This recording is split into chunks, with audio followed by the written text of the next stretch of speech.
Today, I would like to share some big picture thoughts on water markets. Some of you may have heard about water markets, some of you may have not. Talk to me more if you are curious and want to learn more about water markets. And some big picture thoughts about drought resilience, although this has been a really great wet year, so who wants to think about drought, right? We want to forget about it, but we shouldn't, post-Sigma. So it's a high-level 10,000-foot view, lots of details. I'm going to assume, since this is a water group, you guys know all about Sigma and a little bit maybe about water markets. All right. So as I was putting this together, I thought I'll start with my experience of working in water for almost, 20 years. When you talk to people, when you communicate about water, one thing that's kind of latent, that doesn't become obvious, but it kind of is there, driving the conversation, is differences in mental models about water, right? So I'm an economist, I'm thinking dollars and values. I may be talking to somebody whose mental model about water is a picture like this, right? So this is an image of average annual precipitation, an average from 1960s through the 90s. More rain up there, less rain down there, right? Maybe you've all heard of this, right? 2/3 of the water is up there, 2/3 of the population is down there, right? Have you heard of this? Yes, nods. So a lot of rain up there, especially the part of California I'm coming from, Chico. A lot less down south, especially in the interior Southern California part, right? Maybe this is your mental model. This is the image that comes to your mind. This is the map that comes to your mind when you think about California's water, the natural endowment, right? Or the differences in natural endowment. Maybe this is something that comes to your mind, right?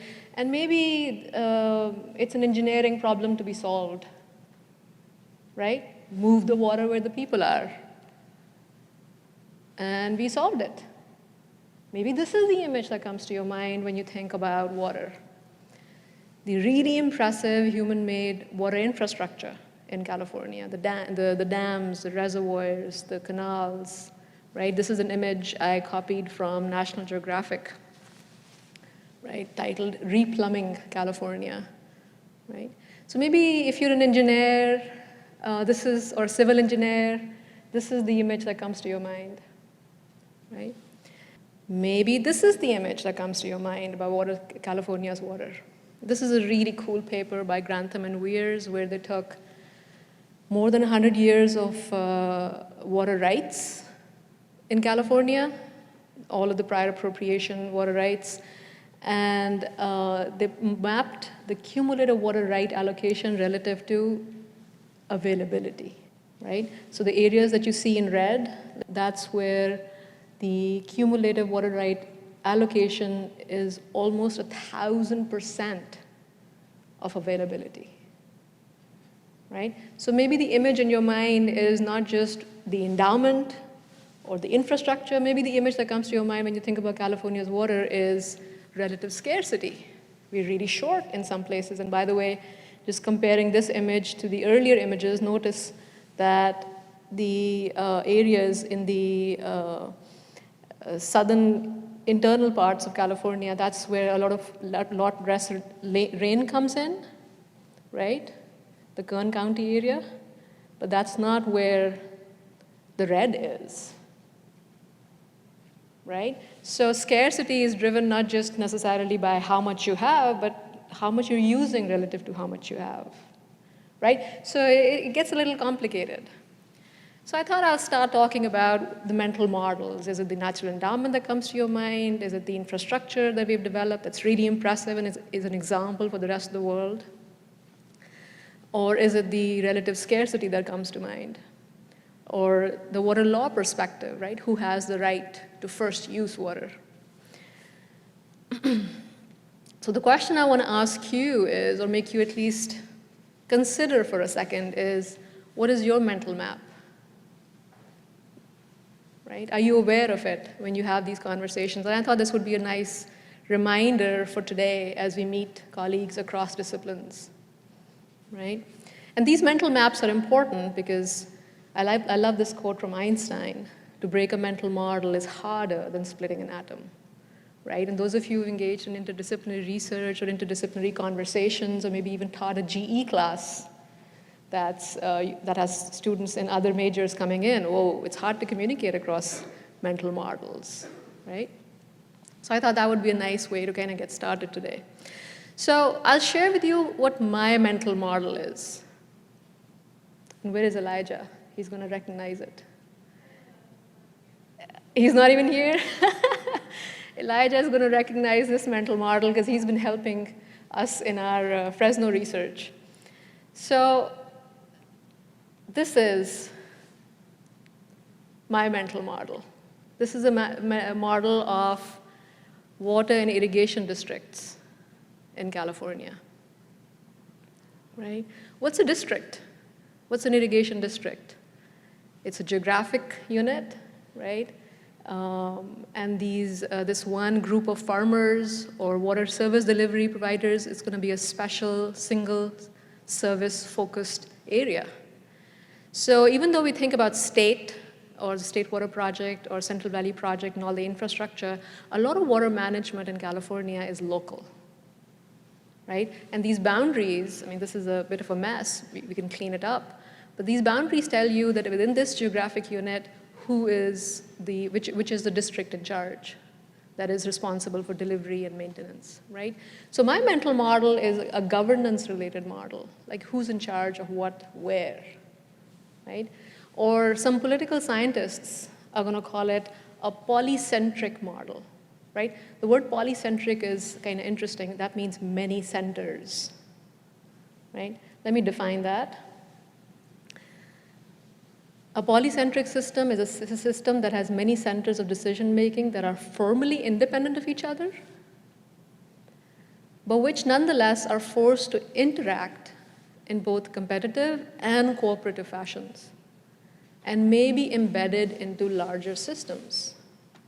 So it's not a hierarchy, but more like overlapping, polycentric, almost independent, but also dependent systems, right? So this is what California's water system is, right? Some people call it a mess. I like to think of it as complex, right? Those of you who are faculty members here, you might think of your academic departments in your colleges and your university, and then the CSU as a polycentric system as well, right? I think CSU-WATER is going to be potentially a polycentric system as well. These systems are complex, right? And they work in really complicated ways that might look like messy, but there's a pattern in the chaos if you care to look carefully. So our mental models really can be helpful, or they can be a hurdle in us trying to understand the complexity that we see. So in the next couple of minutes, I'll take you on this really small little tour towards how I've used this mental model to understand how water markets are working and who they're working for in California, right?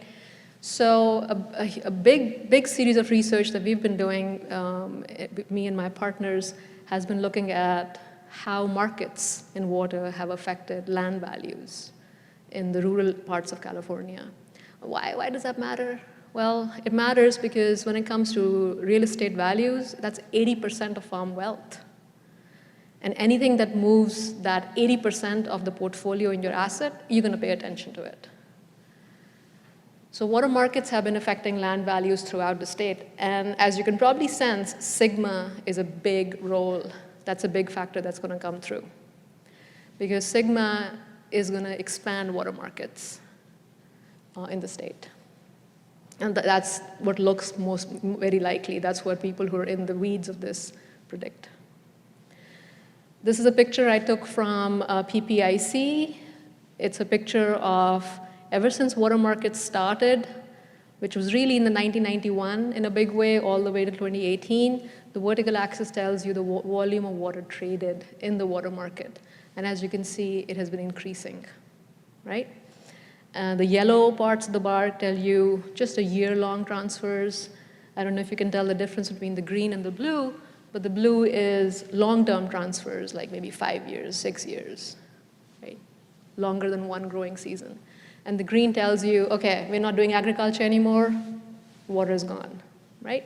So water transfers have been increasing. The water market activity has been increasing. And it looks like it's all set to grow even more with groundwater laws that have come through because of Sigma. So one thing, a little side story, one thing I tell my statistics students is when you put a graph up, know what it says, but also know what it does not say, right? So this graph is clearly showing that the water market activity has been increasing, but what it doesn't say is that even the highest bar, which is about 1,800 million acre feet, that's still 2 to 5% of the total water used in California, right? So water markets are just moving water around. That's 2 to 5% of total water use. That's what I mean about potential growth, right? You were talking about growth in CSU water. So this is going to grow, right? This is going to attract a whole kind of different level of economic activity. So in this big picture of water markets, what do I see standing up here, right? This is not just the playing field of economists, right? A whole lot of important research questions are out there, unanswered, I promise you, about what's good market design. And this is not just a work for economists. A big question is that water rights need to be well-defined. This is a work for hydrology, hydrogeology, and yes, water law experts. A big question is we need to comply with the trade rules. A big work for crop scientists, remote sensing experts. Another big question is, well, markets are going to fail, which means they're not going to achieve efficiency, right? Or efficiency-enhancing trades are not going to happen, or in layperson's terms, we call it money on the table. That's a work for public health experts, social scientists, hydrologists, ecologists, and environmental engineers. Not just, I put economists and social scientists. Some of my economist friends may not like that, but we are at the end of the day social scientists, right? At the same time, we can't be just narrowly focused on efficiency, right? We need to talk about tax policy. How are these gains distributed? That's, again, a question, I think, for public policy and social scientists. So just even from my narrow keyhole of looking at water markets, the questions are really, really big. And just one discipline cannot answer them. It has to be a communication across disciplines. And we have to get better at listening. This is the next center. A new center is emerging, right? Remember that messy map of water districts? Another jurisdiction has emerged because of GSAs, right? This is happening as we speak, right? Learning is happening very, very fast on who needs to do what in the GSA. Now overlay all this, right? If some GIS experts here, I know Danielle is here, right? Overlay all this on the previous messy map, right? And that's water in California, right? Overlapping jurisdictions, polycentric systems, all working against or with each other, right? So that's, I think, a useful, right? Like they say, all models are wrong, but some are useful. I think that's a useful model to think about water in California. So just to conclude, wrap up my brief comments, water markets could play a key role in helping communities adapt to Sigma. But good market design is critical, and that market design is not just a foray for economists.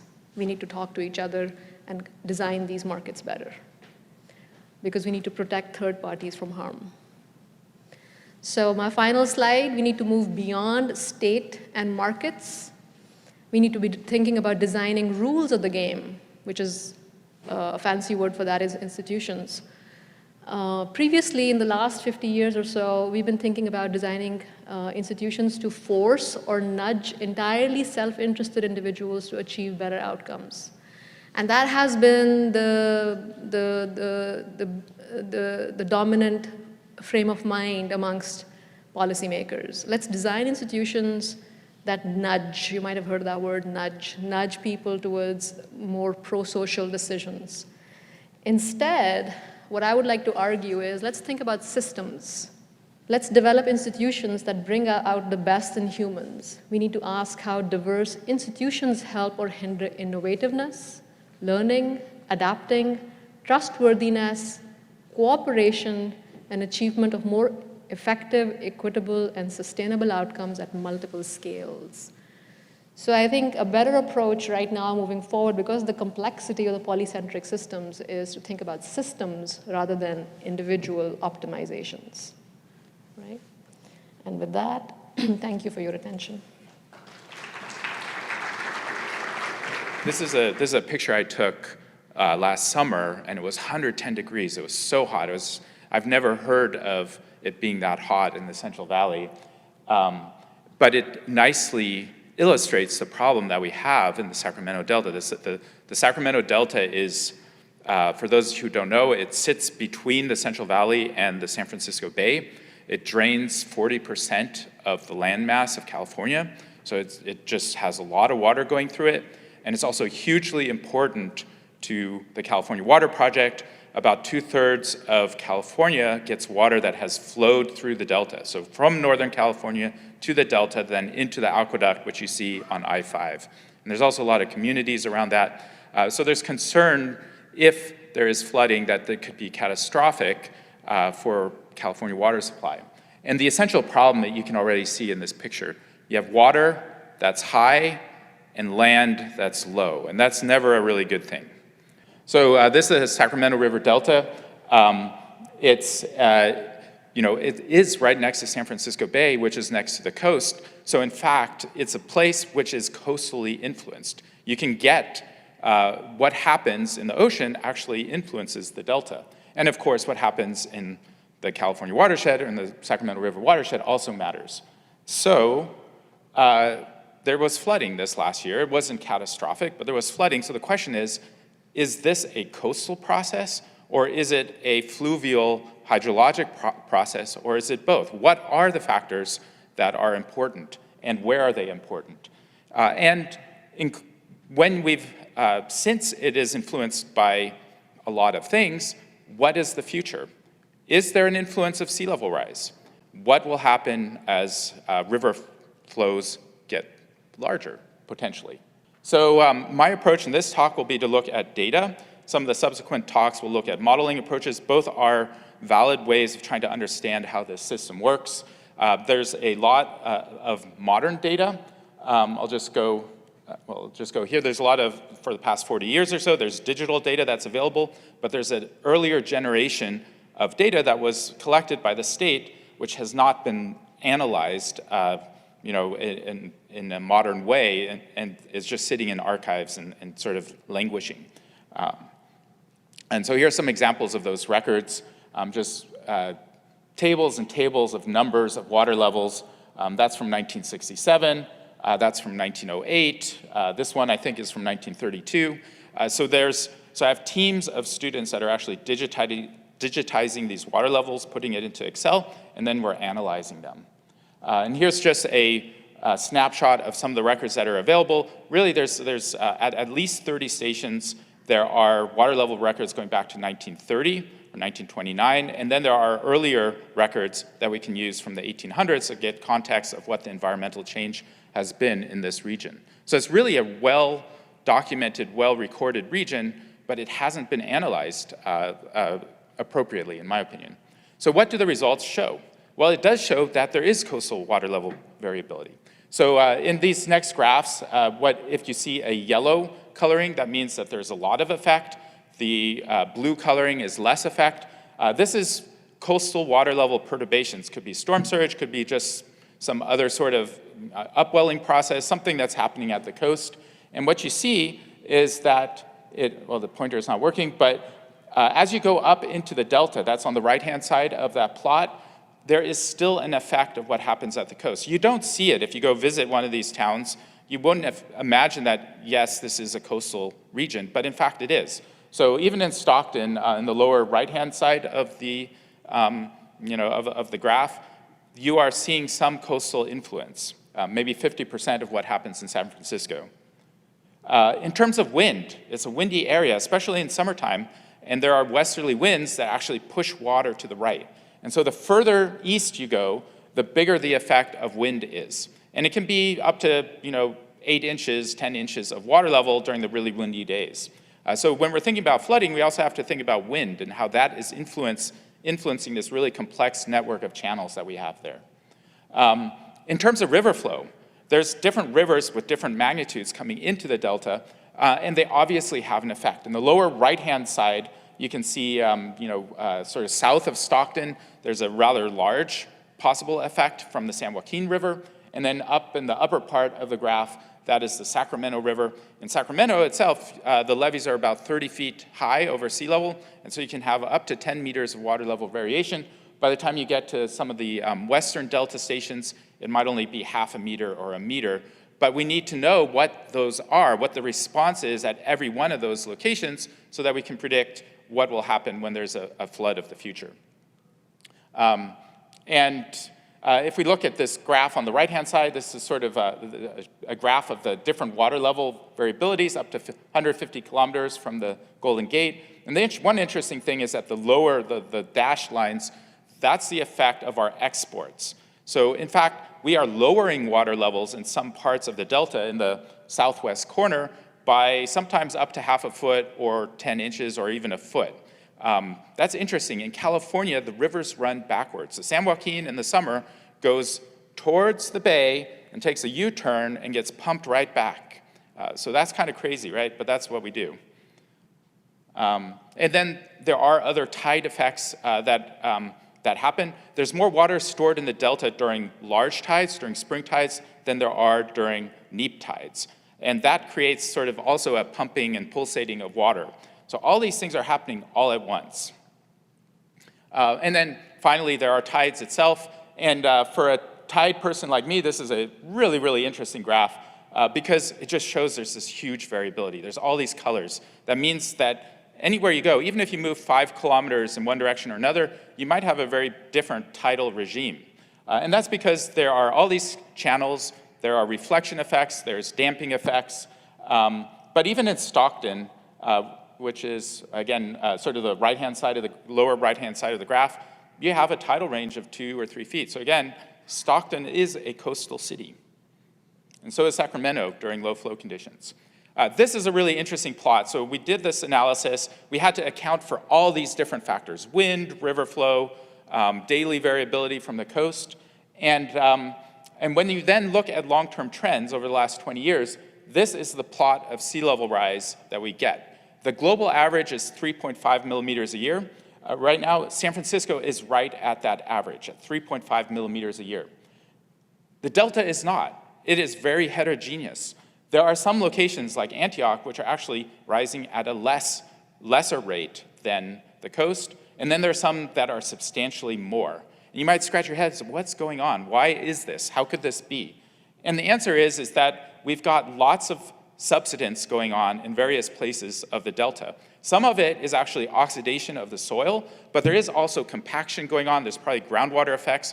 And overlaid on that, talking about polycomplexity, we've got plate tectonics. And so all of that leads to this, this image that you can't just use a prediction of sea level rise in San Francisco and be able to project forward what's going to happen in your individual community. And I think that's a really, really important message.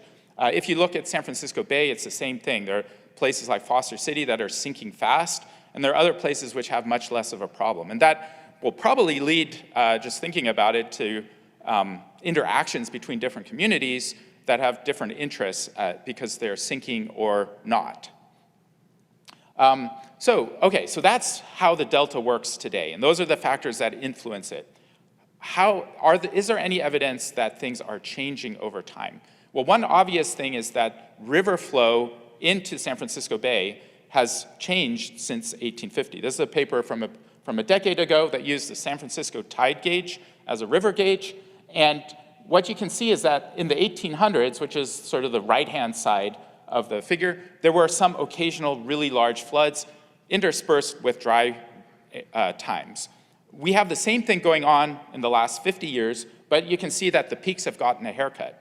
There's nothing like the 1862 flood or some of the floods from the 1880s and 1890s that are happening that happened in the past. An additional thing, if you take a closer look at it, if you look at the lower left plot, the timing of the average flow into San Francisco Bay has shifted greatly. So it used to be a much more snowmelt-driven system. The peak flow would be in May, perhaps, kind of like the Columbia River is today. Today, because of reservoir management and climate change, it is more going to be on the left-hand side during winter. And I'm running out of time, so I'm going to speed up. There's no evidence, though, that the extremes have changed. That's what the lower right-hand side is. Tide range has also shifted due to anthropogenic changes. In parts of the delta, tides have gone down, and in other parts, like Sacramento, they have gone up. There's reasons for that, having to do with environmental changes, anthropogenic modifications of the system. Happy to talk about that later. So where does that leave us? Well, our first analysis is that we don't see any evidence yet for changing flood risk. The numbers here, based off the mid-20th century and the most recent period, don't really show too much variance. But we still need to do some more analysis, and we need to think about the effects of subsidence. So these are high water levels along the Sacramento River, and the levees that you can see here, they are above that high water mark, and there's quite a bit of freeboard in the Sacramento River. However, there's a lot of subsidence. The blue means subsidence. That's between two different LIDAR surveys, and so that levee is getting closer and closer to the high water mark. In the San Joaquin, it is actually in worse situation. The high water marks are close to the levee crest now, and you can see people trying to improve the levees, raise the levees, but it's a long process. This is a place which could easily flood in the future. And there's still subsidence going on, so just speed up. And the future isn't what it used to be. There's always new projections.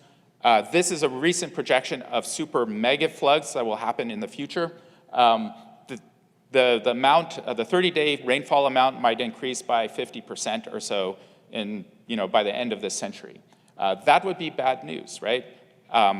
And on top of that, and this is also a really cool report if you haven't seen it, a USGS report, there are some mega events that happened in the past. So 1862 is one we know about, but in 650 and in the Middle Ages, there were some floods on the American River which were twice anything that has been measured since. And so that should give us pause. We have both the possibility of more precipitation because of climate change, plus we know that we haven't necessarily sampled all the natural variability that can happen in California based off of these paleo-flood analyses. And then on top of that, we've got sea level rise. The worst case scenario might be 10 feet. More likely it's going to be 2 or 3 feet. But because of subsidence, there are areas in the delta that are going to experience more relative sea level rise. So I'll just leave it there. It's a super interesting area. Please come talk to me if you want to know about methods or some more of the results, and I'm happy to talk.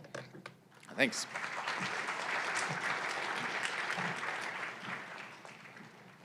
Thank you, Stefan. In order to predict what's coming or even do some modeling, we need a lot of data. And so he presented a lot of the data that has been collected over the years and to see whether there's trends. But in order to look at the future, we have Serena Lee that is going to come up and talk to us about understanding coastal flooding within the San Francisco Bay Delta and how modeling can help with that. Thank you very much. My name is Serena, and I've just moved over here from Australia about 6 months ago. And so this is to join Professor Talk at Cal Poly, and I'm very excited to be here. This is very young work, so basically we're using models to understand how these different processes interact. And so this is a presentation of some preliminary work that we've undertaken.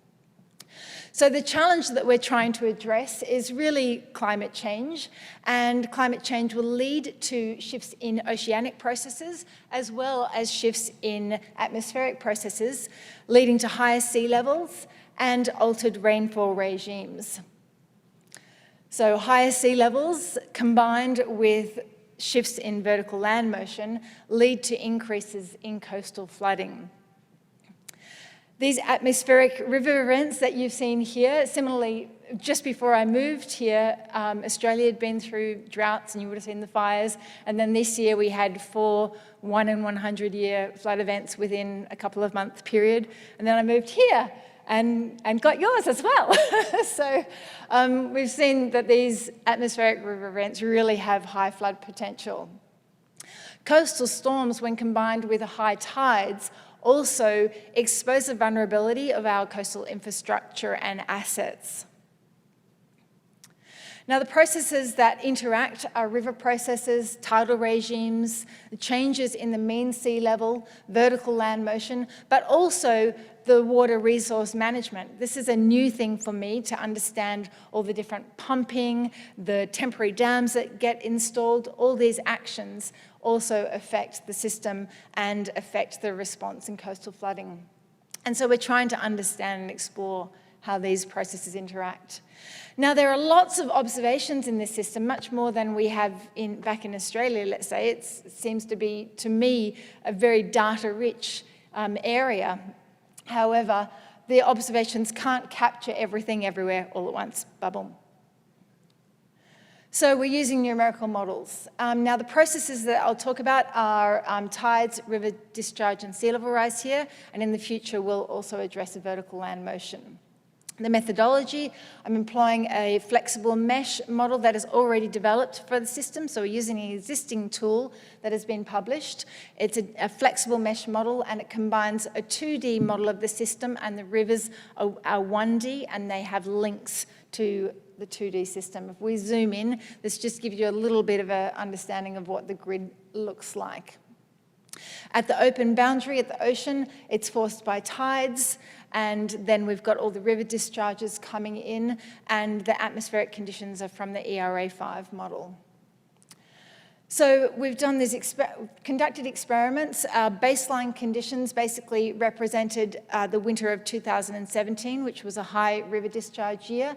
Our second experiment, we applied a 1 metre sea level rise at the open boundary, and then used the same baseline conditions from 2017. Now, to look at the mega floods that Professor Talk was talking about earlier, we doubled the river discharge and ran a simulation. And then the fourth experiment did the mega flood plus sea level rise and dynamically modelled it.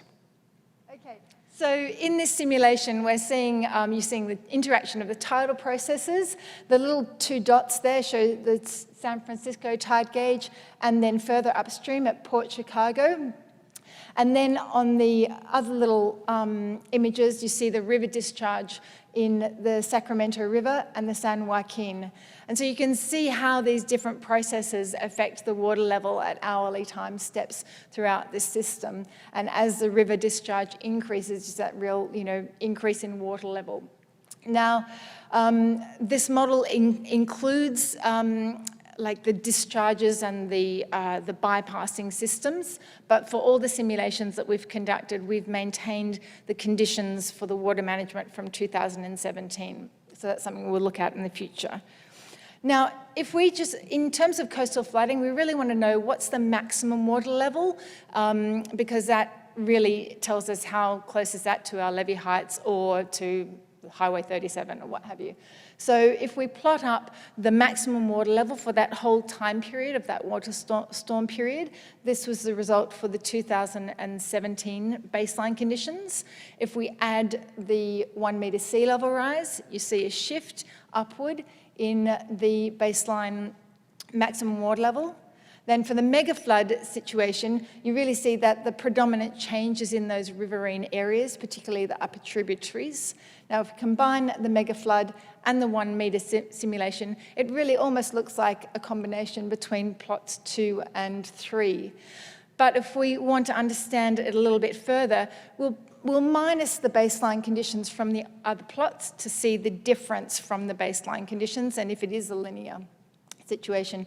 So in the 1 metre sea level rise, throughout most of the system, you see an increase in the maximum water level of around 1 metre, but not necessarily exactly 1 metre, and it does change. And areas that were previously maybe disconnected water bodies or water bodies with a limited access or connection, thank you, they become part of the estuarine system, become more tidal. In the mega flood situation, the increase is predominantly in the upper areas, and we actually see a slight decrease in the maximum water level downstream. And now, so that's the interaction between the tidal processes and the riverine processes, and that's going to be explored a little bit more in detail in Drake's presentation. And in the mega flood situation, even though in the mega flood without a sea level rise, we see a little bit of a decrease, in the maximum water level. In the mega flood situation, we see an overall increase everywhere. If we plot out two specific locations at water levels, I'll just do this quickly, we can see baseline is blue, mega flood yellow, 1 metre sea level rise red, and mega flood plus sea level rise is purple. At the San Francisco Bay, you see very little change in response to the mega flood, so the rivers affected it not so much, but in Port Chicago, which is further upstream, you do see that real response to these flood events. If we minus the baseline conditions, here we've taken out the baseline conditions to see the difference, and in San Francisco, adding 1 metre sea level rise almost is a linear difference between the baseline conditions, which is kind of what you'd expect because it's quite close to the open ocean. But further up in Port Chicago, the relationship between sea level rise and the water level is not necessarily a linear process.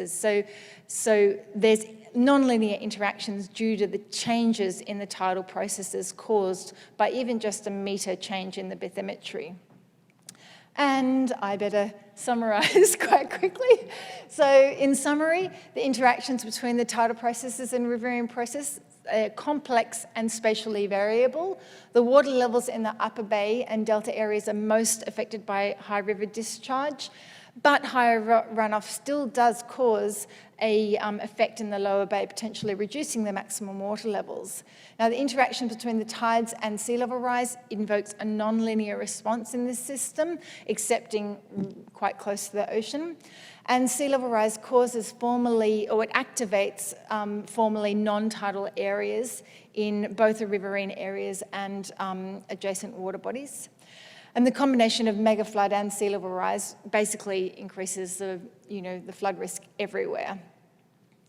And these are a few little future points. Really, we want to add vertical land motion because that is going to create even more spatial variability in terms of the maximum water levels and the flood risk. And we're going to explore the assumptions with respect to the levees and whether they will hold, because that is not really accounted for in the model at the moment. It's basically assumed that the levees are perfect, and that, as we've seen in these flood events, is not necessarily the case. So we want to be able to dynamically model that. So I'll wrap up. Thank you very much for your attention. I really appreciate your time. Thank you. All right, my name is Drake Abrahamson. I'm a graduate student at Cal Poly San Luis Obispo in the Department of Civil and Environmental Engineering, and along with Dr. Talke and Dr. Lee, we did a numerical analysis of the San Francisco Bay and the Sacramento-San Joaquin Delta. So I used the same tool or model that Serena used, and it's a flexible mesh 1D, 2D model, and it was primarily used by Case Niederhoff to look at extreme water levels in the Suisun and San Francisco Bay, but we are looking at its applicability to and ability to look at the interactions between tidal and river processes. And if you're more curious about the model itself, I've put his paper right there. But these are the observation points that I used within the model. It includes over 200 tidal gauge stations from USGS, NOAA, and other organizations, as well as a line of observation points that follows the deepest portions of the channel throughout the entire Bay Area, and then around the perimeter of the Bay to analyze potential flooding. So the process that we're looking at, of course, we're going to talk about tides, and the boundary condition is set by real tide data on the oceanic side of the model. And this is a picture of the Port Chicago gauge on the pier. And so if you see one of these in the wild, then you'll know what it's there for. And then we're going to look at river and creek flow. The model has 6 inputs in the delta region, which are considered sort of like the major river flows, and then 16 smaller creek flows in the Bay Area. And then finally, the last thing we're going to look at is wind, and we're going to look at both predominant wind directions as it comes in the Bay Area, the southerly and westerly wind directions. But the real question is, how do these processes lead and contribute to flooding in both small and large watersheds in the San Francisco Bay and Sacramento-San Joaquin Delta system? So before we can answer that question, we have to verify and validate the model. And the first thing we can look at to do this is water levels. And this is the water level plot at San Francisco. And you can clearly see that the spring tide, which is characterized by a larger tidal range, is mapping quite well. And for the rest of this presentation, the model data and information will be represented by blue lines, and the observation data will be represented by green lines. And it also does a good job of mapping the water levels during the neap tide portion of the tidal cycle. And then the M2 is the direct gravitational effect that the moon has on water levels, and it's a little bit easier to discern differences in the M2 rather than just looking at the water level. And you can see, you can see that the M2 actually decreases in this plot during the month of February, and that happens when you get a large river flow because it damps the effects of the tides, and we'll go more into that later. But now we have the same water level and M2 amplitude plots, and these are for the entire water year of 2017, and this year was chosen because there was a lot of high flow during the first months of the year, so January, February, March, and there's an abundance of data on it. And so we're able to observe the system in both high and low flow conditions. So the average M2 amplitude difference in this is 0.03 meters, which is only about 1 inch in 1/8, so that's a really good result, and you can see it tracks fairly well throughout the low and high flow periods. And then at Port Chicago, we get a similar result, except the average M2 amplitude difference is 0.1 meters, which is about 4 inches. And you can see that the model underpredicts the water level at this point in the model. And then we get into the Sacramento and the San Joaquin Delta, and we get a tighter sort of agreeance in the M2, but the water level can be off by as much as 3/4 of a meter. So now that we know where the model performs well and where it doesn't fare as well, we can run some experiments. And the first one is adding 20 meters per second of south wind. So my baseline conditions were the real tidal conditions from 2017 during the dates of January 30th to March 12th, which captures both the rise and fall of the high flow events of the year, and then a low flow of 300 cubic meters per second in the Sacramento River with 0 wind, and then we did keep the small creek flows from the smaller tributaries in the Bay Area.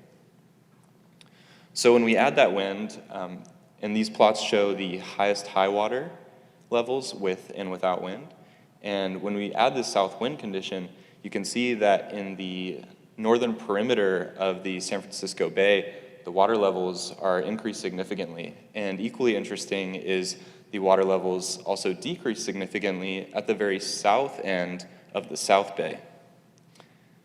And then they also increase at the sort of northernmost modeled portion of the Sacramento River. So if this cyclone video will play, you can see this is from the latest atmospheric river event in March. But when the cyclone blows through the San Francisco Bay Area, the cyclone sort of lines up with in the southern direction, and it almost perfectly matches the pitch of the long bay geometry. So that gets going. And then this is flooding near Nevada Creek on Highway 37, which is in the north portion of the San Francisco Bay. And we do the same experiment with west wind, and we get this wind in the summertime when the land heats up faster than the ocean in the daytime, and you get that blowing. But you can see the water tends to pile up in the South Bay on the eastern border.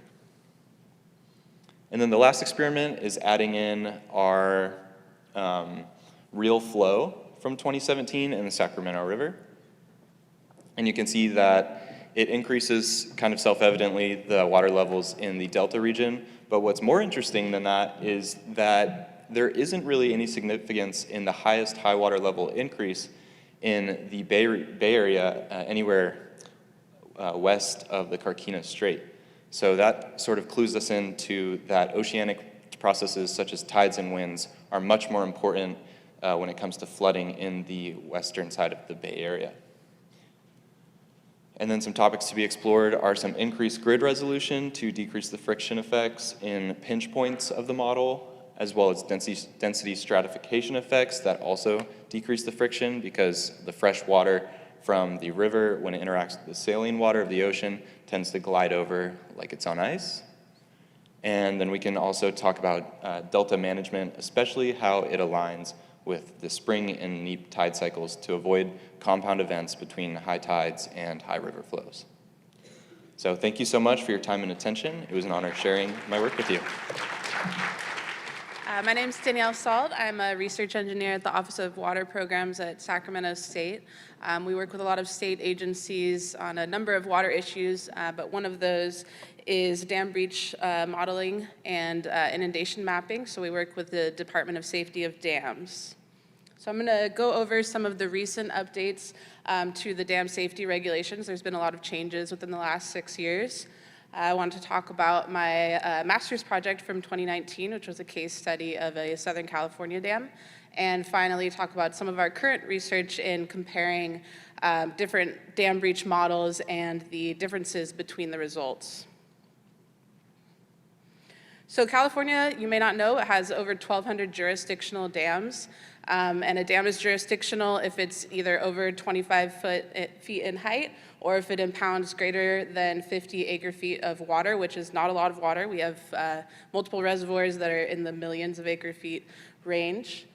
So you can access this map on the DSOD website, Division of Safety of Dams, and this shows all of the 1,200 dams, and you can actually see the inundation maps that have been modeled for these dams.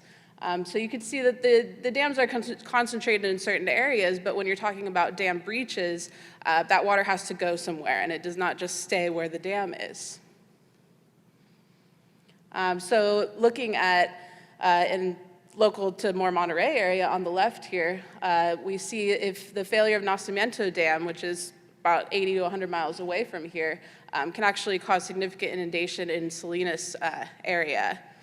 And then looking in the Central Valley on the right here, a failure of Don Pedro Dam takes out large swaths of area in the Central Valley. And not necessarily takes out, the Central Valley is pretty flat. We're more talking about a gradual spread, but there are some dam breaches that would be more catastrophic.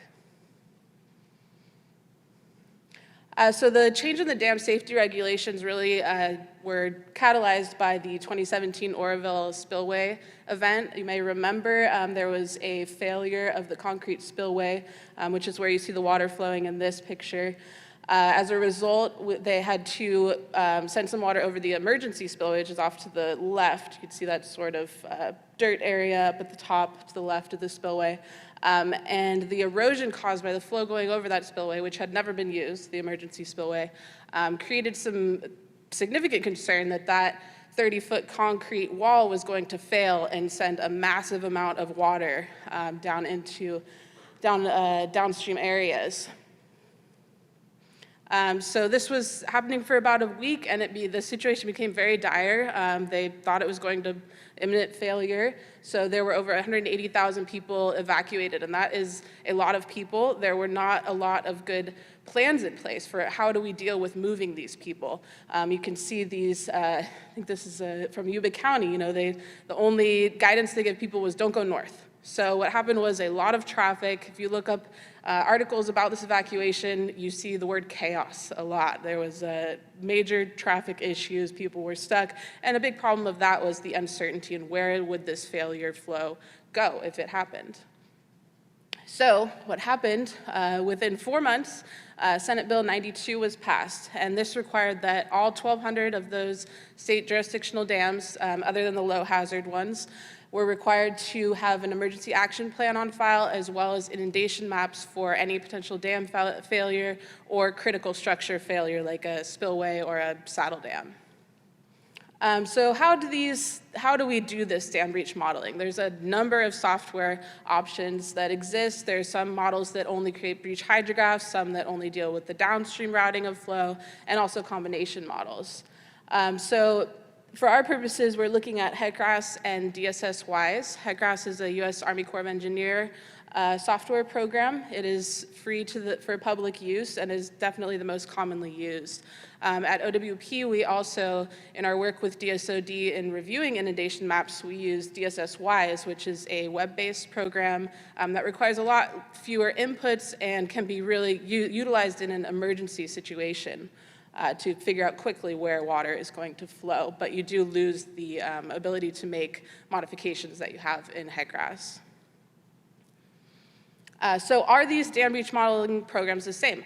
Definitely not. So in our research, we've seen that we're seeing a lot of differences, not only in the breach hydrographs, but also in the downstream areas. And this is for a number of reasons. Specifically for HECRAS and DSS-WISE, they vary in their computational equations, the numerical schemes they use, and you see I've bolded the available inputs and modifications as well as the breach mechanics. These are two of the main areas that we've identified as being a large source of the differences that we see between these models when they are set up identically. So moving into my master's project, I did a case study of Rancho Cielito Dam. It's a relatively small dam, only impounds 110 acre-feet of water. It's a 9-foot high dam. It is high hazard. You can see that the dam crest actually has mobile homes built onto the dam crest, which is not very common, but that makes it high hazard, meaning that it's likely that at least there would be loss of one human life. Okay, so what I did was I compared 3 model scenarios. We compared DSS-WISE with HECRAS with no modifications using the same terrain data, and then I also did a third model comparison with terrain modifications in HECRAS to include some freeway sound walls, some levees, some culverts to see the effects on the flow. And to account for the differences in the breach hydrographs, as these models have a separate, different ways that they calculate the breach hydrographs, I use the same breach hydrograph for all of them. I have to speed through some of these results, but when we compare these models one-to-one, we see that the results are really very similar. Even though they have totally different computational methods, the results are almost identical. So if we add these modifications I talked about, we start to see much different results. So the yellow areas are new areas that are inundated that were not inundated in the previous models. So the overarching idea here is that it's important to select a model that fits your needs. You need to be able to model your terrain well enough that you're getting results that are realistic. And that was an animation, but it's not working. Okay, quickly going over our current research, I'm working with Dr. Christina Poindexter, one of my colleagues, to compare the differences in the breach hydrographs between HECRAS and DSS-WISE. So if we look at dams where the models are almost completely equal, there's less than 1% difference between the actual models. We narrowed our data set down, I believe we had about 100 down to 36 dams, and they range in size from 13 to 83 feet, so not too large, and 24 acre-feet to about 5,000 acre-feet. So this is a quick graphic showing all of them in one place. We've non-dimensionalized to anonymize the dams here, but you can see that in some situations, the results are almost identical. You can't even pick out which one, any differences at all. But in other situations, even though these models are set up identically, we see significant differences. You see 2 to 3 times the time to peak. You see 50% to 200% difference in the peak flow. So we're working on identifying which factors cause these differences in the models. So of course we need to know if these are statistically significant, and they are. We're seeing a median difference of about 1,500 CFS between the models and a median difference of 0.037 hours, so only a few minutes for time to peak. But these can be important differences when you're looking at an emergency action plan and trying to figure out where you're going to send people and when, and wanting to know whether your model is accurate. So if you have any questions or comments, I'm happy to field emails or come talk to me, and I can share my master's project. And yeah, thank you. So one of the goals of CSU Water is to provide opportunities for students for professional development. And research is one of the great areas where students can get some opportunities. So can you all tell me, I know some of you are students, but how do we involve more students in some of these projects? Are students involved in the projects that you all are working on? And if you are a student, how did you get involved, and what would you say to the other students in the audience? Does somebody want to start? Yeah, I have a lot of students that are involved with what I'm doing. We need students on all levels, so even just digitizing the data, quality assuring it, sort of the grunt work that has to happen for science, there's a lot of opportunities, so I probably have 10 students working on that. And then some of them become interested in actually helping analyze it and learn the tools on what to do and what the big picture problems are. And I think it's a really good opportunity to actually, to do research is different than classroom work where you've got a very small problem that has an answer. Our water problems are really open-ended, and we need all the creativity, I think, that students can bring to this problem and then in their careers. And so I think, getting students involved in research is really key. And so I have an open door policy. If people want to help, I let them help. That's actually exactly the path that I took. I was digitizing data for a project in Savannah, Georgia, my junior year of college, and senior year, I guess, too. But and then now sort of seeing students do the same sort of thing, and I always welcome them to ask me questions about a master's degree, especially at Cal Poly with our blended program, and I keep them updated on my project as well and try to make it like a sort of fun and enjoyable thing, and there's pizza sometimes, so. So the key is pizza. From my perspective, it's been like that's one of the reasons that attracted me to come and work at Cal Poly was that interaction with students, and I'm just blown away by any time Dr. Tolke puts a request out for volunteers for something. There's this, it seems like a tidal wave of response from the students, the student body, and that's just been wonderful for me to be able to work with students on a number of different projects. And really, it's been a great experience for me to see that enthusiasm and see them learning. Before I hand my microphone over to Danielle, if you have any questions, just raise your hand and Elijah will bring the mic over to you.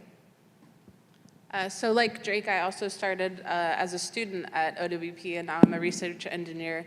And at OWP, that is a main focus of ours is to bring students into every project that we work on. And I think for me personally, it's really guided my career, and it's really a neat thing that I think research institutions and research groups have a great way of bringing students into producing real world work.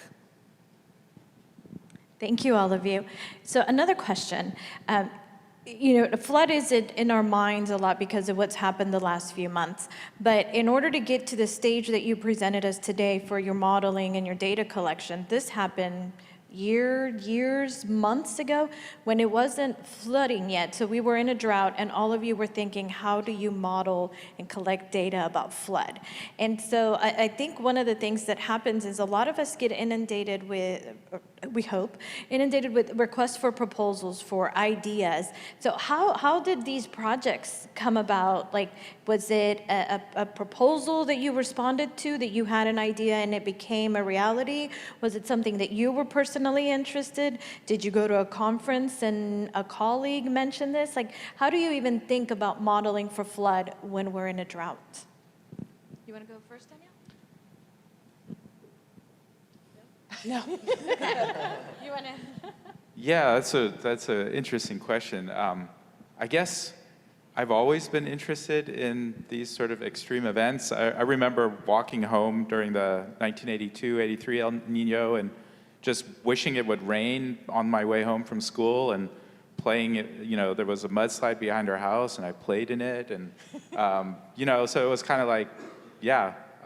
So I've always been interested in it, and interested in history, and then you find out about some of the floods that have happened in the past. And you know, a lot of people, maybe even people in this room, don't really know about the 1862 flood, but it flooded the entire Central Valley, and the capital of the state moved to San Francisco for 2 months, and millions of cows died. And it was just there's this sort of, you know, if you have the long view in California, there's always something that happened. I mean, I remember grandparents talking about the floods in the 1950s, and you know, people lost their livelihoods, and so, you know, if you are from California and you have, it is just part of the fabric, I think.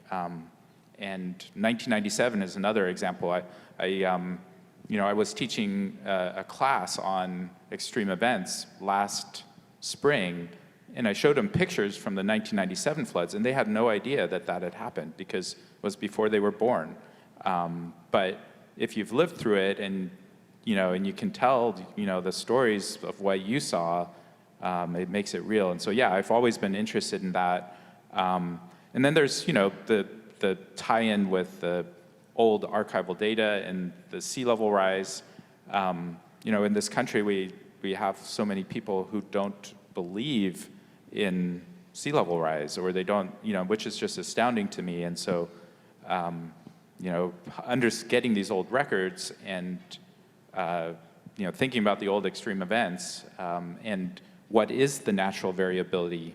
It's not just about climate change, I think. It's also about what has happened in the past. And if you can show people that, well, okay, in 650, there was a huge, massive storm. So even if you don't believe in climate change, you have to consider this because we live in this state. And Folsom Dam almost failed in 1997, and Oroville Dam almost failed in 2017. You can actually make that case that to people who might not otherwise believe that climate change is an issue. So that's sort of my motivation, is like, you know, wow, we're in this fantastic state, but we've got this boom-bust cycle, and we need, it should be all hands on deck to try to figure out how to make it better for people. So. Well, in Australia, we have a very similar climate to California, really. It's the land of droughts and flooding rains. It's one or the other. And so basically, the tools that I've tended to use, we try to build to handle the full scale of issues. So whether a system is in drought or whether it's in flood, you want to make let's say if it's a modelling tool, you want to make your modelling tool capable of replicating the full scale of processes. And then the tool is valid despite the conditions that you might be in at that particular time. And so, yeah, it kind of can help get around. You can pitch it, whether you're in a drought or whether you're in a flood, so that can help avoid that short time, like that short-term memory that we can have when we have these really long periods of drought. Talking about how I chose my project, I guess, is I was going to continue on and develop a new model of the project I was digitizing data for in Savannah, Georgia, but then Dr. Talke was like, well, I mean, if you're not 100% set on that, there's a lot of stuff we can do in San Francisco. And I'd been in email chains with the Delta group, and it sounded pretty cool. And I thought it would just be nicer to have a kind of group of students, grad students and undergrad, that were also working in at least the same geographic region. And after school, I do plan to stay in California, so it just felt like a more applicable project. So that's how I got on board with it. And for me, actually, the Oroville incident happened 2 weeks into the start of my graduate student experience. That really kickstarted it for me. But I think something interesting about dams is that they're of concern whether you're in a drought or not. If you're in a drought, you're worried about how much water is in those reservoirs. When you're not in a drought and you're in a wet period, you're worried, are these reservoirs going to fill up and cause flooding downstream due to the required releases? Thank you, all of you. So it sounds like part of you is just something that's ingrained in you, all others of you is just what's going on in your surroundings and timing, as well as talking to others about your idea and your project. So I encourage all of you to, during these today and tomorrow, to just talk to each other about project ideas and just what you're working on, because you never know when a great partner will come along. And so speaking of partners, another part of CSU Water is community engagement and community partners. So do any of your projects involve outside organizations that help you, whether it's with data collection, with some of the modeling? Is it, if there is an outside, whether it's private, public, agency, state or federal, is there other departments or is there other interdisciplinary areas that other partners work with you? So with the dam breach modeling, we work hand in hand with DSOD to review these maps. We also occasionally talk with Cal OES, and in the beginning of our work, we actually helped some low socioeconomic status dam owners to create their actual dam inundation reports. So we've had a lot of work with various agencies and other folks outside of OWP. Yeah, not specifically on this project, but I'm also involved in some other research on campus, especially on a project at Toro Creek, where it's a Caltrans project, and we just deployed some GoPros there to see if we could capture a time lapse of the large flooding events that we knew were going to happen just a few weeks ago. Thank you. Well, I think Dr. Tolke can speak a lot because I'm just a newbie, but we on the Delta project, you would probably be all familiar with the complex, multi-layered bureaucracy that occupies that area. So there are many, many partners that the project that I'm attached to is associated with.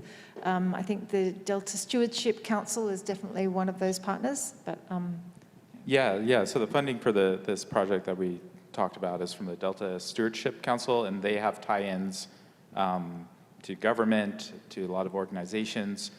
They're trying to manage the Delta, but if you look online, there are people who say it's ungovernable. There's so many different interest groups, so it's a really interesting landscape. I guess in terms of other projects, as a professor, you look at things well, who can do funding, and often that's national organizations. So, National Science Foundation, Department of Defense, U.S. Army Corps of Engineers. So I've worked with all of those and will in the future. Bureau of Reclamation. I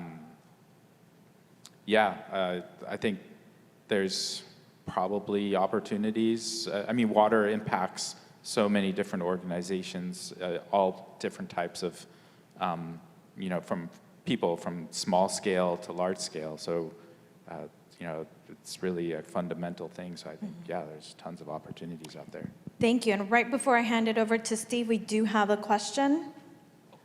Yeah, hi, thanks for the nice talk. I had a question for the Cal Poly group on some of your modeling is showing, Stockton as a coastal city. That's pretty amazing to me. Grew up in the Bay Area, I'd never thought about it like that. But so some of the models were showing between 3 and 4 meters of change in water level.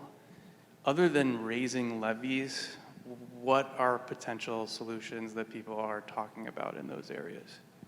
Yeah, that's a great question. There's a lot of restoration work going on in the Delta. I mean, it used to just be marshlands, and now we've kind of created this problem over the long term. It was incredibly fertile farmland, 40% organic material, which is off the charts. But all of that has basically been turning into carbon dioxide for the last 150 years or so. And so there are efforts to do, to allow the water to go where it wants to go. So there's some ambitious projects. I don't know how effective that will be. That's an interesting research question. You can prevent flooding, of course, by having more dams or letting water spread out more in the Central Valley where it would want to go, right? And that's also good for water recharge. So I've heard that is something people are trying to do. Yeah, I mean, I suppose you could build a storm surge barrier in San Francisco Bay, and that was something that was planned a long time ago. People were worried or thought it was a waste that we were sending all this water into the ocean. So there were plans to, where the Richmond Bridge is, to put a dam at one point. And so I wouldn't be surprised if those sort of things get resurrected as well. Yeah, and finally, there's the big tunnel that is being proposed to go basically from Sacramento and skirt around the Delta. There's been various different iterations. There was a canal proposed in the 1980s that was basically shut down politically because Northern California thought that it would just be used by Southern California to take more water. And so these sort of political issues will happen again, but the current plan is to pump up to 6,000 cubic feet per second of water through a 39-foot tunnel. And that would also have some flood control implications. It's not a huge thing, but basically everything you do, it's a highly managed system. I think there's also room for better managing our reservoir system. I'm not an expert on this, probably someone in the room is, but I think, just imagining forward to the coming year, if you are a manager, do you release the water and make capacity for the floods? Or do you keep the water under the assumption that we'll have another 3 years of drought? So that is a question where I think one could do a lot to better manage and optimize our system. And so for that, we need probably, better, more accurate estimates of future climate. Hi, everyone. This is my first CSU-WATER Conference. I'm a relatively new faculty member in the Department of Geological Sciences at San Diego State. I'm really here to meet people. This is kind of a new direction for me, groundwater resources. I primarily am trained as a hydrogeologist and a modeler, and have worked on interdisciplinary problems ranging from like fluid injection-induced earthquakes to other more climate change-related projects. This is my first project here in California. So I didn't know how many people will be familiar with SGMA, but I think based on what a sense I've gotten from the audience, that people are pretty familiar with the Sustainable Groundwater Management Act, passed in 2014, which is 9 years ago now, but is really starting to gain momentum. Many of the areas have already formed their GSAs. They've actually completed their groundwater sustainability plans and submitted those plans to the DWR for approval.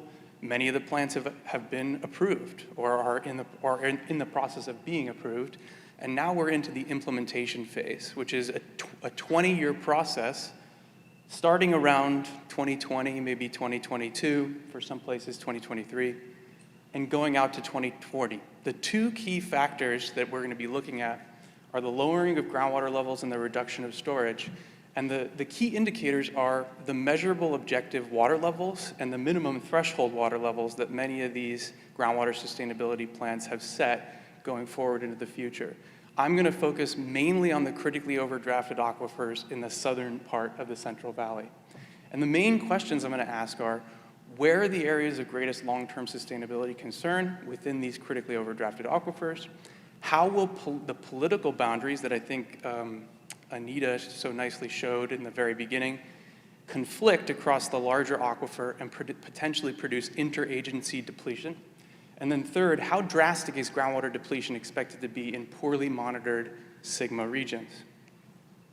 So the first task in this study, this is kind of, I'm taking a very large-scale first-order approach, is to compile and evaluate a database of sigma sustainability indicator wells across the southern Central Valley. So the orange counties here are the counties we're going to focus on because those are some of the critically overdrafted aquifers that are of highest importance.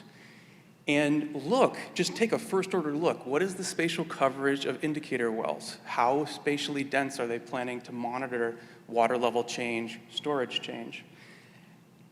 This turned out to be not such an easy task. Several of my master's students have actually worked on this project. We are reading 1,000-page groundwater sustainability plans from all these different places, taking those paper records and digitizing them. And we put together a database of about 1,000 indicator wells with location information across these various counties, from Turlock all the way down into Kern County. Half of the wells on this map are missing at least one key piece of relevant information to allow them to evaluate sustainability, meaning for most of them it's well depth information or well screen depth, so we don't really know which aquifer they're even monitoring water level in. If you look at the well spatial coverage, it actually decays a lot when you look at the aquifer that they're monitoring. So on the left, the plot on the left is showing unconfined aquifer wells. So these are the indicator wells that are in the unconfined aquifer. If you notice here, the Kauai region has almost no unconfined aquifer monitoring. Tulare Lake, Delta Mendota, these are areas that have issues, maybe shallow water issues, and potentially are not being monitored very well with the existing sustainability plans that are being still technically under review in some places.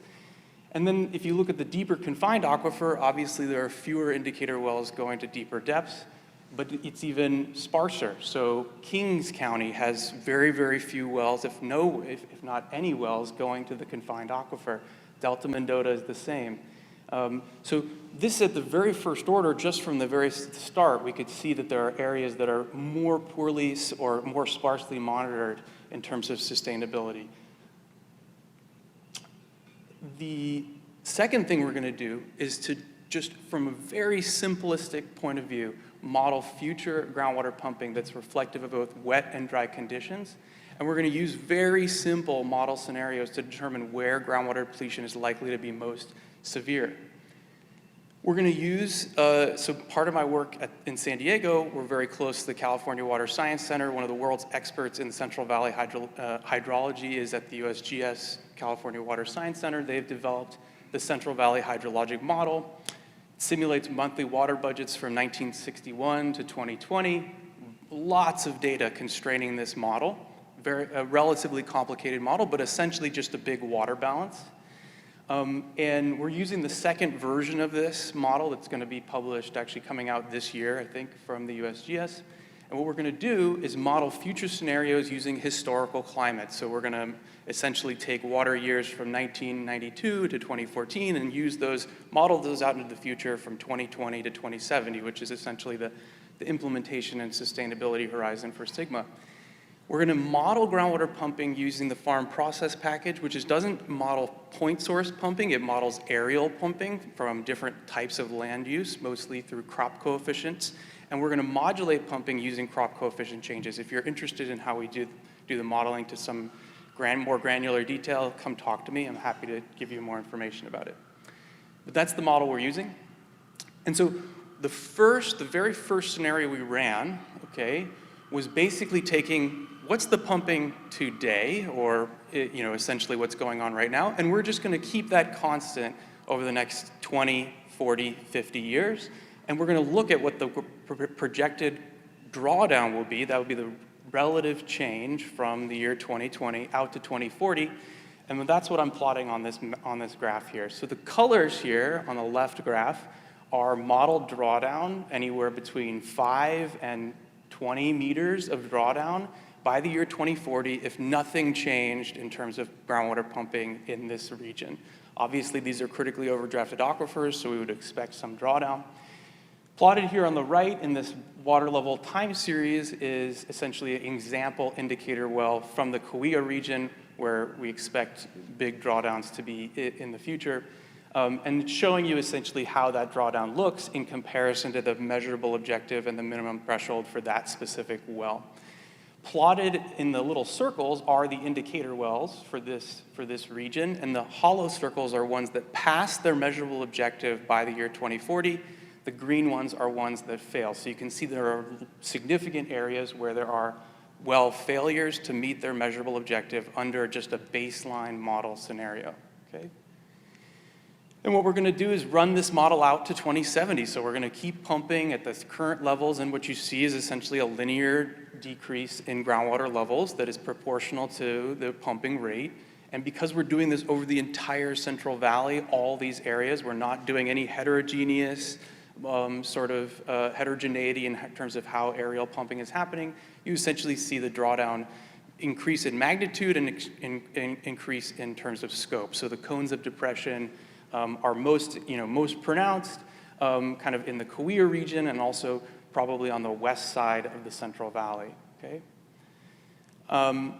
If you look at a model future where groundwater pumping increased by like just a factor of maybe 25%, which in the context of drought conditions, which are probably more likely to happen, is not necessarily unreasonable. In drought years in the past, we've seen groundwater pumping increase by a factor of 100% in very dry years. So 25% might be considered to be conservative, although in the future, sigma may have an effect on how much real groundwater pumping happens. But if you increase it by 25%, you get kind of interacting cones of depression, and you see large, I would say large transboundary sort of effects across the various GSAs. So we know that from the pictures we've seen before, that, and I'm gonna have to go very quickly here, the granularity of the management is much, much finer than the scale of the actual drawdown that I'm showing here, okay? So that's one potential thing to think about. If you do 50% increase in pumping, you see much larger, more enhanced drawdown. And if you model these things out to 2070, they get more extreme, okay? One way we look at this is looking at the various modeled scenarios and look at the unconfined and confined aquifer by failing to meet their measurable objective by 2040 and by 2070. We're seeing already pretty large percentage failures in the unconfined and confined aquifers, anywhere from 10 to 50%, depending on what region you're in and what aquifer you're in. So I'll just leave these preliminary conclusions up here. I'll just say this is a very first order approach to looking at this sort of problem, but I think that there's instruction in looking at this problem at a larger scale than just the individual GSAs and the GSPs that have been developed. Thank you very much. All right, thank you for joining me. So I am a new professor here at CSU Monterey Bay as of this last August, and I've taken over the Watershed Geology Lab, and I am a geomorphologist by training, so I focus on sediment transport, and of course that has issues very well linked with water supply and water quality. And so I'll be talking about a specific type of disturbance that is increasingly important here in California, which is sediment delivery following wildfire. And so to contextualize wildfire, where we are here in the Western United States, I really like showing this plot over here on the left, showing the area of burn extent to pre-European colonial estimates, where a significant fraction of California, and this is actually showing the Western United States as a whole, burned. And in the 20th century, in many systems, especially forested systems, we've been able to artificially lower the amount of fire through pretty successful fire suppression. And during that same time, the West became settled, and we started to move out into the periphery of urbanized areas to wildland to urban interfaces. And now, since this is basically from 1980 on as the satellite record, we've been able to obviously quantify burn area and burn severity pretty well. At the same time, had population growth in the WUI and an increase in burn extent driven by multiple factors, in some regions, patterns of ignition sources, and also fuel buildup in many of these systems because of this artificially low fire, along with, of course, climate change. And one such example of a cascading hazard event being the fires that we experienced back, if you were here in the state, in September 2020, we had a massive offshore wind event that was fueling fire, wind-driven fire, across the whole western seaboard. And of course, this drives hazards for the fire directly in itself, and I'll be focusing now then, in this presentation, a lot of my research focus is interested in, is what happens following wildfire. And so this is, I'm going to be talking about a case study from Southern California, the 2018 Holy Fire, which burned in the Santa Ana Mountains on the Riverside County, Orange County line. And this is, on the picture on the left, is basically showing a typical Southern California burn in a chaparral-dominated area where chaparral burns as standard placing severe fire and primes the landscape for high erodibility and runoff response. And on the right here is some time-lapse cameras that we had set out in one of the headwater catchments there, where it's a 1-minute time-lapse showing a debris flow, which is a very sediment-charged flow that commonly happens following wildfire. The susceptibility of these things increases following wildfire. So I'll be talking about some upstream work here too and how that links to a downstream system that was impacted by this. And so I was lucky enough to have been working with Riverside County Flood Control, who was very interested in collecting a huge amount of data on this fire at the upstream end, and then I'll talk about the downstream end. Up in the headwaters of the burn area, they were collecting differential or LiDAR that could be used to essentially create difference maps so that we can estimate sediment yield in a spatially explicit sense across this burn area, had basically over 500 different catchments where we had sediment yield information, and then ran a random forest data-driven modeling approach to look at how different variables essentially set sediment yield, the degree of sediment yield. And what we found within this area is that topography and actually this process of dry sediment loading was extremely important in terms of priming these landscapes for erosional responses. And from this work, we're able to develop a conceptual model that's supported by a lot of other work in these really steep lands of Southern California, where initially following wildfire, these landscapes are so steep that material ends up cascading down slope and filling in headwater channel networks. And once you have the first rains roll through, and the rains during this event, it was a wetter than average winter, but rainfall intensities were on the order of 1 to 5 years in terms of the recurrence intervals at the 15-minute intensity, and found that there was rapid incision of these channels, evacuation of material that reduced sediment availability for later events. But in these later events, in the stage 3 over here, there were lateral inputs from near channel sources due to increased instability from the fact that we basically debuttressed these channels, and from widespread hill slope erosion in these areas. And so what are the downstream impacts of all of this?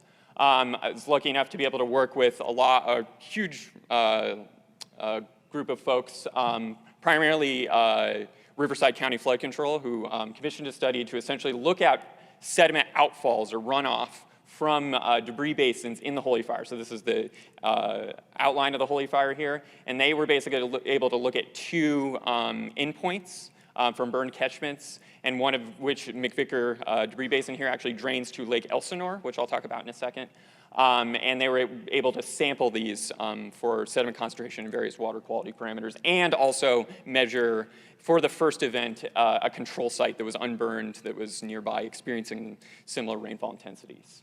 And at the same time, too, there was another group, too, that went out and collected shallow sediment cores in Lake Elsinore, where McVicker and another canyon next door drains to. It's a closed basin lake for the most part, only overflows during really wet years. And we're able to quantify then the amount of sediment basically deposited at, as a little delta in Lake Elsinore. And so this is showing results from some of the sampling work there, looking at sediment and total dissolved solids relative to the, so on the left plot right there is, so this is milligrams per liter, so concentration, looking at a reference site versus then that downstream of that debris basin, they were sampling and found that in terms of total suspended solids that we had outfall from that debris basin that was in hyper-concentrated, so extremely concentrated flow going downstream. And that then by post-fire event number 2, there was a huge reduction in the amount of sediment and sediment concentration in particular. And then looking at nutrients, saw a similar sort of impact too from that first event, so total phosphorus and total nitrogen, a reduction from that first to a second event. So what this clearly indicated was that there was a first flush effect from all of this that seemed to line up with what we were seeing upstream in terms of reduced sediment availability even after those first storm events. And then additionally too, this is showing McVicker Canyon, is what I was showing data from before, and then Leech Canyon.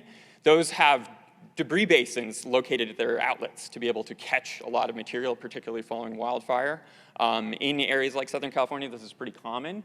And we're able to identify too, so they were catching a lot of material and able to quantify that. And then downstream, we had UAS photogrammetry that was being collected where we were able to look at so this is pre-runoff, post-fire, and then post-runoff later on in the season, see a huge amount. This was actually probably some of the biggest impacts in the downstream community was via bank erosion because of amplified runoff coming down the channel.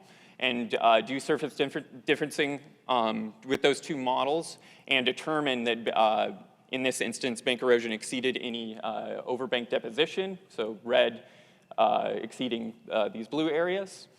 And we also identified then an undammed catchment too that fed into Lake Elsinore that did not have a debris basin located at its outlet as an important source, and took this all together basically after quantifying how much sediment ended up in Lake Elsinore as the depositional endpoint and looked at the undammed catchments and then material that was eroded via bank erosion from that amplified runoff. And able to determine likely that those, that even just that small undammed catchment was likely a huge contributor of sediment and nutrients to the lake. And that those debris basins really held back a huge, they were managing these really well. They were constantly having to keep them clear, essentially, to have enough freeboard to store material. So that likely reduced a lot of the impacts to Lake Elsinore downstream. And so takeaways here, so major erosion in response to these common rainfall intensities. This is something that we're seeing. These first flush effects are really important. There's significant buffering provided by those debris basins, and this adds to a growing body of literature of how important wildfire is as an episodic disturbance to these systems. And there's a need for more studies across a wide array of systems. So thank you for your time. I started doing this work about 14 years ago as a grad student, and I see very little advancements had been done in the arena that I put some emphasis on. That is to say, the effluent discharge of these plants. It dawned on me after discussing these matters with a social scientist. Russia studies sociology at UC Merced on a graduate basis, and focuses on environmental matters, environmental justice, that it takes a little more effort than us engineers to really solve a big problem like this.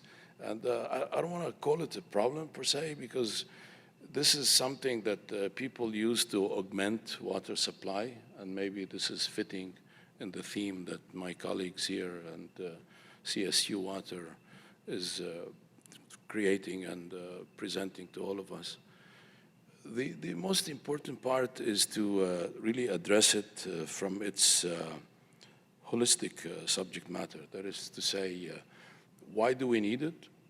Where is it put at? How big is the plant?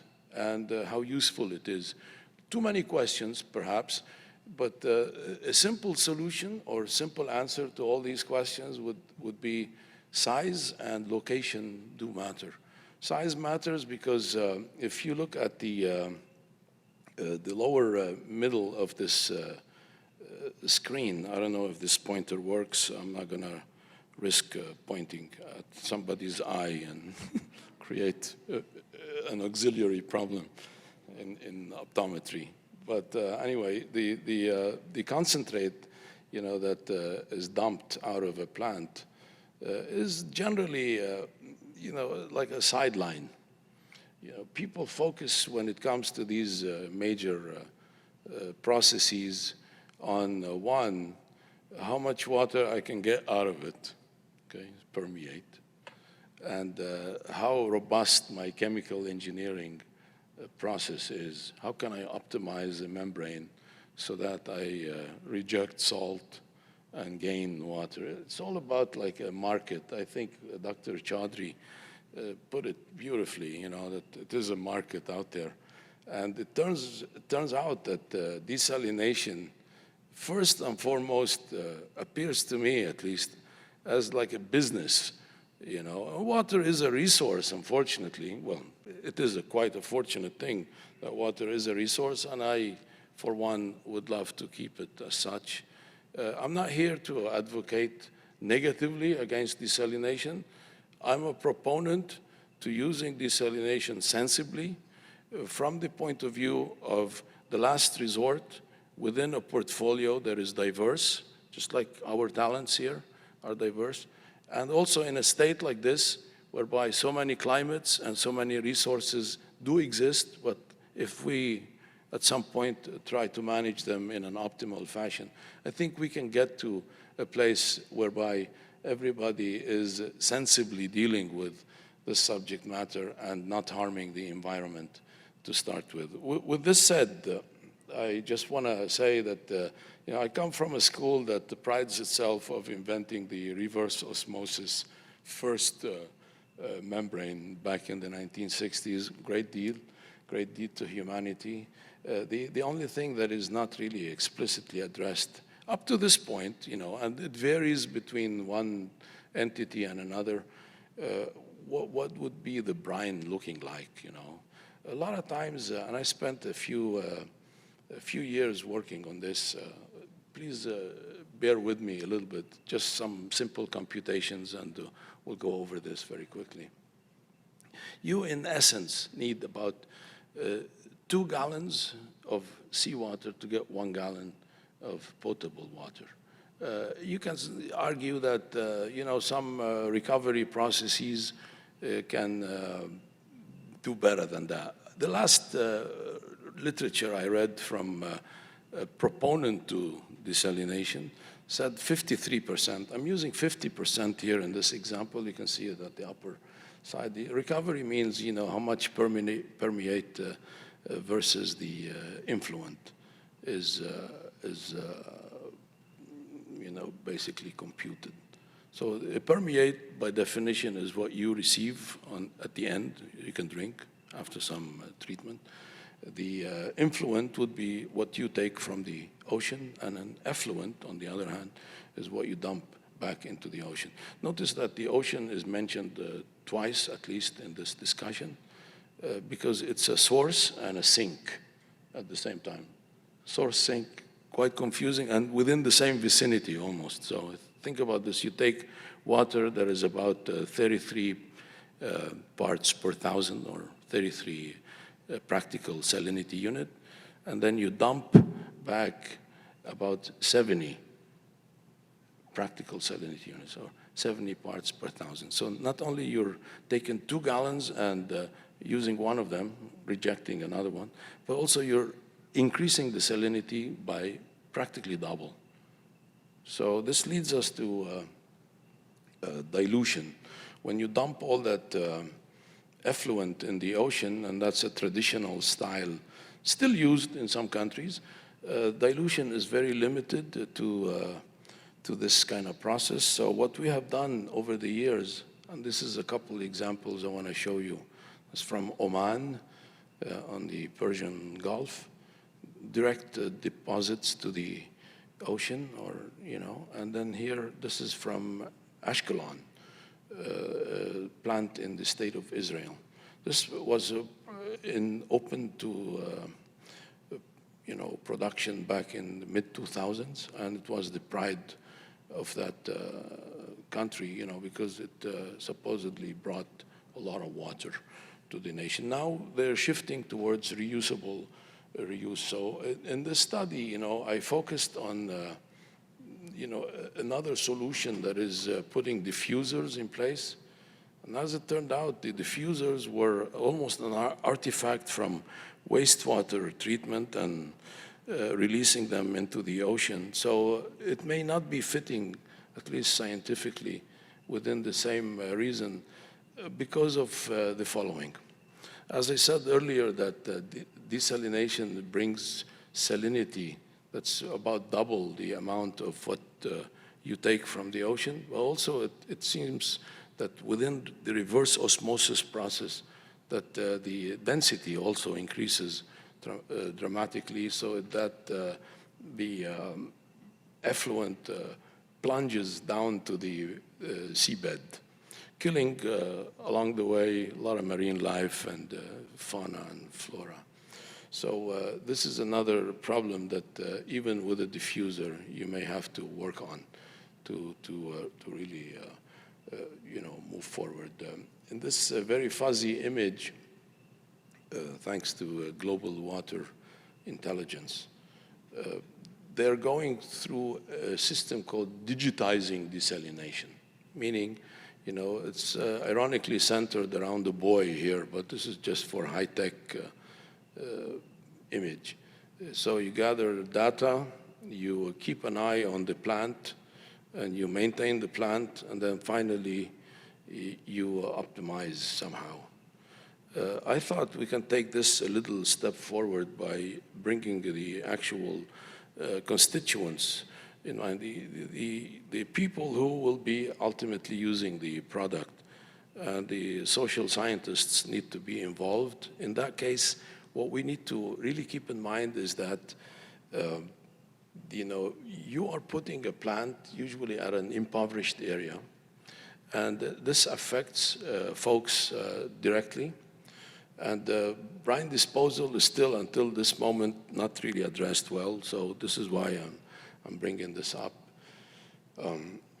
I went ahead and I started thinking about why size and location matter by looking at the actual soil samples and soil distribution. This is from your neighborhood here in the Monterey Bay. And also at the same time, if you look at the left side of the screen, I'm looking at how stochastic the waves are. The current speed varies dramatically, so therefore the dilution also follows as such. So it depends really how active the ocean front is from that point of view, where to put the plant and how to really address dilution. In addition to this, because of the soil conditions and their access to, this went out of whack, I apologize. This actual, reflection as well as absorption and storage of heat, dilution as well as density and stratification may play a big role. So what time of the day we need to operate the plant? Probably it's a useful idea to start thinking about nightly operations when the sun is not there to avoid these ancillary problems. And always keep in mind that it takes a little more than just the process itself to make an optimal plant. It is far more complex, and I hope these matters are interdisciplinary and well addressed for the next planned project within the state. Thank you so much for your time.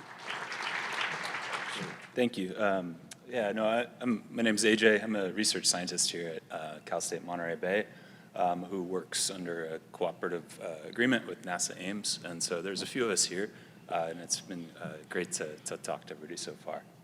Happy to present on behalf of the the larger team that is OpenET.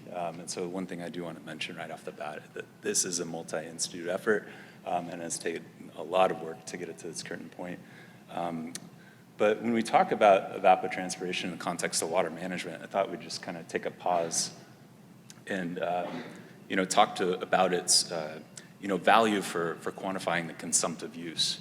And by the consumptive use, I just mean when water is applied to a given field, whether it's through rain or irrigation, some of that water goes to recharging the groundwater, some of it runs off into nearby surface bodies, but the rest of it either evaporates from the soil or transpires through plants. And so from a consumptive perspective, that's water that cannot be recaptured or reused. And so it holds immense value when it comes to water management, not just for an individual farmer, but for larger regions across the state as well. And before OpenET, this is what operational ET data looked like across the United States, a big blank map. There were, of course, a lot of efforts from modeling groups across the United States and the world to perform great research using satellites to map evapotranspiration, but in terms of data accessibility, it just wasn't there. And so what OpenET has done is filled this huge gap with accurate data at 30 meters resolution, and we can actually provide data at daily and monthly timescales. The data that we produce actually runs 6 individual models, and we provide an ensemble estimate as well. And these data have been thoroughly evaluated across the United States at a series of eddy covariance towers in agriculture, but then in natural landscapes. And what we're seeing here is actually the data explorer in which you can go and access OpenET data right now.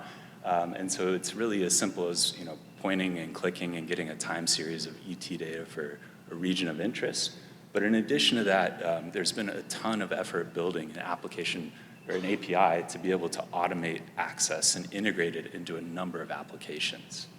And right now we have data from about 2016 to present with 3 days latency, but there's ongoing work to provide not only today's estimate of evapotranspiration, but hopefully a week's forecast in the near future as well.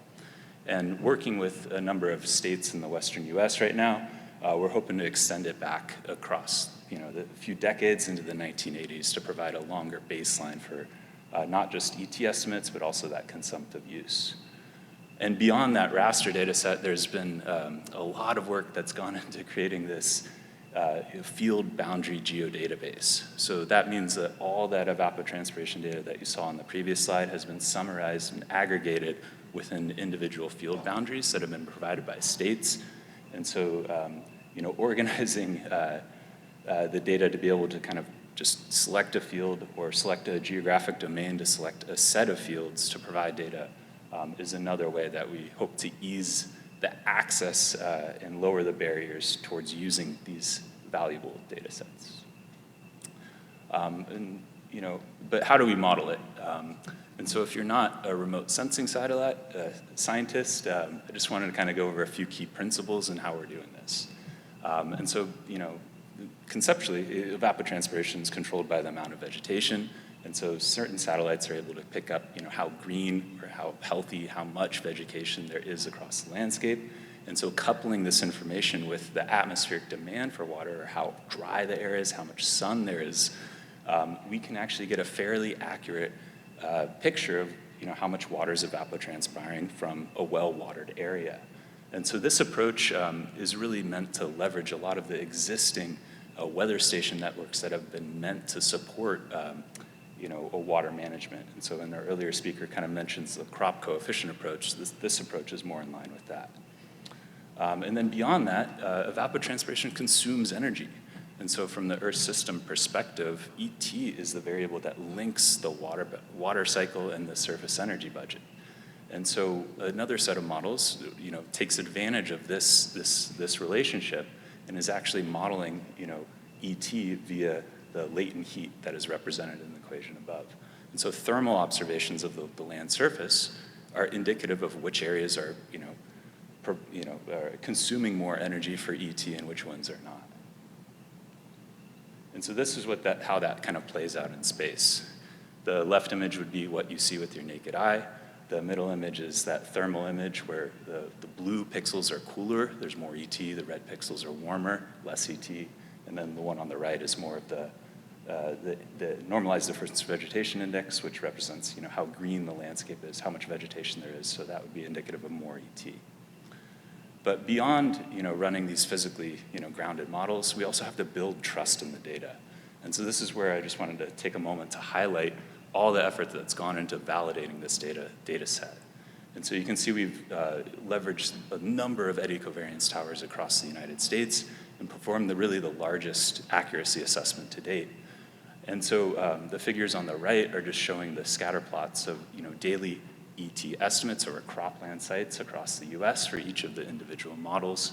And then the bottom figures showing the mean water year ET, comparing those same models to the set of eddy covariance towers in croplands.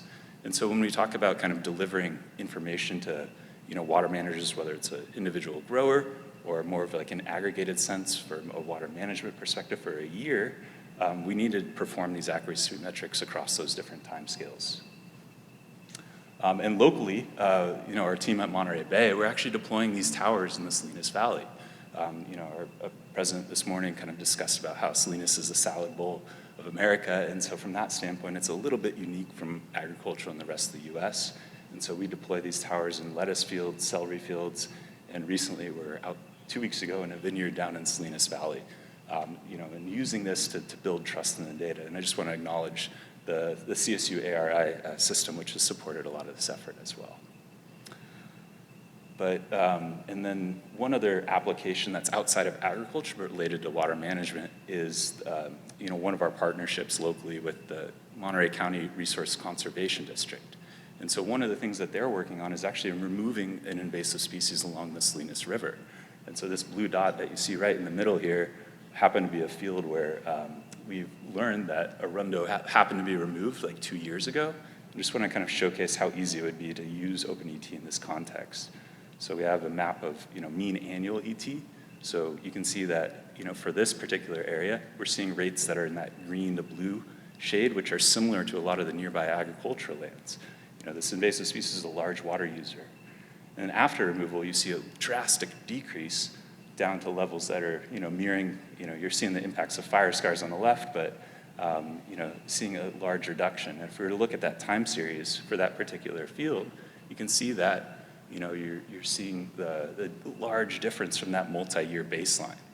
And so from the sense of producing operational data, this data can be used in a number of ways, but we're really looking for these like win-win solutions here where we can say to the Monterey County Resource Conservation District, hey, this is how much water you're saving by removing the species, and then they can go back and get funding to continue to remove the species to support water management in the context of SGMA, among other things. And with that, I'll just kind of conclude with a few thoughts on what we hope to do. And so we really are hoping to lower the barriers to data use in supporting rural communities, supporting water management, develop applications, getting a better sense for what an accurate water budget is for a lot of the regions, supporting policymakers, so things like not just the data itself, but having the API, we can actually develop tools that simplify regulatory compliance. And so we've been working with DWR in the Bay Delta area to actually support their efforts to report water usage.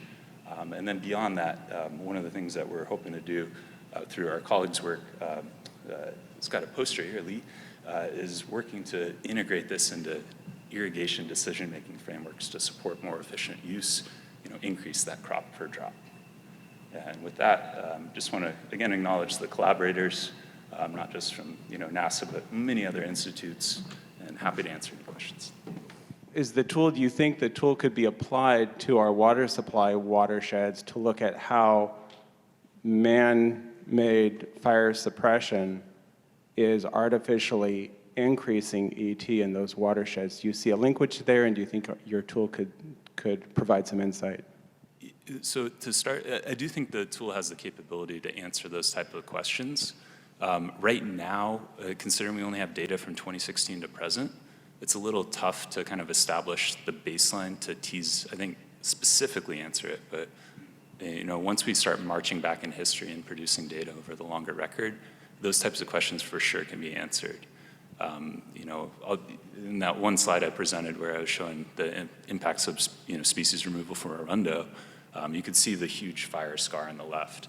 And so in the natural environment, we do have the capabilities to detect those changes. And I think one of the interesting things from the standpoint of research right now is, CAL FIRE and U.S. Forest Service are supposed to, treat and thin forests at, I think it's like a rate of like 500,000 acres a year. And so having an understanding of how that's actually going to be impacting water yield will be really interesting moving forward. I'm just wondering, what are the data needs, and are we measuring enough, or do we need to have more in situ instrumentation? How are we going to get there? From the effluence point of view? Any point of view. Okay. So basically, as I said earlier, desalination seems to be stemming from a private enterprise point of view.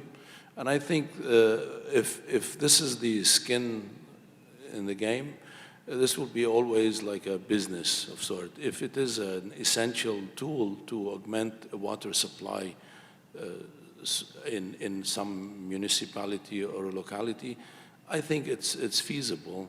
However, it has to be done in a sensible and very small size fashion. So the smaller the size of the plant, the less impact on the ocean it is. Here you may need water inland, and if you put a seawater desalination facility to convey the water far away from it, will be also very costly. So it may not be, as I said during the brief presentation, feasible per se water supply source, but it would be a good last resort or something that may enhance the diverse portfolio that you may have in a state like this. Of course, depends on the region of the world. We're talking about California. If we talk about somewhere in a very arid desert, perhaps this is a different story we need to address or a question to answer. I hope I answered your question. I think from the groundwater point of view, I think one of the biggest things that Sigma did is going to require groundwater pumping information. So one of the big question marks from historical past is how much groundwater pumping is occurring where. There were basically very few rules or regulations related to reporting, and that's why the Central Valley hydrologic model uses land use and aerial photography and crop coefficients to estimate groundwater pumping aerially. I think in the future we'll have better understanding of point source pumping, and that will inform the models in a much, much more clear way. So just getting information on pumping on any sort of timescale would be useful. Yeah, I guess from the post-fire erosion perspective and delivery to downstream water resources, the region I was presenting on with Southern California is actually a much more data-rich region too. We actually have like a pretty decent working model in terms of post-fire debris flow volume yield.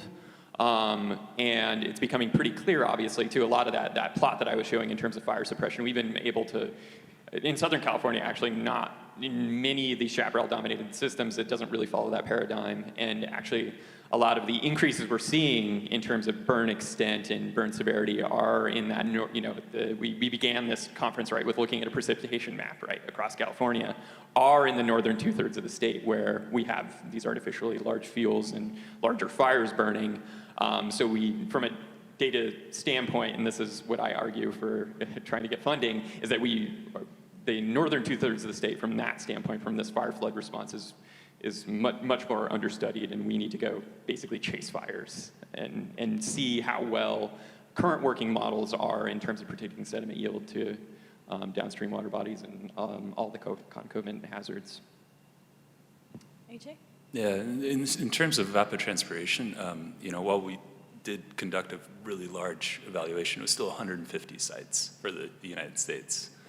And so, from the standpoint of like the work that we're doing locally, they're growing lettuce, they're growing celery, they're growing, there's vineyards, there's, strawberries, there's a lot of different stakeholders that want to see the type of data being validated for their particular use case. And so there's always, I think, a need for more evaluations in that sense, just to get more buy-in. And then from the measurement perspective for ET, it's a lot of the ET models are going to be, it's like one of the things that makes or breaks the models, you know, regardless of the satellite observations, is the reference ET that we use to model it. And so California has a fairly robust network in CMIS, but in other states, that's not necessarily the case. And so for a lot of, let alone areas outside of the United States. And so there's a lot of need for more accurate meteorological data sets. And from the standpoint of kind of weather stations, there's a lot of value there still. Thank you all for your presentations. My question actually is not specific to you each one of your presentation, but it goes beyond that and also maybe applied to the previous panel. So as President Quinones was giving her opening remarks, the alarm bell kind of went off my head when she said her experience in research as a student sort of, helped shape who she is now and who she became. So for us faculty, what we do translates beyond the classroom. What we do with our students in terms of engagement, the experience, for them to experience research and publication, all those kind of things. But most importantly, our impact in the communities that we serve. So my question to you is, considering that this year's conference theme is our Water's Future Challenges and Next Step, with regards to opportunities for our students, can you think of how your research would translate beyond the classroom, beyond publishing a manuscript, to concrete impact in the communities and getting students involved in what I'll call service learning or student engagement that will provide authentic learning experiences for our students in terms of their career and their future? Thank you. Yeah, if you don't mind, I'll take this. So the one thing I forgot to mention at the start of the presentation that relates to this question is that I'm actually presenting on behalf of Forrest Melton, who was my mentor 12 years ago here at Cal State Monterey Bay. And so one of the joys of kind of being back at CSU-MB right now is to be able to pay that forward and provide those same student experiences. When I started working with Forrest, we were deploying instruments across the Central Valley trying to validate one of those 6 models. And through that experience, I really grew an appreciation for not just agriculture in the state, but the challenges of efficiently applying water for agriculture as well. And so through our project, at least, a lot of the field work that we provide, I think, builds those enriching experiences to where you're not just going through the steps of the scientific method, but also getting your feet on the ground and really experiencing some of the true challenges that communities across the state are facing. Yeah, I'll say I've had a couple of undergrads and a master's student work on the project I showed. From digitizing data, learning about the reports. SIGMA is a huge, huge revenue opportunity from the environmental consulting world.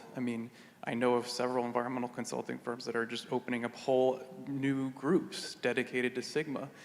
And, so if we can educate students in research and getting involved in both modeling, data collection, just, technician work, that will, getting them familiarized with it, I think you're going to see a lot more students coming out working in environmental consulting geared toward that. And I'm hoping that several of my students go that route. Yeah. I hope so too. I'd like to share a couple examples on this topic. One, not necessarily desalination, but it was about stormwater and the efficiency of culverts throughout the state. So we have worked with 2 groups of students, graduate and undergrads, and allowed them to basically think about the subject matter outside the box. And we were surprised that the kind of like raw, if I may use this word, thoughts that develop through these younger brains far exceed us as specialists. And because we look at certain, metrics, in a very limited fashion. And the higher our education seems to be, the narrower our perhaps minds also seem to undevelop or develop. So these younger folks became instrumental in the success of a project that used GIS without personally asking them to do it. They went ahead and learned it and applied it so that they congregate areas to visit within the state, within a certain region faster, and save money and time of travel, etc. So this prompted me to think about a topic called reversing the hierarchy in a research project, meaning the marginalized becomes the leader and the privileged becomes a follower. It worked with some supervision, and it's a work in progress in terms of engineering education and maybe conducting research across the board. Yeah, sure. And at least with these, not specific with these projects, but expanding out and looking at post-fire impacts, I currently have a long-term monitoring program going on near here in response to, so part of the challenge, or I guess knowledge gaps here, is understanding in these systems like how quickly they'll recover too in terms of vegetation and actual soil hydraulic properties, erodibility, and all of that. And so we have a project up in an estuary in Scott Creek, north of Santa Cruz, that's really important fish habitat. And so I've gotten a bunch of, because of proximity, we're really close by and able to get students out and teach, basically apply a lot of things they're learning in class, or right off the bat, learn high precision surveying techniques. That's essentially what we're doing out there. And also a bunch of other geospatial skills. So they're learning a lot of these GIS skills and being able to go out in the field and collect this really important data for this estuary that's experiencing post-fire inputs and landslides from this recent atmospheric river. A lot of the work that I'm doing is also kind of opportunistic, basically chasing floods, and we have all this baseline data now that exists in California that we can take advantage of. So it's an exciting time for sure. So thank you very much, Steve, for inviting us. I'm going to give you a little bit of background on what SQUIRP is, what we do, and mostly why we're here.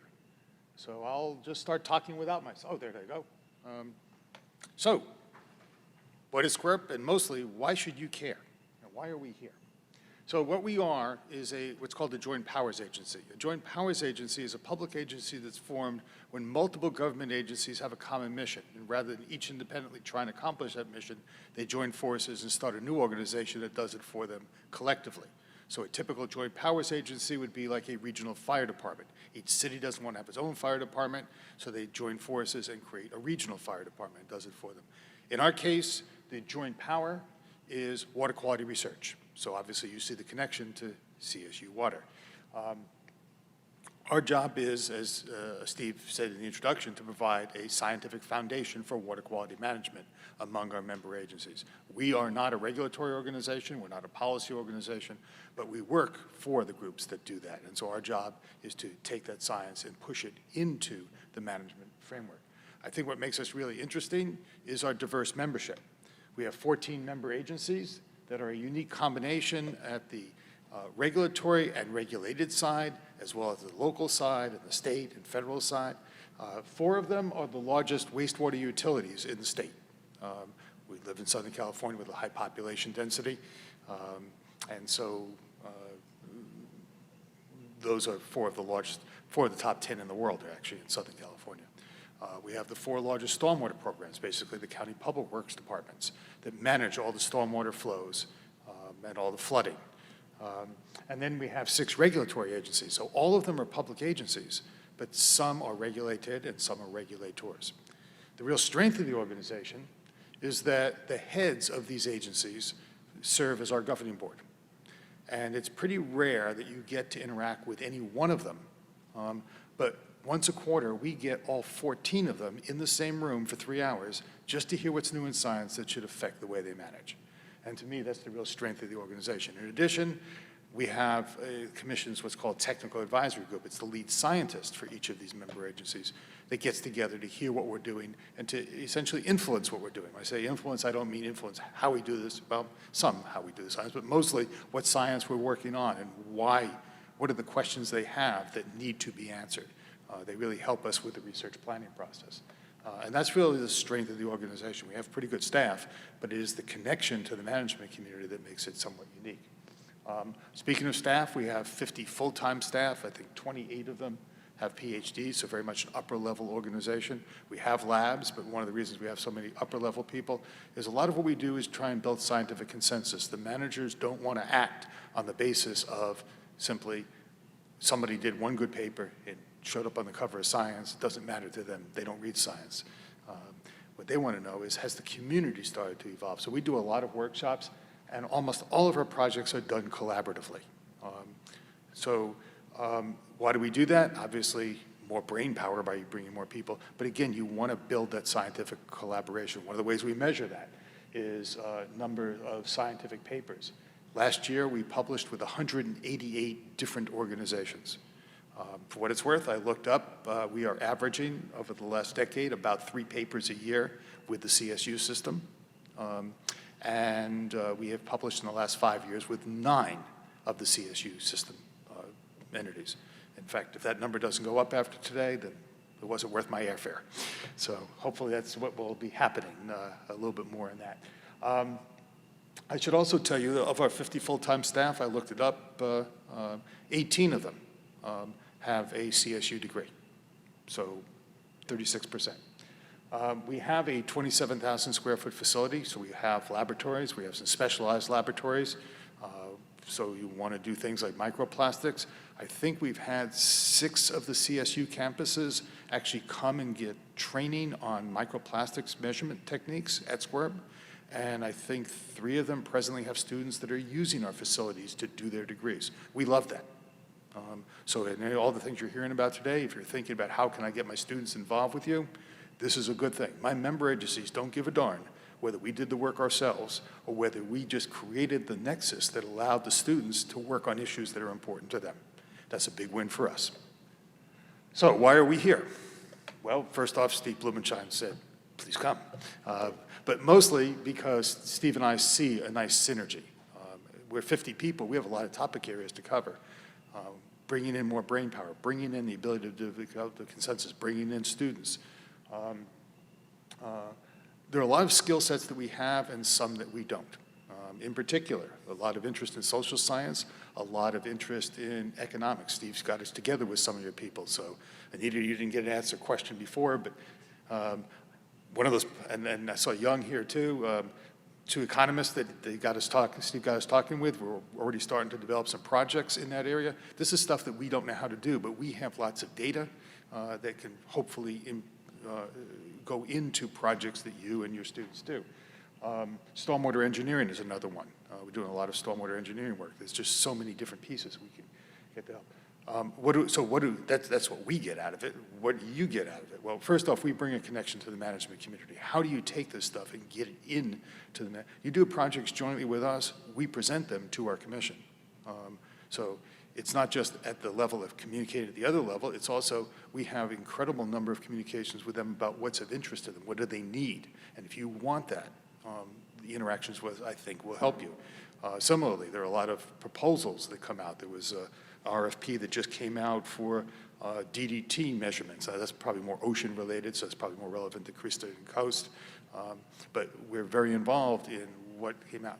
Microplastics, the state just came out with a big RFP for all kinds of microplastics work. We're very cognizant of what are their interests. So if we can help you write a proposal, it turns out for the microplastics, I think we're doing 3 joint proposals with you. You all are the leads, but we offered up facilities or help in making those things happen. Again, our member agencies love it when we can get you and trained in those things. We also hire. I mentioned that 18 of our 50 full-time people are CSU graduates. We also have about 30 part-time people who are working while they're in school. Some of them are actually working with us while they're working on their degree, using the project they're doing at SWIRP as part of the degree. 2/3 of those people are from CSU, mostly from Cal State Fullerton and Long Beach and San Diego. So if you decide you want to work with us, what are the things we work on? Here's a nice list. So bioassessment, you go out there and you want to look, we do mostly ambient work. We do some drinking water work, but it's mostly ambient work. You want to know the quality of a stream. We develop all the indices that the state is using for what is a good biological community. Some of you might be familiar with eDNA. We're one of the leaders in the I guess, world on development of eDNA. We'd love to bring some more of your folks into that. Nutrients, obviously, contaminants emerging concern. I mentioned microplastics. Microplastics that work is in both the ambient environment and in drinking water.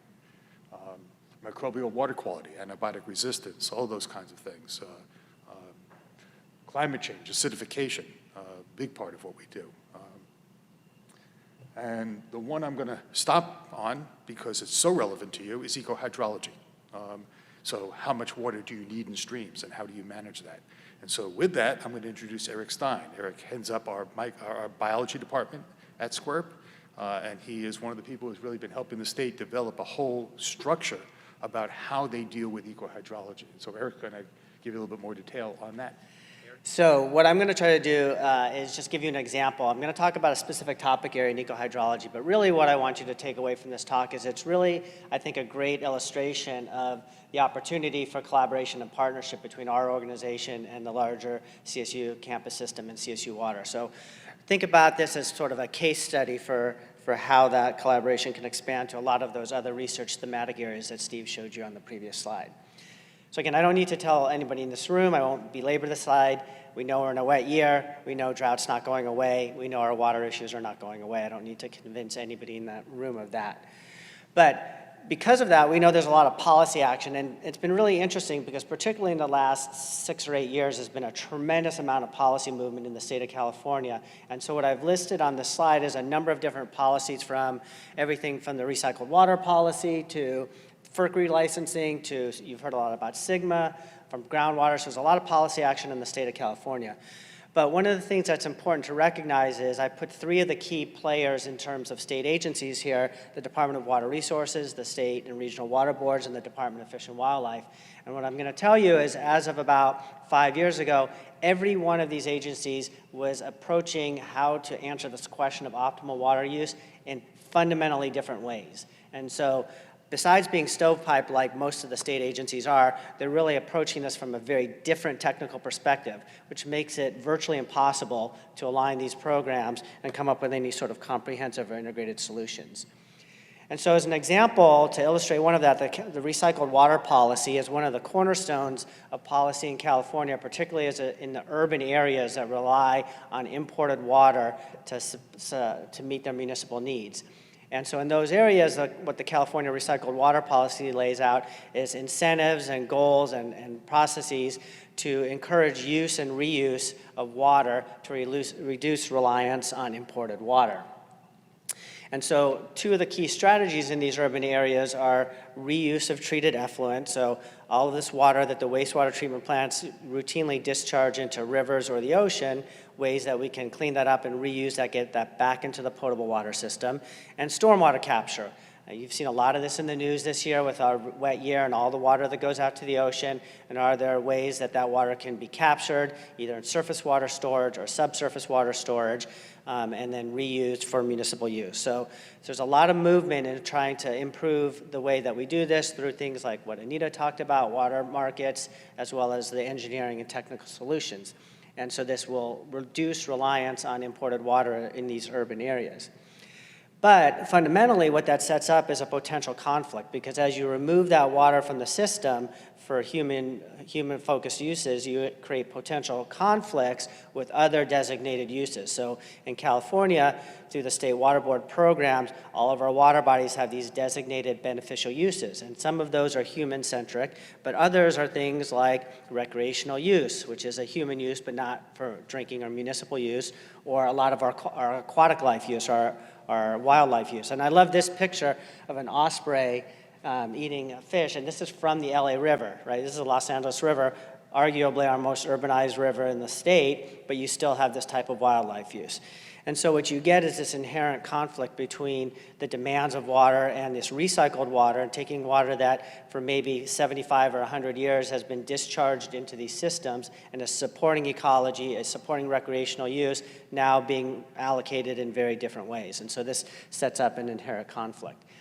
And so these agencies like the Department of Fish and Wildlife, which are maybe more concerned with the wildlife use, and things like the State Water Board, who may be looking at water rights and water policy, are again, until recently, have been approaching this question of how much water should remain in the system versus being used for municipal uses. They've approached that from a very different technical way, which set up this little bit of a juggernaut.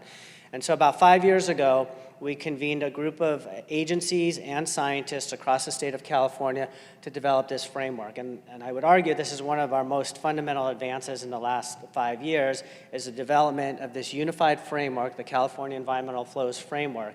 And this is a unified technical approach to answer these questions of how you make these trade-off decisions between water for things like the environment and water for municipal uses. And so this framework is critical, and Steve, you heard in his bio, these on the California Water Quality Monitoring Council, which is an intergovernmental council established by legislation that is supposed to coordinate these activities across the state. And so this framework has now been adopted by most of those major agencies that I showed you on the previous slide are sort of using this framework to now implement their programs and policies, and I'll give you a few examples of that. But sort of the Rosetta Stone and sort of the way we were able to sort of bring a lot of these programs together is by approaching this question of how much water should be in the system in a fundamentally different way, and moving away from this concept of minimum base flows or minimum discharges, and also moving away from this species-centric approach that a lot of agencies have taken. You know, how much water for salmon, or how much water for delta smelt, or how much water for the mountain yellow-legged frog, and moving away from the species-centric approach to a more holistic approach, where we look at the hydrograph over the entire year and think about all of the ecological functions that are supported by the various elements of that hydrograph across the year, and using that to develop, to sort of parse that hydrograph out into these 5 major components of the annual hydrograph. And so the fundamental technical foundation of this approach is thinking of these 5 components of the annual hydrograph, and then identifying an agreed upon set of metrics. So what was really key in this framework is that everybody came together and agreed on 24 metrics that we can manage towards, and they vary by different places of the state, but it creates sort of a common language that now everybody can use to say, if we manage towards these 24 metrics in different ways, this is how we can try to protect the ecology overall, not just one particular target species, while still allowing for other water to be used for other purposes. And so that's kind of the foundational approach here that's sort of allowed this meeting of the minds on how to approach these somewhat difficult questions about optimization and allocation of water. And so what I want to highlight on this slide, this is kind of the sort of general construct of the California Environmental Flows Framework, and it's divided into 3 sections. And the first section is sort of asking, you know, what's our baseline, like what's sort of the natural flow regime, and what's our starting point. And the second section is, how is that then influenced by more location-specific factors? It could be local geology or geomorphology or specific demands in certain areas. And so that's pretty straightforward. Those first 2 sections, the Section A and Section B, that's science, right? We have models, and we have curves, and we have all sorts of cool tools, and we can answer those questions from the science perspective. This last piece, this Section C, this is where we move out of the realm of science and into social science, economics, policy, all those things that we as scientists don't really do very well, right? And so those are the dicey questions, which if you know how to set those targets for those 24 flow metrics for the environment, now how do you balance that with all of those other demands? And that's where we see tremendous opportunities for partnership. And so as I mentioned, this approach is being already used by 2 of the key agencies, and I've listed some of the programs that are using it in here. And I just wanted to, again give you this example of this kind of dichotomy between the science and the social sciences. So this is an example of a curve we developed for a project in the LA region that's looking at wastewater reuse. And basically what this curve is just saying is if you start with this baseline of discharge from the water reclamation plants, and you want to now reduce that because you want to start reusing more of that water for municipal use, as you move down this curve, as you move sort of from right to left, on this curve, and you reduce the dry season effluent discharge, how does that relate to the changes in the base flow, or the dry season base flow, which is on the y-axis? So we're just relating decreased discharge to decreased base flow. And then we can start to overlay sort of ranges that certain types of habitats need to survive. And I'm just giving you one example here for willow riparian and cattail marsh.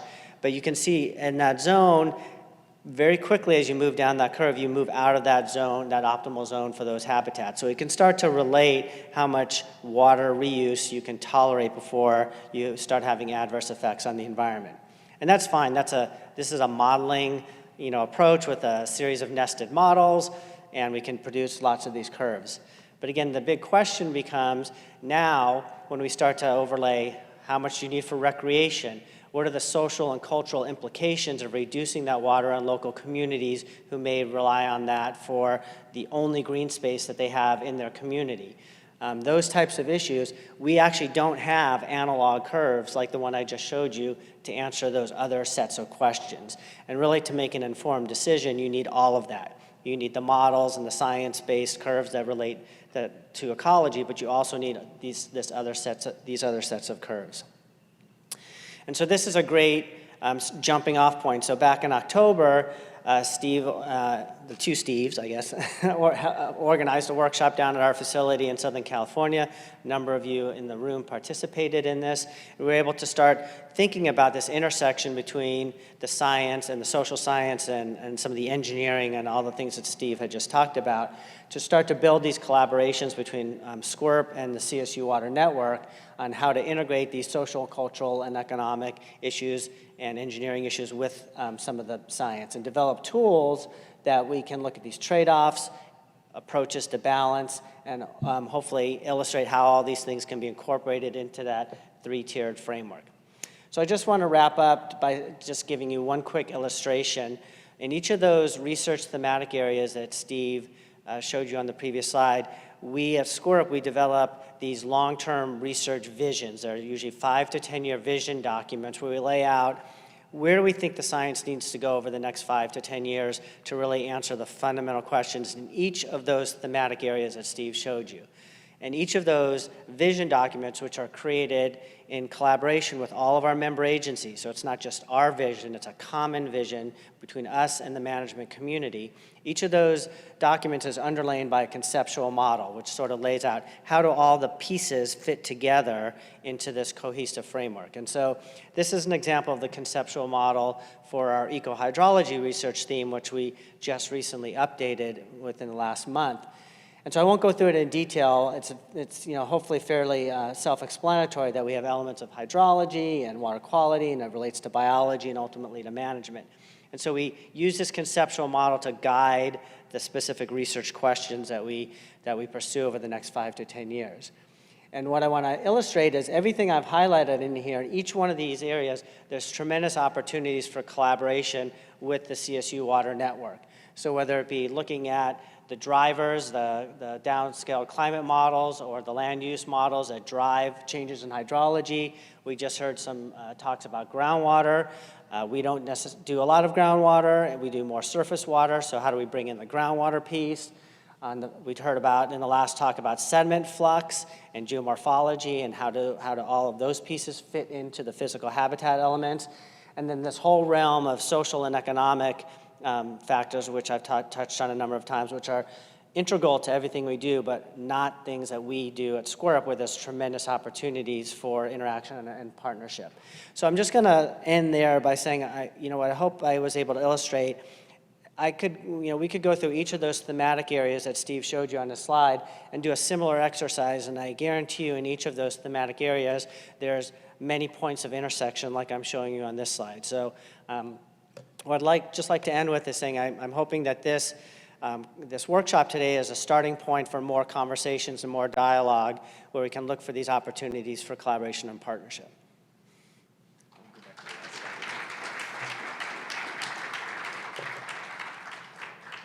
Thanks, Steve and Eric, for making the effort to come here and share that message with us. I hope people feel the real need there for this engagement.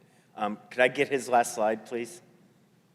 I want to make a connector point to make these efforts worthwhile. So Eric, yesterday I was at the Tribal Water Summit in Sacramento, and the environmental flows framework came up, and I thought of you and your work with that.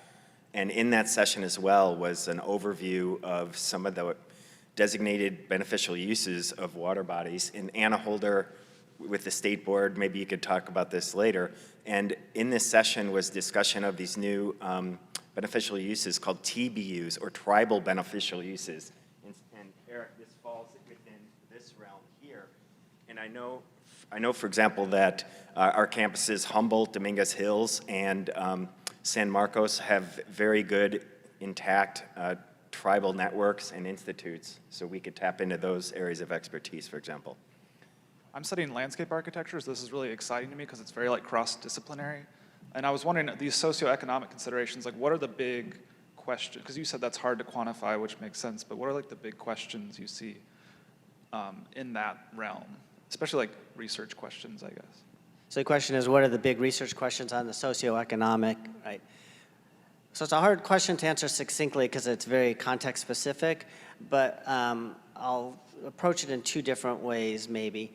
One is, I think that maybe from the economics and the social perspective, is how do you take traditional research methods, let's just say on the economics, which are maybe designed to answer fundamentally different questions about how markets operate and things like that, and how do you take those traditional tools and apply them to these sort of natural resource-based questions, which operate, with much more externalities and different types of questions. And so, to me, that's a fundamental opportunity for advancement of the sciences. How do you take these traditional methods and apply them to a different set of questions related to these natural resource issues?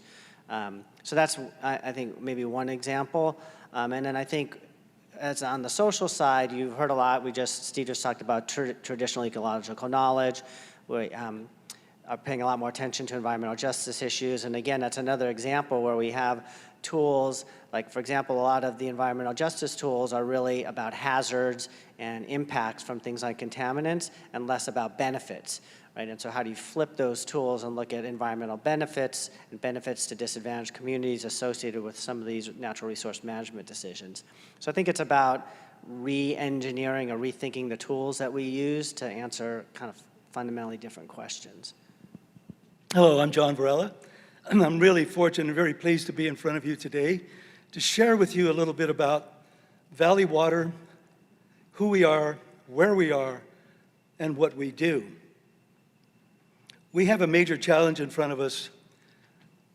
Globally, access to clean water is a major concern, and by 2025, half the world's population could be living in areas facing water shortages. Here in California, about 1 million Californians lack access to safe, clean, potable drinking water. And by 2030, California will be in short of water by about 1.5 trillion gallons. So it's clear that access to safe, clean water for all, including our most vulnerable populations, is not a tomorrow problem. It is already here. So let me give you a little brief background as to Valley Water, what we do. We're a water supply public agency. We're located in what once was called the Valley of Heart's Delight, an agricultural mecca from the city of Palo Alto south to the city of Gilroy. Acres and acres of beautiful orchards, tree fruit, row crops, flowers, garlic, growing. In the mid-1970s, we morphed. We went from processing apricot chips to processing silicon chips, and Silicon Valley was born. But amazingly, the vestiges of agriculture still exists in Santa Clara County. So there's a population base of approximately 2 million people that we supply water to. We have 10 dams and reservoirs, our above-ground surface water. We have approximately 200 miles of creeks and streams, about 150 miles of conveyance pipelines that brings water from one part of the county to the other. We have 900 plus employees, and we're aging out. Of those 950 or 900 plus employees, 50% are at retirement. And we're hoping that they don't all have a mass exit, because we're going to be in a real world of hurt. There is no water tree that we can go pick the skilled fruit from. I'm going to share with you in a bit about a program that we've introduced on how we could replenish that work supply. But one of the biggest areas that we're concerned with is our disadvantaged communities. I hate using that terminology. Let's just say our challenged communities. And in Silicon Valley, which is one of the richest areas in the state of California, property values are going through the roof. How people can afford to live there is becoming more and more challenging every single day that we live there. And the pockets of people that work in the service industry are most impacted. And the concern that we have are the students that are living in these environments, in these communities, that don't seem to get the same opportunities that people in higher net worth neighborhoods have. So we have a program called Diversity, Equity, Inclusion that tries to equalize all the different components of what we look like at Valley Water. If you walk onto our campus, it's like walking onto the campus of the United Nations. Every color, every language, every ethnic food, we celebrate each other's cultures, and that's what we're all about. We're all about diversity, equity, inclusion. And these young families and young children that live in these communities that would like to aspire in higher education are typically overlooked. They just don't have the resources to go to higher education.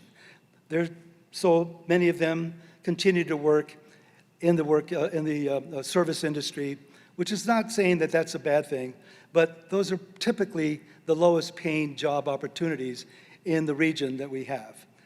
To go to work at Apple, to go work at Meta, to go work at Oracle, or to Twitter or Google campus requires a little bit more of a skill set and opportunities to get there.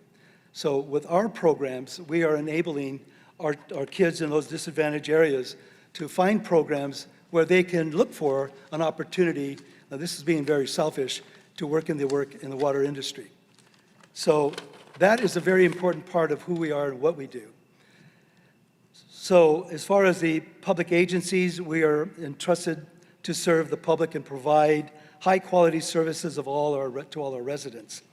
The disadvantaged communities need to be part of the conversation and decision-making as we are to address the needs truly and meaningful to help my organization accomplish that. And Valley Water established the Office of Racial Equity, Diversity, Inclusion, and interestingly enough, you heard Steve just mention that ACWA, the Association of California Water Agencies, has in November just recently approved a Diversity, Equity, Inclusion Foundation, which is pretty much going to mimic what we at Valley Water and other water managing agencies up and down the state, Metropolitan in Southern California, Westlands in the central part of the state, East Bay Mud in Alameda County, and Contra Costa Water District in that region, have their own diversity, equity, inclusion programs. So we decided to take some of each of those programs that are successful and bring them into ACWA and create that for the entire state of California. There are 10 regions in ACWA, from the northern part of the state to the southern part of the state. The region that I represent, and I'm chair of our board, is Region 5, which is from Santa Barbara to San Francisco, east to Contra Costa, south to Santa Clara and San Benito County. And you can only imagine the population base that I'm speaking to in the farming community, where there's many of these workers that work in the fields and children at home. Again, they don't have the advantages that those children have in higher earning areas of the areas that they live in. So those are our models, if you will, of what we're looking to find systemic equity across the agencies, culture of inclusion within our work environment, justice to improve equity of our work and their work, and community partnership to help foster engagement. Very important to have the communities engage in the work and the ethnicities that we're reaching out to help them find a career path. workforce representation to increase diversity at all levels. So our program that I want to speak to you about is, we call it Career Pathways. And the one I want to speak to you about is Water Career Pathways, which is an enormous program. We introduced this program into the local high schools through the different school districts within Santa Clara County. And we also have programs for our primary grade schools and our middle school children. Those are more focused into what does water mean to you, addressing the needs of what children are exposed to, and what does water mean to them and their families.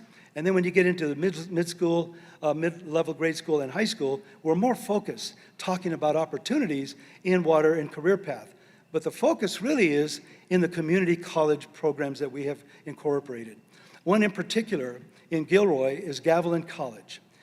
Through the sponsorship, through Valley Water, we have incorporated over 300 programs, from anywhere from water treatment to water management to working in the creeks and streams. When they graduate with a Associate of Arts degree in any of those programs, they also get a certificate of completion in one of our water career path programs. Then they could come to Valley Water and participate and ask to be part of our internship program. Our internship program is absolutely one of the most exciting programs that I think any water district or any public entity can offer.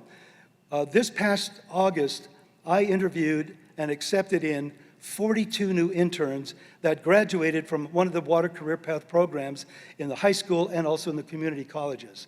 Of the 42, 40 women were involved in the process, in the graduating class. 2 were men. So women in water, we're speaking the language, we're giving the message, and those kids are just now in the middle of completing a 6-month course. They'll be graduating in June, and most of them will be offered an opportunity for a career at Valley Water, a job, or support, perhaps sponsorship to higher learning at one of the state universities that can offer them courses in water, in sciences, biologies, and hydrology, et cetera, higher learning areas. This is where I feel that we need to incorporate the CSU system to get more sponsorship, to offer opportunities to many of these students and kids that are coming from these various disadvantaged communities, to offer them the same opportunities that those are offered from other areas that they are more fortunate to be a part of and live in. So our internship program is continuing. They will be graduating. By the way, they get paid $1,000 a month, and they get medical. Now, who else does that? I don't know. If you're there, I celebrate you, because this is a very important opportunity for others that are not doing this to learn and copy us. Find a way to figure out how you can offer these same programs to our youth, the advantaged and the disadvantaged communities, that can create the water career path that we need to have that tree with skilled fruit on it that we have trained, and many of the instructors at the school are our former employees that have retired and have now repurposed themselves and have gone into education and are working with our youth in our communities.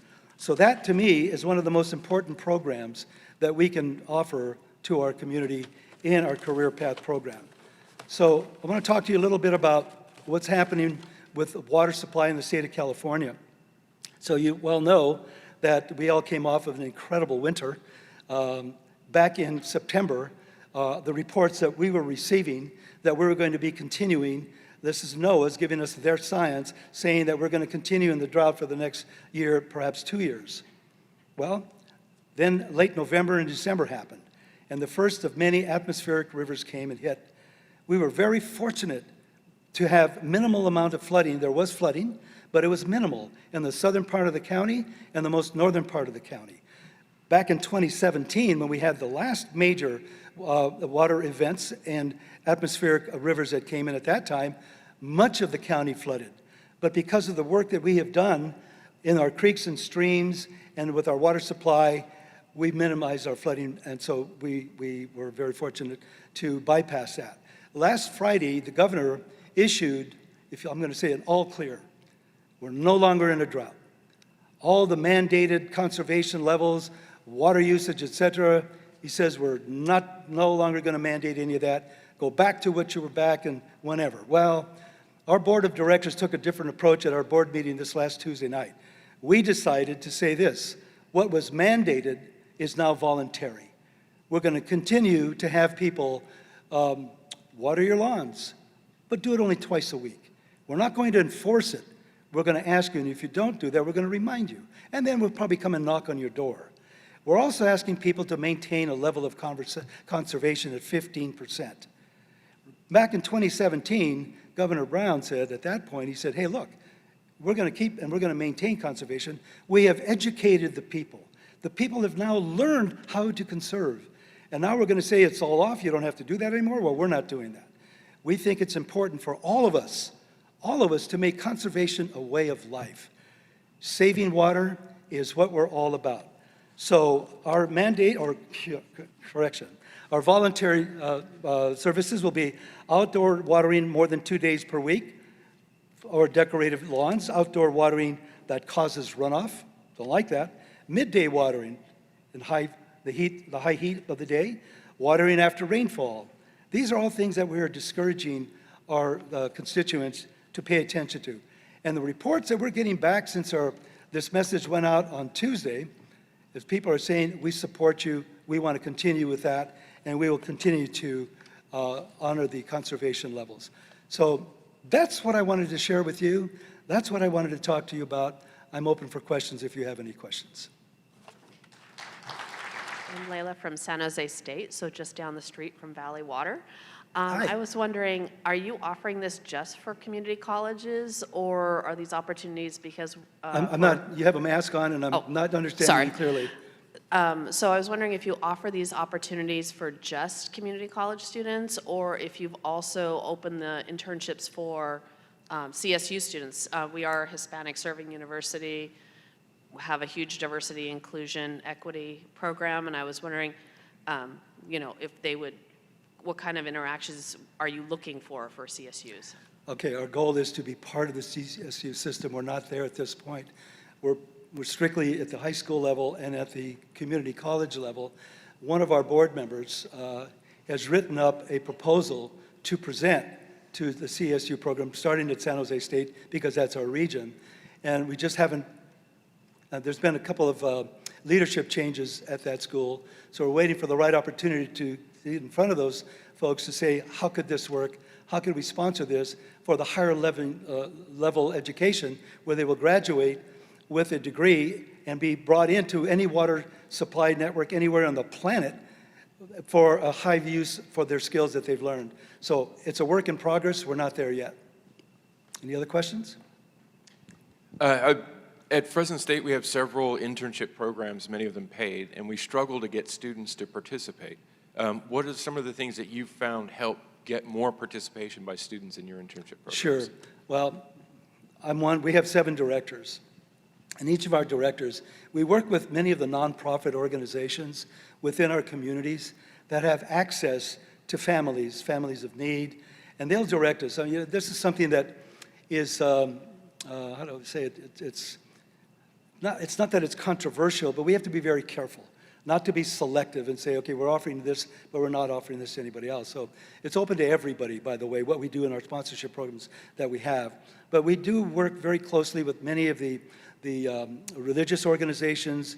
They have networks with many of these families, and they will tell us, maybe you could talk to student J or student A that could use the resources that you're offering, and either our staff member or one of our directors will communicate and contact them directly and say to them, we have an opportunity for you to learn a skill and get a job opportunity. Are you interested? 9 times out of 10, they say, where do I sign? So that's the reach out program that we have. It's not foolproof, but it does work. Just one other quick point, because we're a little ahead of schedule. Let's celebrate that, right? So I like your messaging about the governor's message about conservation and drought, and that's all off, but you don't want to think that way in your entities. And I want to offer a counter to that, and something I heard recently, just within the last couple of weeks, at the Kern County Water Summit. And I heard a panelist say, look at how extreme our years are. We know that there's no average precipitation year anymore. It's boom or bust.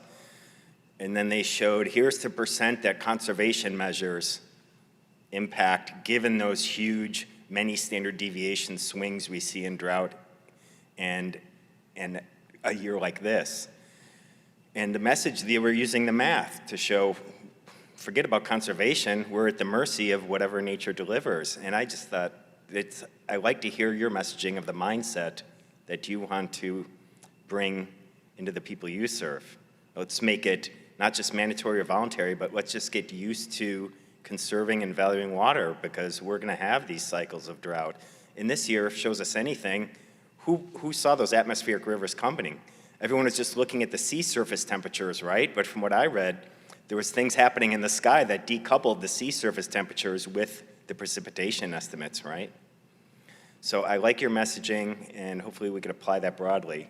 Think conservation, because you don't know what the next water year is going to bring. This year is very huge evidence to that effect. All right, okay, we're already up. And as it gets situated, we just had a great talk from John, thank you. I'm going to add to that. In the water sector, we were talking earlier about the value of water and valuation. And I think that we should take a hard look at, and inclusivity, right? Hard look at unpaid internships. I don't think there should be in the water sector, or at least we should really work toward working those internships into our grant applications and into our funding. I know that can be exclusionary for some students. I speak with a little bit of experience. When I was back in school, I'm sure some of you share in that experience where you have unpaid internships and those that need an income cannot avail themselves. So anyhow, today we're talking about testing at child care centers. This is a project that we just started a couple years ago. I'm going to talk about a little bit more about the development of the project, because I think that's, we all have our interest, but hopefully that will translate even if you're not a drinking water person or a lead contaminant person.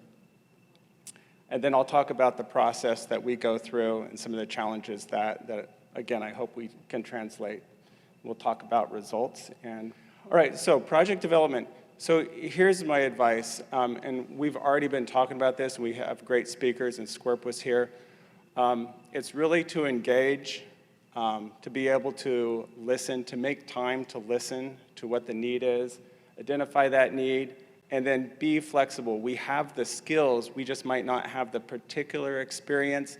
This was a very different project for me. I'm a surface water quality, stormwater quality person in my career. This is drinking water, everything's in a pipe. But be flexible and be confident that you can convene a team to address the need. In this case, we had probably three primary parts of this. We had a customer service outreach kind of communication need. We had a data management need, a lot of import of information and communication out. And then we needed statewide sampling of over 3,000 locations. There's no way OWP was going to do this with existing staff. So as we're working with our funding agencies listed here, we identified, okay, we're going to need a team.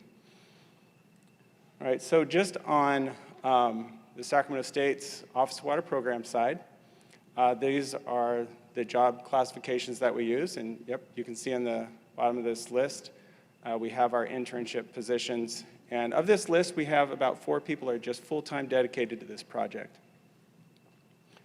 So here's our process. And this is the process of which we test drinking water at child care centers. We don't have time for the details of that, but the process is we first outreach to them, then we need the child care center to apply. There's a prioritization scheme. And then after we identify what their prioritization is based on economic need and the age of children, younger children are more sensitive. Then the child care center needs to give us a sketch of their facility and let us know where their outlets are. They have to do this, and the state's regulations dictate this. And then we go into scheduling and sampling. Well, the friction points here is, and my message is, anytime you're relying on some activity outside of your core team, it's like, I can't give them money to apply. So those were our friction points. And so just working through that, and we even partnered at the county level to outreach to agencies that the child care centers would be very familiar with. But it's still a challenge. So results to date, so a little bit of science for you. Overall, over 5,000 child care centers tested, probably out of about 12,000 statewide. It's hard to know. A lot of them come and go during COVID, a lot of closures. Proud to say that our project team was responsible for sampling over 2,000, so almost half of the sampling statewide was done through our project team. And now back kind of higher level of those 5,000, that was 33,000, over 33,000 outlets tested. And then a little statistics here. If you look at the child care center that has one or more exceedances, over 27%, so we're over a quarter. So this is well over 1,000 child care centers already have identified outlets that they should stop using because they were exposing children to lead through those outlets. And this is at the 5 parts per billion or micrograms per liter. Now, you think, well, that's a little lower than the federal standard. What if we applied the federal standard? We didn't, but we're still at 11%. And actually, that's partly the story of lead contamination in our state. It actually tends to be in the building. It's not in the public side of the distribution system. It's actually in the building. So it's coming from brass and lead and solder. We didn't have to get rid of lead and solder until, I didn't have that date in my head. Not very long ago.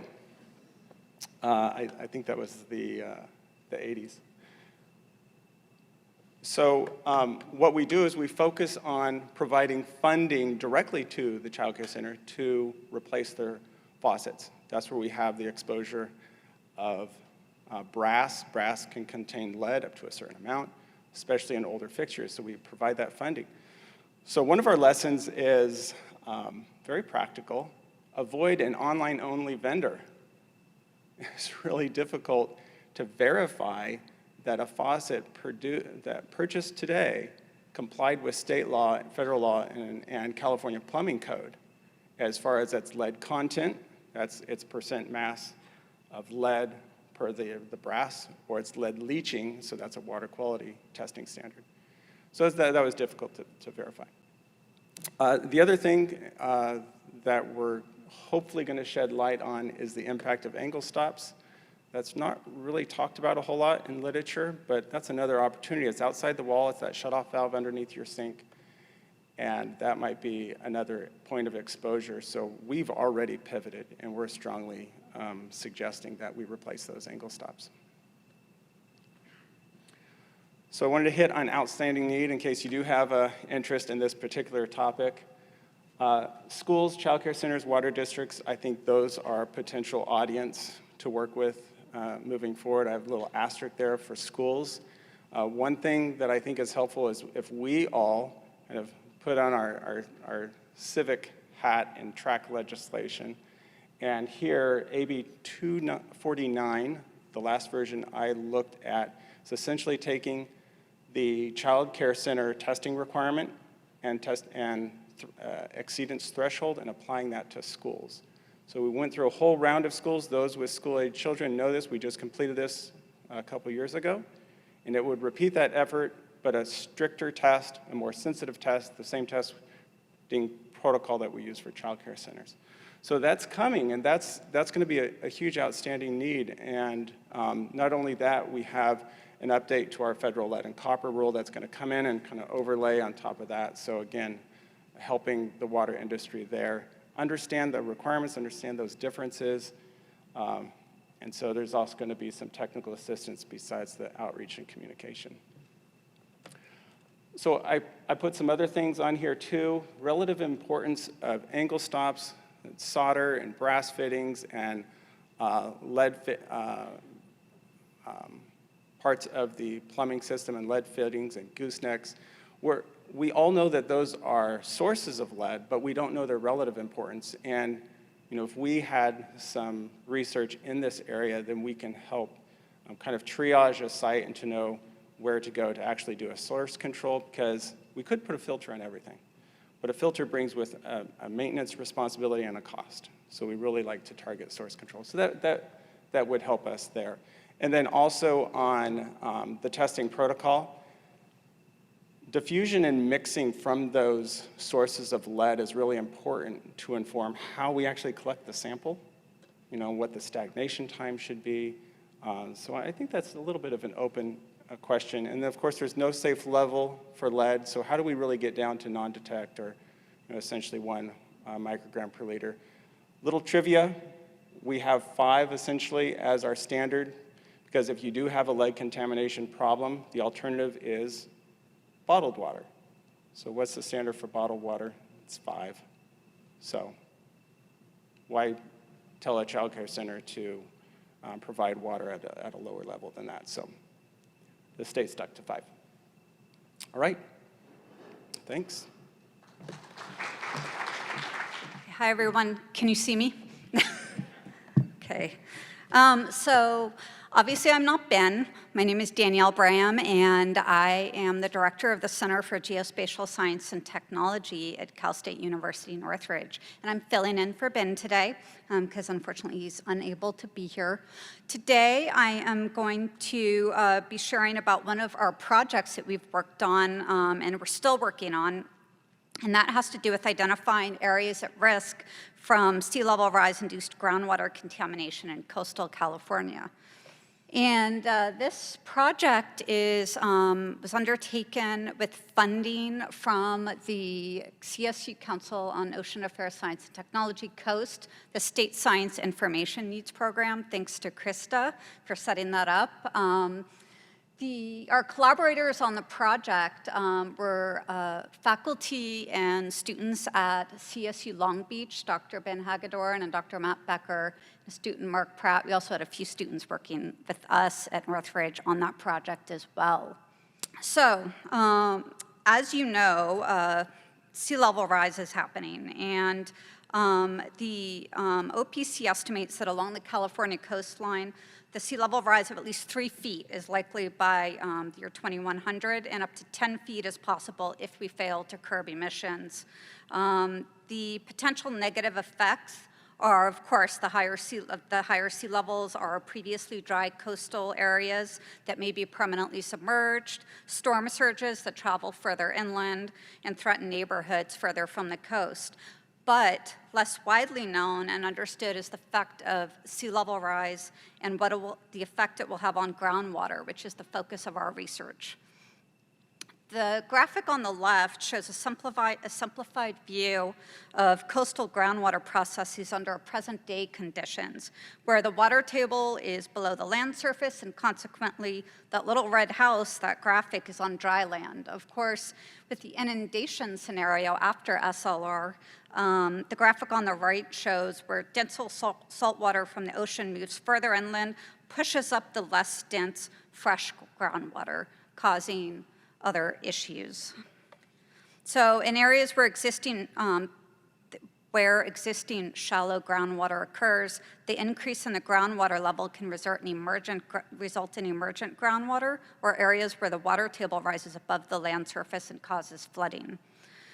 So with the significance of this research, you can say there's wide-ranging implications, and some of them that are particularly important are hazardous waste sites and underground storage tanks full of harmful chemicals and carcinogens like benzene that may end up submerged and become compromised structurally and contaminate groundwater.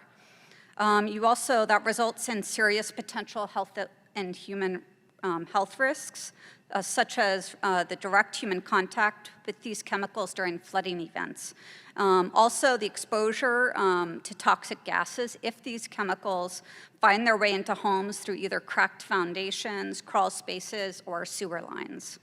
So with this project, our research seeks to develop a methodology to determine where SLR-induced groundwater pollution poses the greatest risks in coastal California. To achieve this, we selected 2 pilot modeling study sites, one in Oxnard and one in San Diego. These areas were based on a screening assessment involving existing research on sea level rise and groundwater, and the locations of Cal EPA designated DACs, disadvantaged communities, underground storage tanks, and also GeoTracker cleanup sites. Some of you may have heard of that database as well. This methodology includes groundwater and chemical transport modeling to identify the potential effects of the sea level rise on groundwater levels and the movements of the contaminants. We also included a high spatial resolution socio-vulnerability model to identify the vulnerable communities in the study area. These communities, vulnerable communities are communities that, due to socioeconomic and/or demographic factors, are more likely to be susceptible to the pollution effects. Let's see, the model that we developed for the vulnerability modeling is based at the block group level instead of the coarser census tract level that a lot of people are used to seeing in DAC and vulnerability modeling indices. I'll discuss that a little bit more in a minute. Lastly, we combined the groundwater chemical transport modeling and the socio-vulnerability modeling to develop basically a final model that combines the results to identify communities potentially at risk from sea level related groundwater pollution. So ideally, this research will help guide decision makers and policymakers with prioritizing areas for remediation and overall planning and resiliency efforts. Okay, I'm going to talk just briefly on the side about the groundwater flow and chemical transport modeling that Cal State Long Beach did. Unfortunately, none of them could be here today, and I can't speak to this topic as much, but I'll just share briefly what they did. So the research team there is leading development of the groundwater flow and chemical transport models. The groundwater model is using a high spatial resolution method known as analytical element modeling, or AEM. And that's used to determine how the groundwater levels might change due to sea level rise. The chemical transport model seeks to estimate how the groundwater chemistry might change due to SLR, and consequently, how those contaminants in the soil may be mobilized. Okay, let's talk more about the SVS, or Social Vulnerability Score model. This is what the work that Cal State Northridge did. We worked more on this area of the project, so I can speak a little bit more to this. We developed this SVS model after conducting a broad review of all the indicators to use in existing national and state models. A lot of you have heard about the DAC model from the Department of Water Resources, or CalEnviroscreen, or the CDC's SVI model if you're involved in vulnerability modeling. Those are all great models for certain purposes, but what we did was we realized that those models, as I said before, provided vulnerability mapping at a coarser scale. We wanted to get to this information in more granular, detailed resolution. So using methodology developed by the CalEnviroscreen system, we identified 14 indicators and grouped them into three themes: vulnerable populations, neighborhood capital, and socioeconomic status.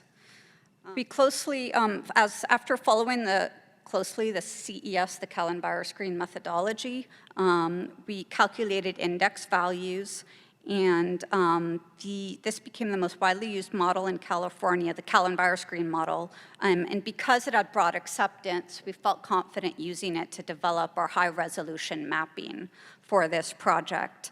The final score, like the CalEnviroscreen model, for what we developed is a composite of the individual theme scores, which are themselves composites based on component indicator values, as you see here.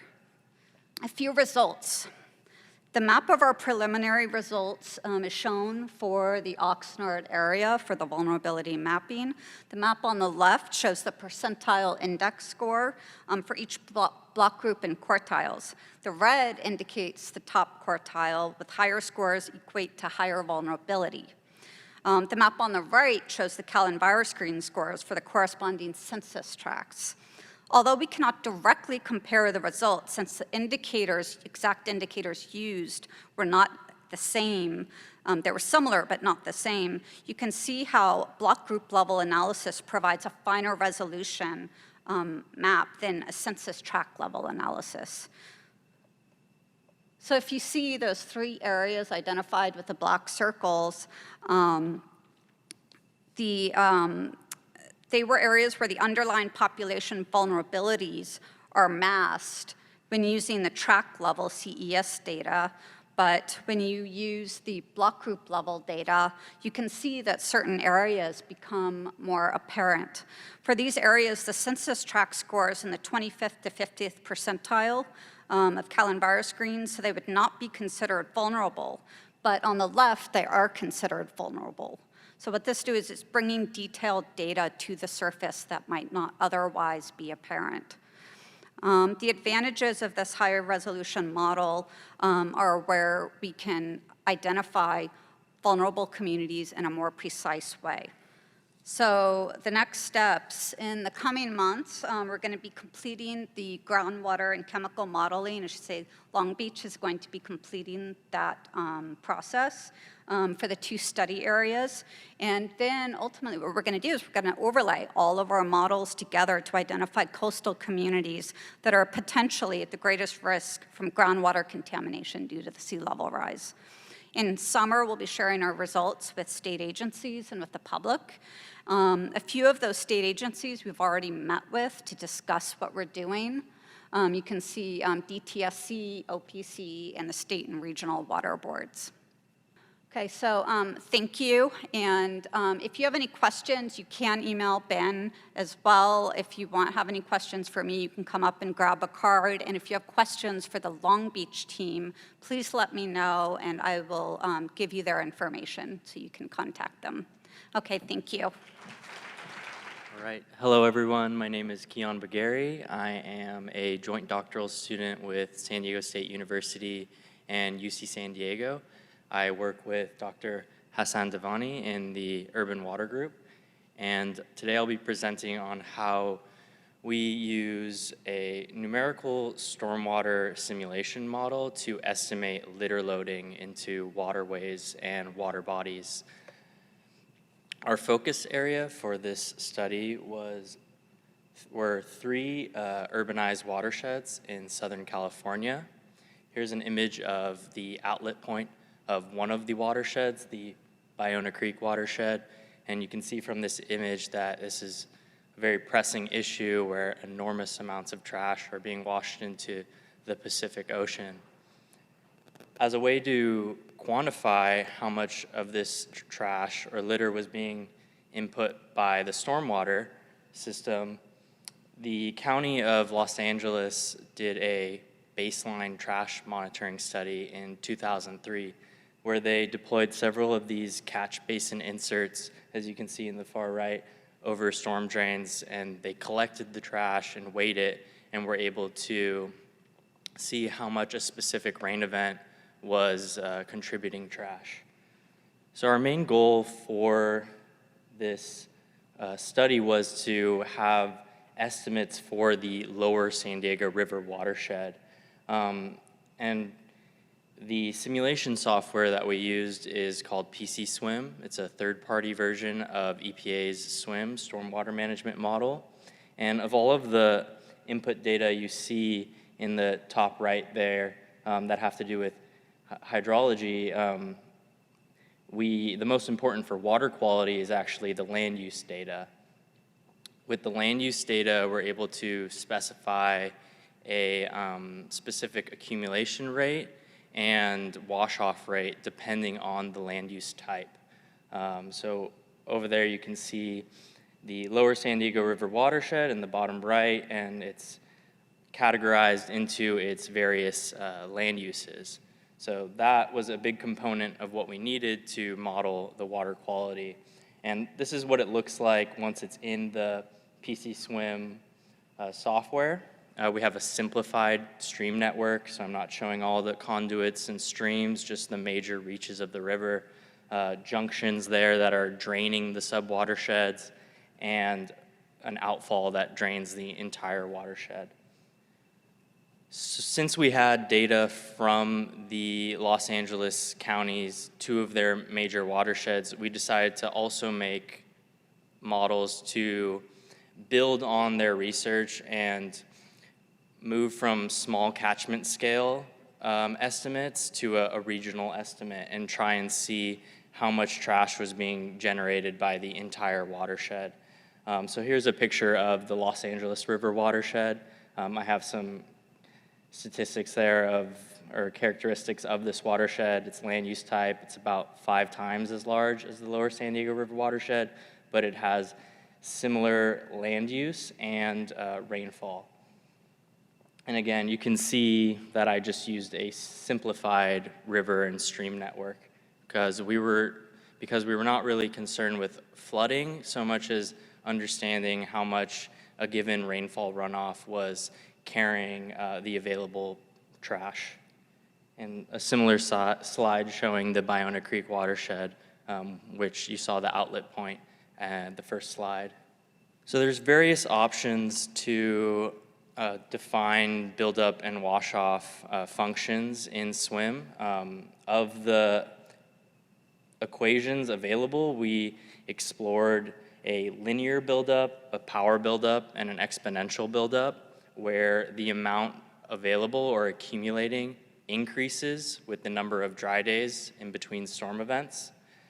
And after some analysis, we ended up working solely with the linear and power buildup functions. And we were tasked with determining what the maximum buildup possible is there, that Bmax value, and the buildup rate constant.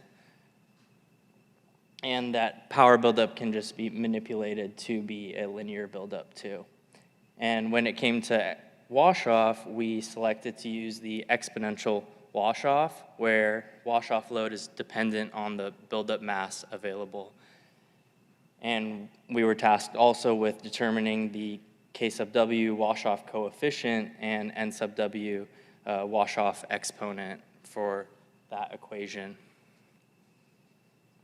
This is an example of the data that we had from the Los Angeles County's baseline monitoring study, where we knew how much trash was washed off for a given storm event, and we knew how many days led up to that storm event.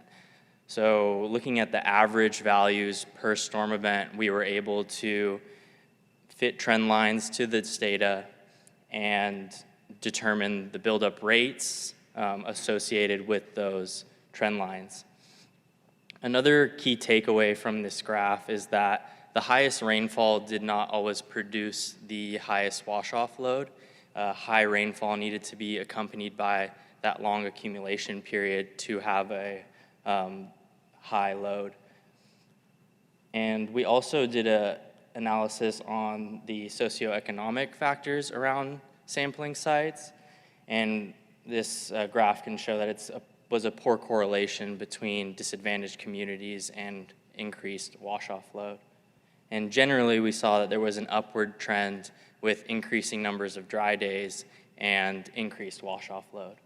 Now, getting into determining the wash-off coefficient and exponent, we wanted to keep a constant buildup rate for the simulation years, and we didn't have true buildup data, but we assumed that the amount washed off was the minimum amount available, so the minimum buildup. And then for wash-off, we compared storm events with similar buildup days. So if we look over around 50 and 60 dry days, we can see that if there was a constant buildup rate, then there would have been the same amount or more available buildup at day 60, but the difference in washed off litter would be attributed to the reduction in rainfall runoff. So we used points with similar buildup days or dry days between storms to determine the wash-off coefficient and exponent.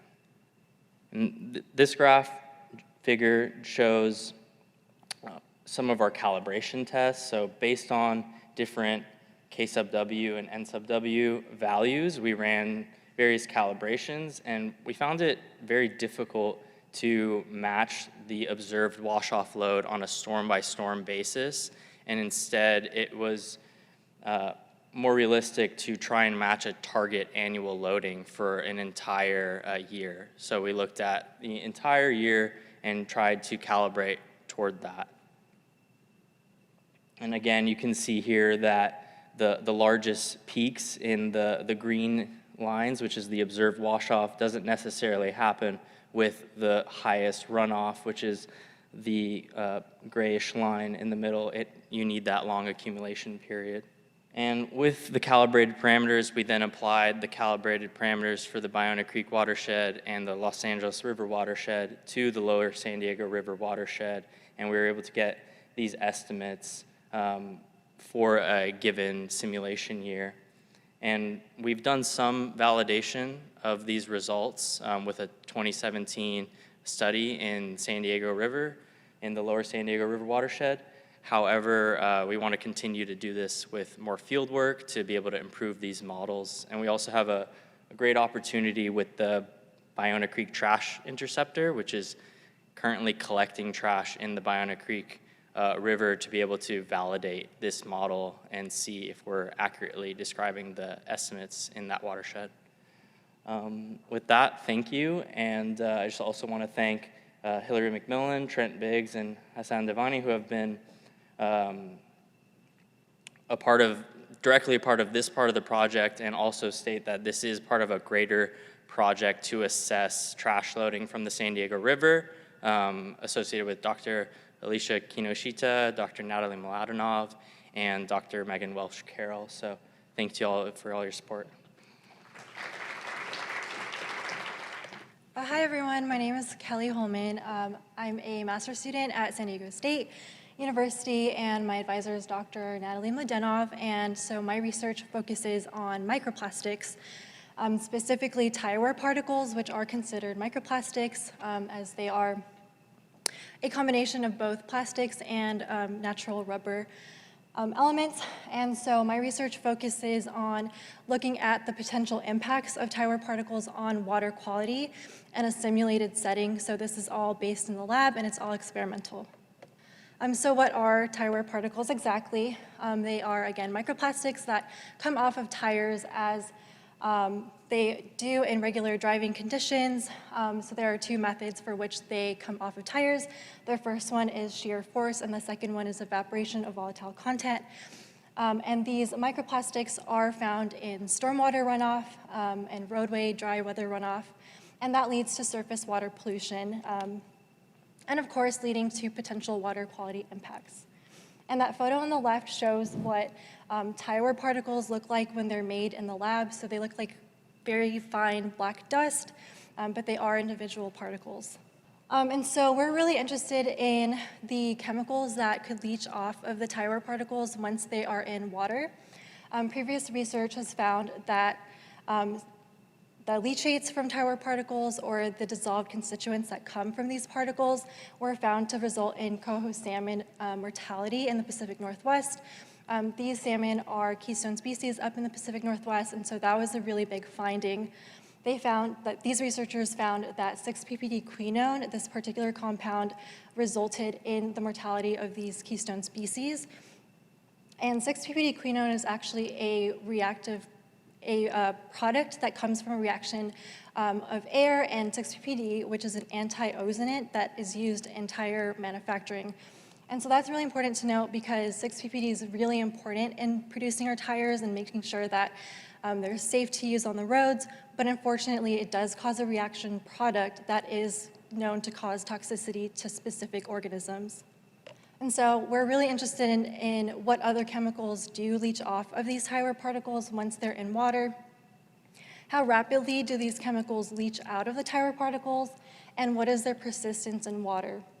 So for our methods, we used total organic carbon analysis. That allows us to look at dissolved organic carbon and total dissolved nitrogen. And we also use fluorescence spectroscopy, so that's going to be the focus of this presentation.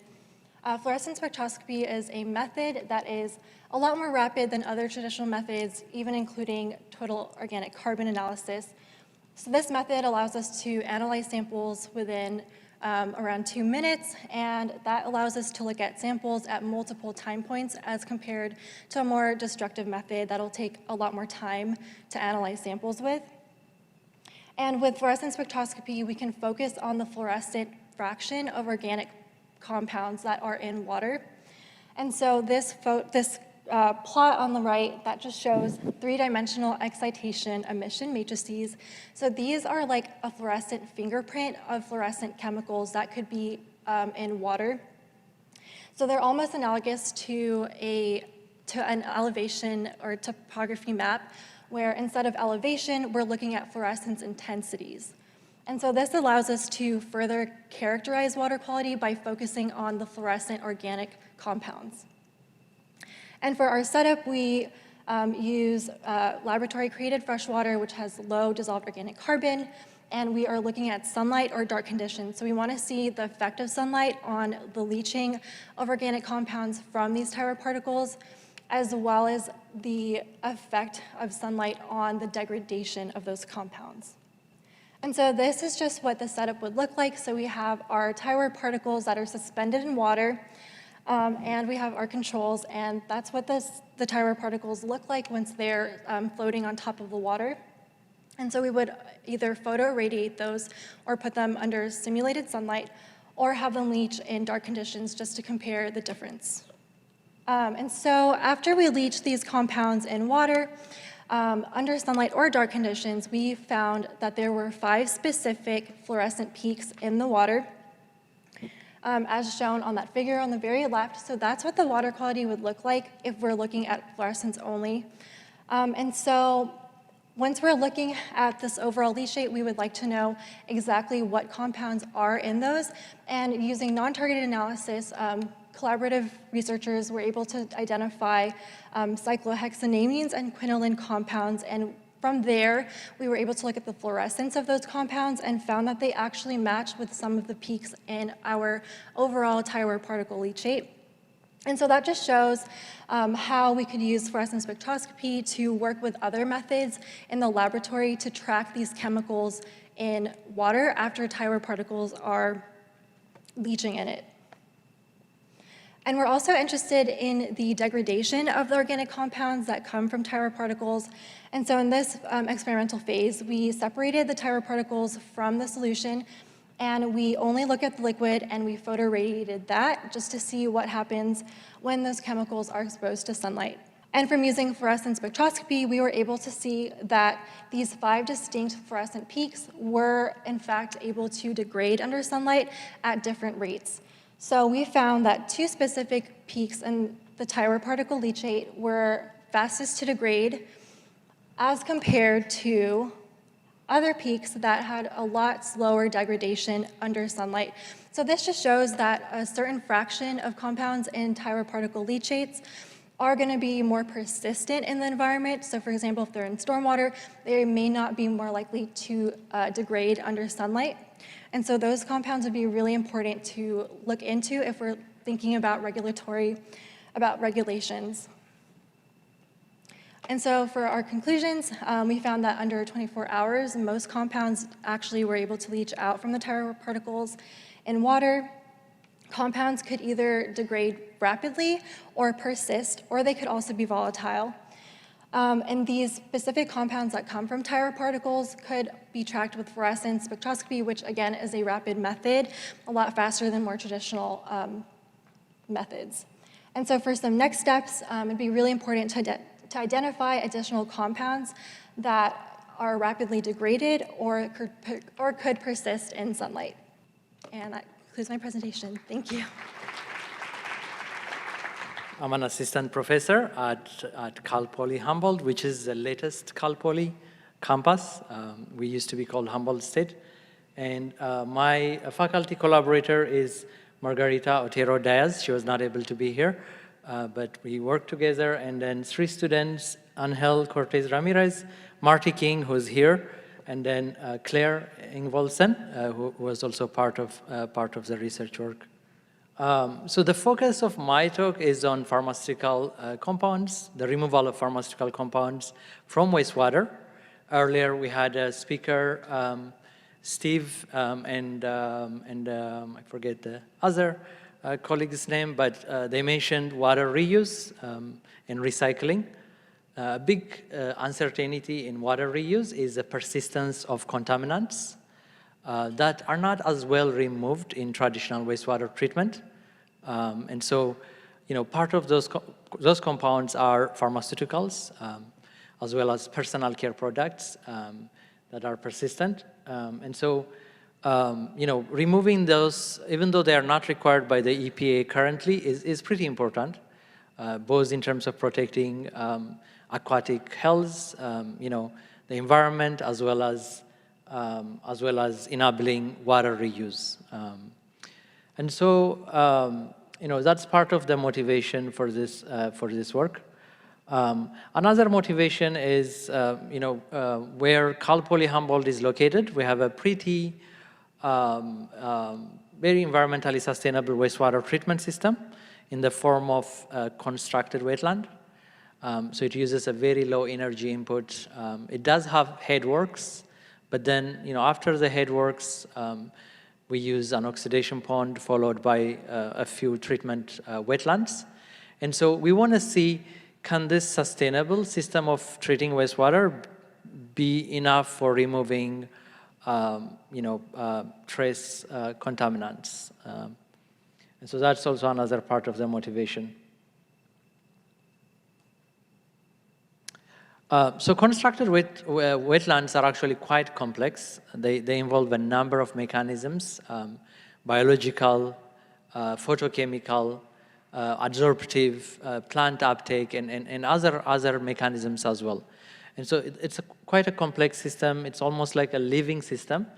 And so that's something to keep in mind. But we were interested in the photochemical aspects. Part of this is because it hasn't been researched as much. There's a group in Berkeley, I think, that has done a lot of work on this, but their focus was mostly on unplanted constructed wetlands. But there's a lot of gap remaining in planted wetlands, and so that was our focus.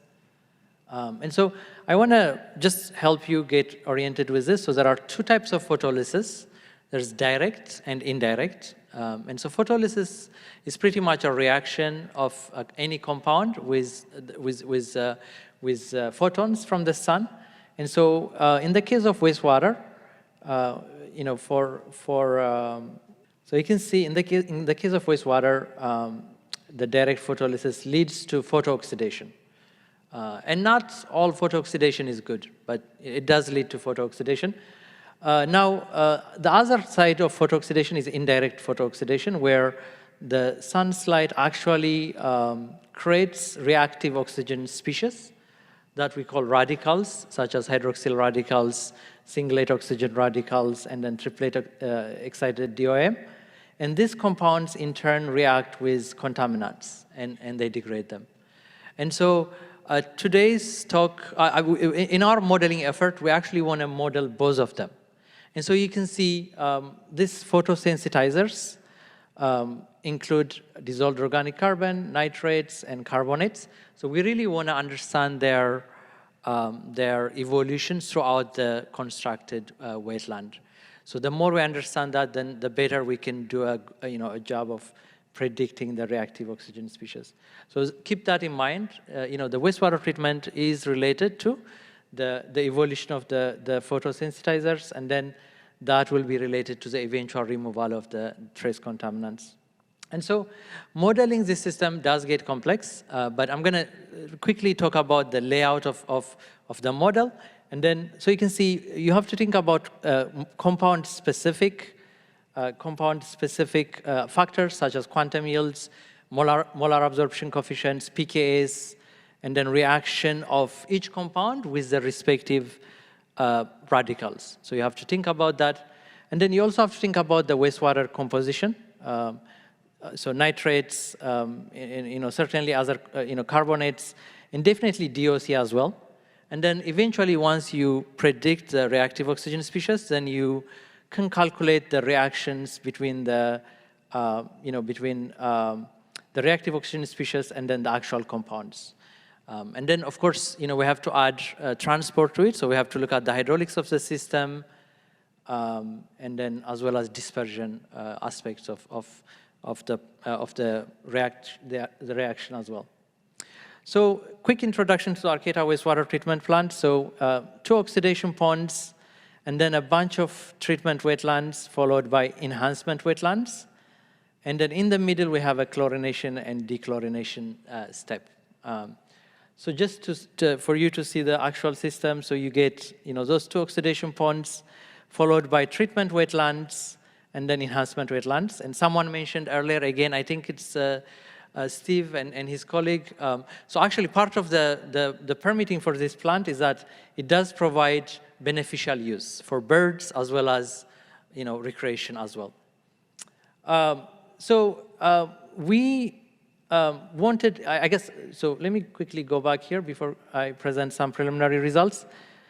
Our focus was to make our modeling very unique in that we want to make sure that we can understand the DOC composition and how that will contribute to the production of photosensitizers within a treatment wetland. And so our focus with this specific presentation will be on that part of the work. So we see, on the sampling we did, we see that the DOC in the system continuously decreases. You can see DOC is on the left here. Actually, so DOC is on the right. So you can see BOD is on the left. So the BOD continuously decreases, so the darker curve as it gets treated, which is not surprising. But the DOC is very consistent. You can see it does increase slightly, in fact, mainly because plant decomposition contributes to carbon, and so that complicates the carbon cycling within the system. And then, in terms of nitrates, you kind of see the same thing for nitrate. Nitrate is quickly removed because there's a lot of demand for nitrate in the system, whereas phosphates are more or less consistent in the system. So let me quickly go back here. So just measuring the DOC was not important, and Kelly did a good job of advocating for why fluorescence is a good technique. And so what a TOC analyzer doesn't tell you, a fluorescence scan will tell a story. And so we wanted to see how the composition of the carbon changed throughout the treatment system. And so you can see that it actually, from the oxidation ponds to the treatment wetlands, and then through the disinfection, through chlorination, dechlorination, and then through the enhancement wetlands, we can see the evolution of the different types of carbon in the system.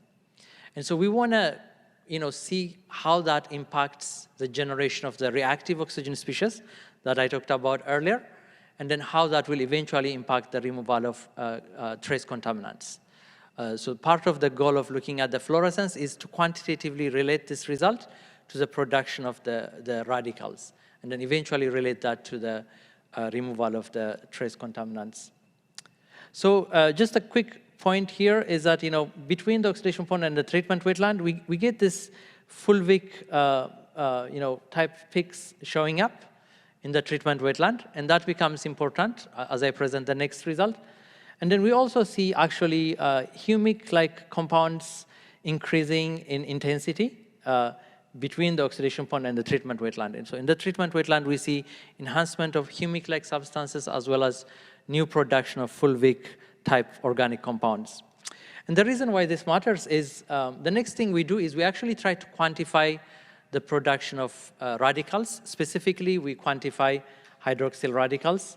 And this quantification is indirect, unfortunately. Radicals are very fast, and they react and they get consumed. And so we quantify them indirectly using a probe compound, an acid that we react with the hydroxyl radical that produces another intermediate compound that we can measure in an HPLC. And that indicates, the production of hydroxyl radicals. And we can see that actually between the oxidation pond and the treatment wetland, we get a better production in the treatment wetland as opposed to the oxidation pond. And we were not able to infer this result from the DOC, but we are able to see it from the fluorescence scans. And so this helps us relate the composition of the wastewater with the production of the sensitizers. So now I haven't presented a lot of details here. Make sure to check out Marty King's poster. It has all the details. These experiments were done in a solar simulator, similar to what Kelly described, but all the details are in Marty King's poster, and so you can talk to him. Let me just quickly talk about our students, and I want to give out a shout out to Steve because I did attend a workshop he organized about, I think, 9 months ago about mentoring undergraduate researchers. And one of the lessons given in that workshop was giving specific responsibility for students so that they can kind of own their research. And so in our work, so Claire did all the DOC characterization, including modeling running fluorescence experiments and modeling the Parafac, and then Angel Cortez Ramirez, so he did the water quality analysis as well as the process modeling, and then Marty King took care of the ROS formation experiments. And so this turned out to be a really nice model because they each had their own small pieces that they worked on. And then as part of the acknowledgements, I'm not gonna go through the list, but I also want to say that in a small campus, our engineering department doesn't have an HPLC and it doesn't have other analytical equipments, but chemistry was super collaborative. They wanted to partner with us, and so we were able to use their instruments. We didn't have a fluorescence spectroscopy as well, but again, chemistry had it, so we were able to partner. And so you can see in a smaller CSU campus, the partnerships are pretty critical to do any type of research. So I want to highlight that as well. And then finally, I just want to also give a shout out to my colleague, Dr. Margarita Otero-Diaz, and thank you for this opportunity. So my question is, projects take a lot to execute, from the building of the idea all of the way to the reporting.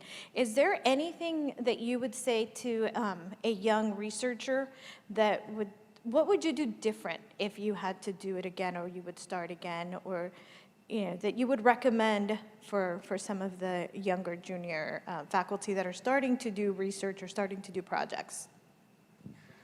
Well, one thing that I learned, and we have a great support staff, similar to SCORP, I think we have about 50 full-time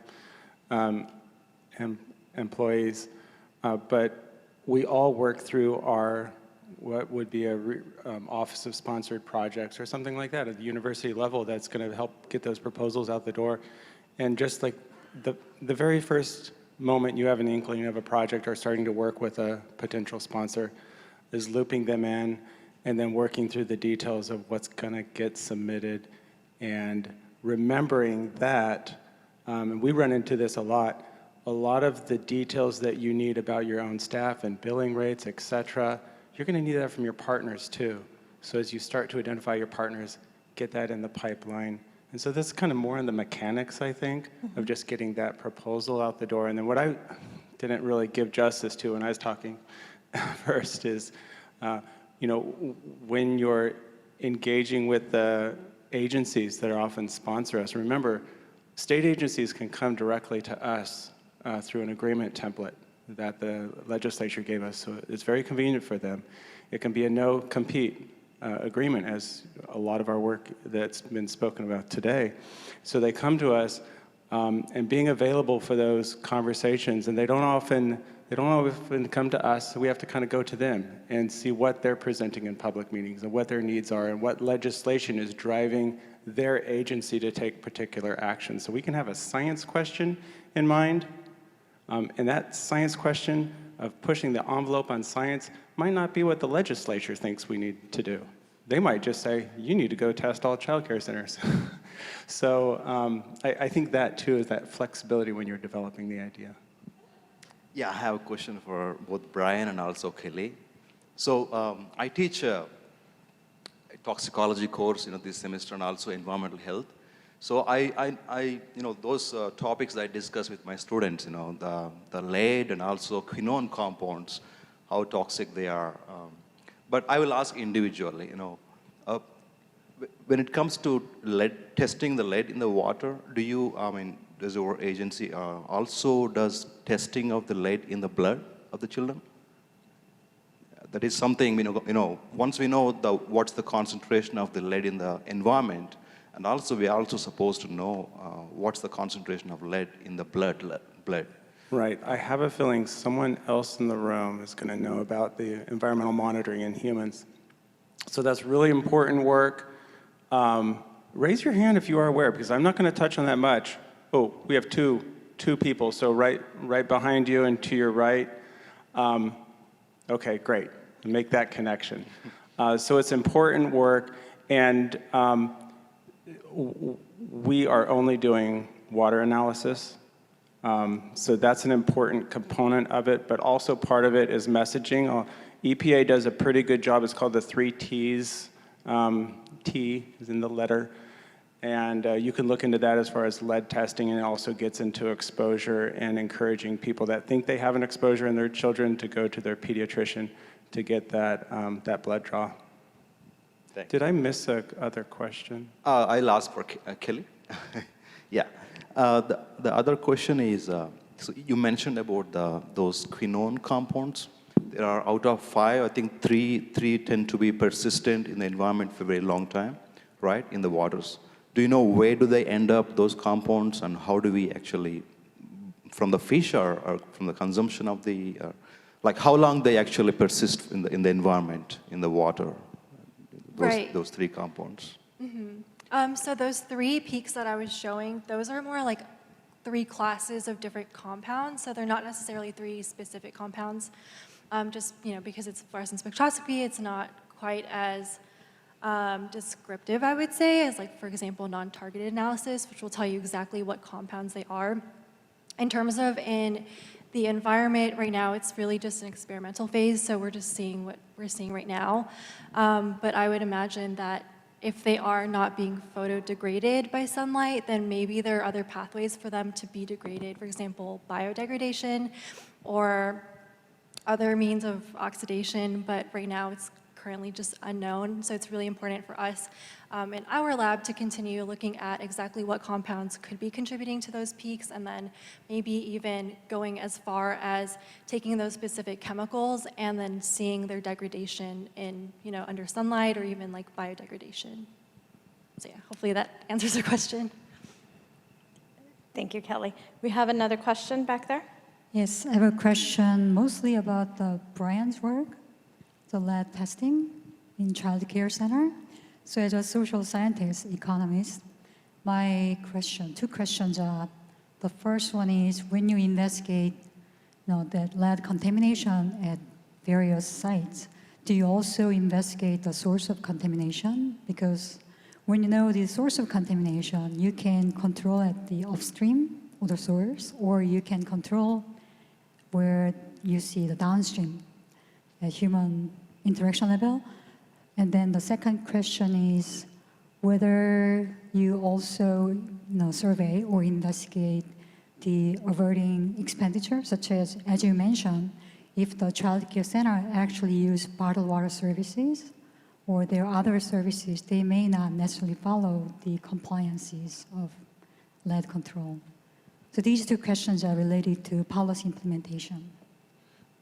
Yeah, so if I understand the question, the quick answer is no. I mean, as far as exploring the social setting or the socioeconomic setting of that child care center, it is part of our prioritization scheme, but it is actually in the AB 2370 legislation to look at age of children, but also some very, very rough metrics on socioeconomic status of the community.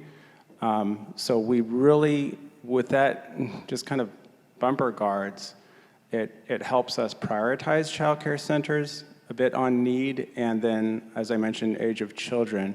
But beyond that, we're not exploring much of the socioeconomic questions at all. So I think you're starting to identify, one of those places where, we could use some assistance and help beyond this project. Thank you. One last question for this panel.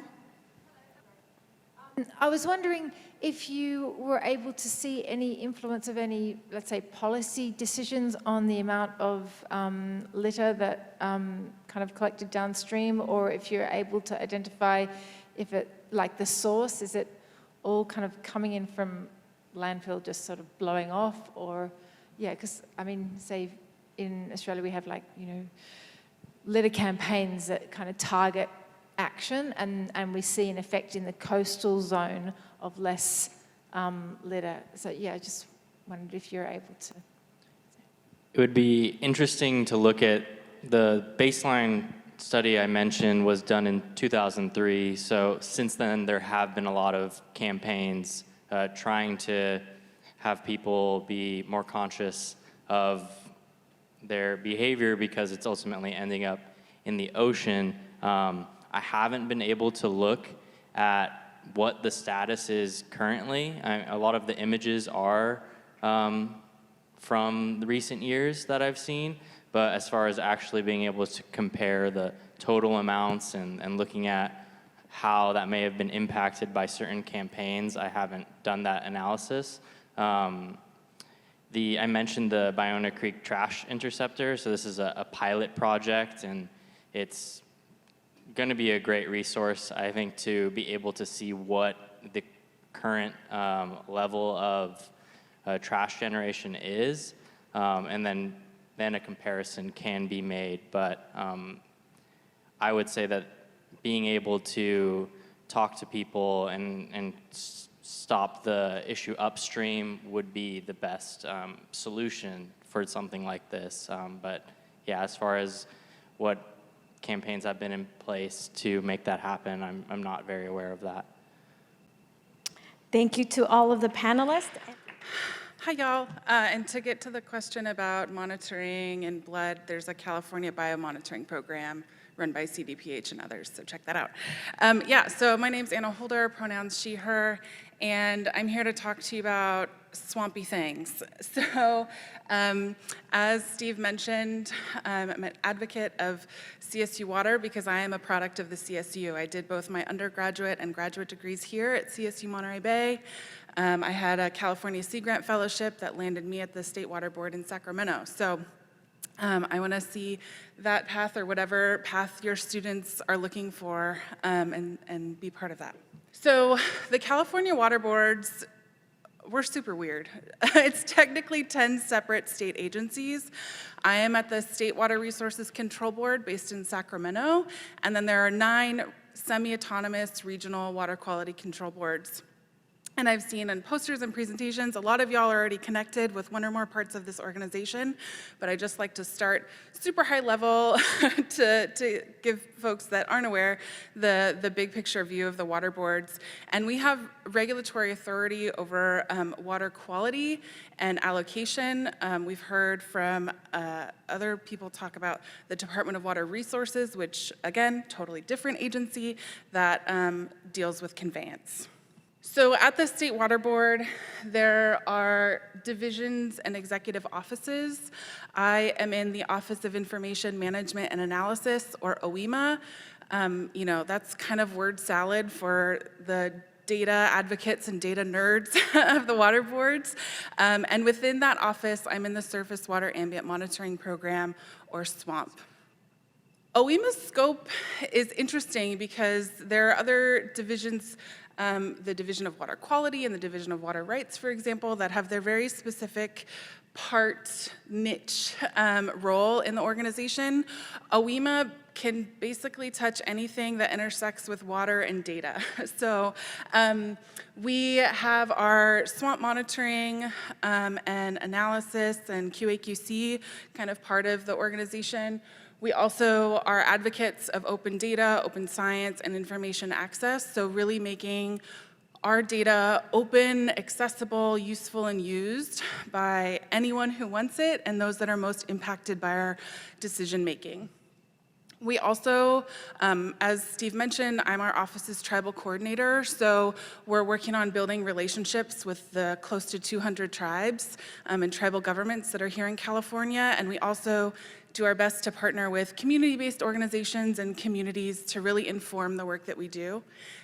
And lastly, we have a ton of water data community partnerships, both in California and nationwide. SCWRP is among one of our partners, and we also partner with a whole bunch of other folks, and we would love to build on our current CSU partnerships. Big part on the bottom.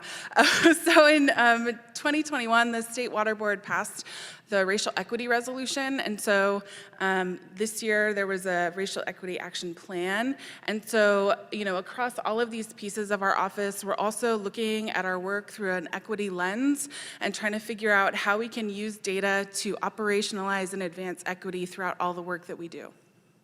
So getting into swampy stuff. SWAMP was put together by the legislature in 2000. Basically, there were a lot of different types of ambient water monitoring going on across California, and the legislature was like, y'all, just give us one program and consolidate, please. And so we did.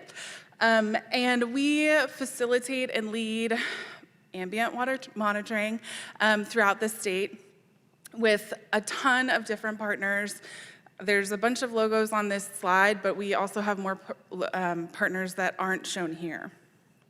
Most of our monitoring is focused on capturing status and trends, but we also have in our mission to do diagnostic analyses and identify problems and really look at how effective our management decisions are at improving water quality. And SWAMP is actually made up of 4 statewide monitoring programs, and we also give funding to each of the 9 regional water boards to do their own region-specific monitoring. So the first program I'm the program coordinator for our bioaccumulation monitoring program, and so our job is to help inform the public of which fish and shellfish and water bodies throughout the state are safer to eat. We have a freshwater harmful algal bloom program. This is a response program at this point, but we're getting to the space where we can do more monitoring and research. And so if you're out in the water, in a water body, and you see something weird looking that's maybe green or whatever, you can tell us about it, and we will have staff go out, collect water samples, and help assess whether or not it is safe to use that water body through different, as we've heard many other times today, beneficial uses. We also have a bioassessment program that some of you in this room are already involved in. That program focuses on assessing the health of rivers and streams through California by looking at the populations of bugs and algae that are present there. And then we have a toxicology and contaminants program that tests sediment at the bottom of watersheds to see what icky things are in it. Spoiler, pesticides are everywhere and it's a huge problem. And they monitor those trends and things like that. I'll also note that anything underlined on my slides is a link, and the organizers can share a PDF so y'all don't have to take vigorous notes. As I mentioned before, OEMA and SWAMP are really looking at all of our programs to figure out how can we do our part to dismantle racist systems that we work in and really operationalize equity, inclusion, and belonging into all of the work that we do. So we're doing this a number of different ways, and it looks different for every program and project, but this is something that's core to our work, and as we move forward in partnerships with folks, this is something that we're putting at the center of our decisions.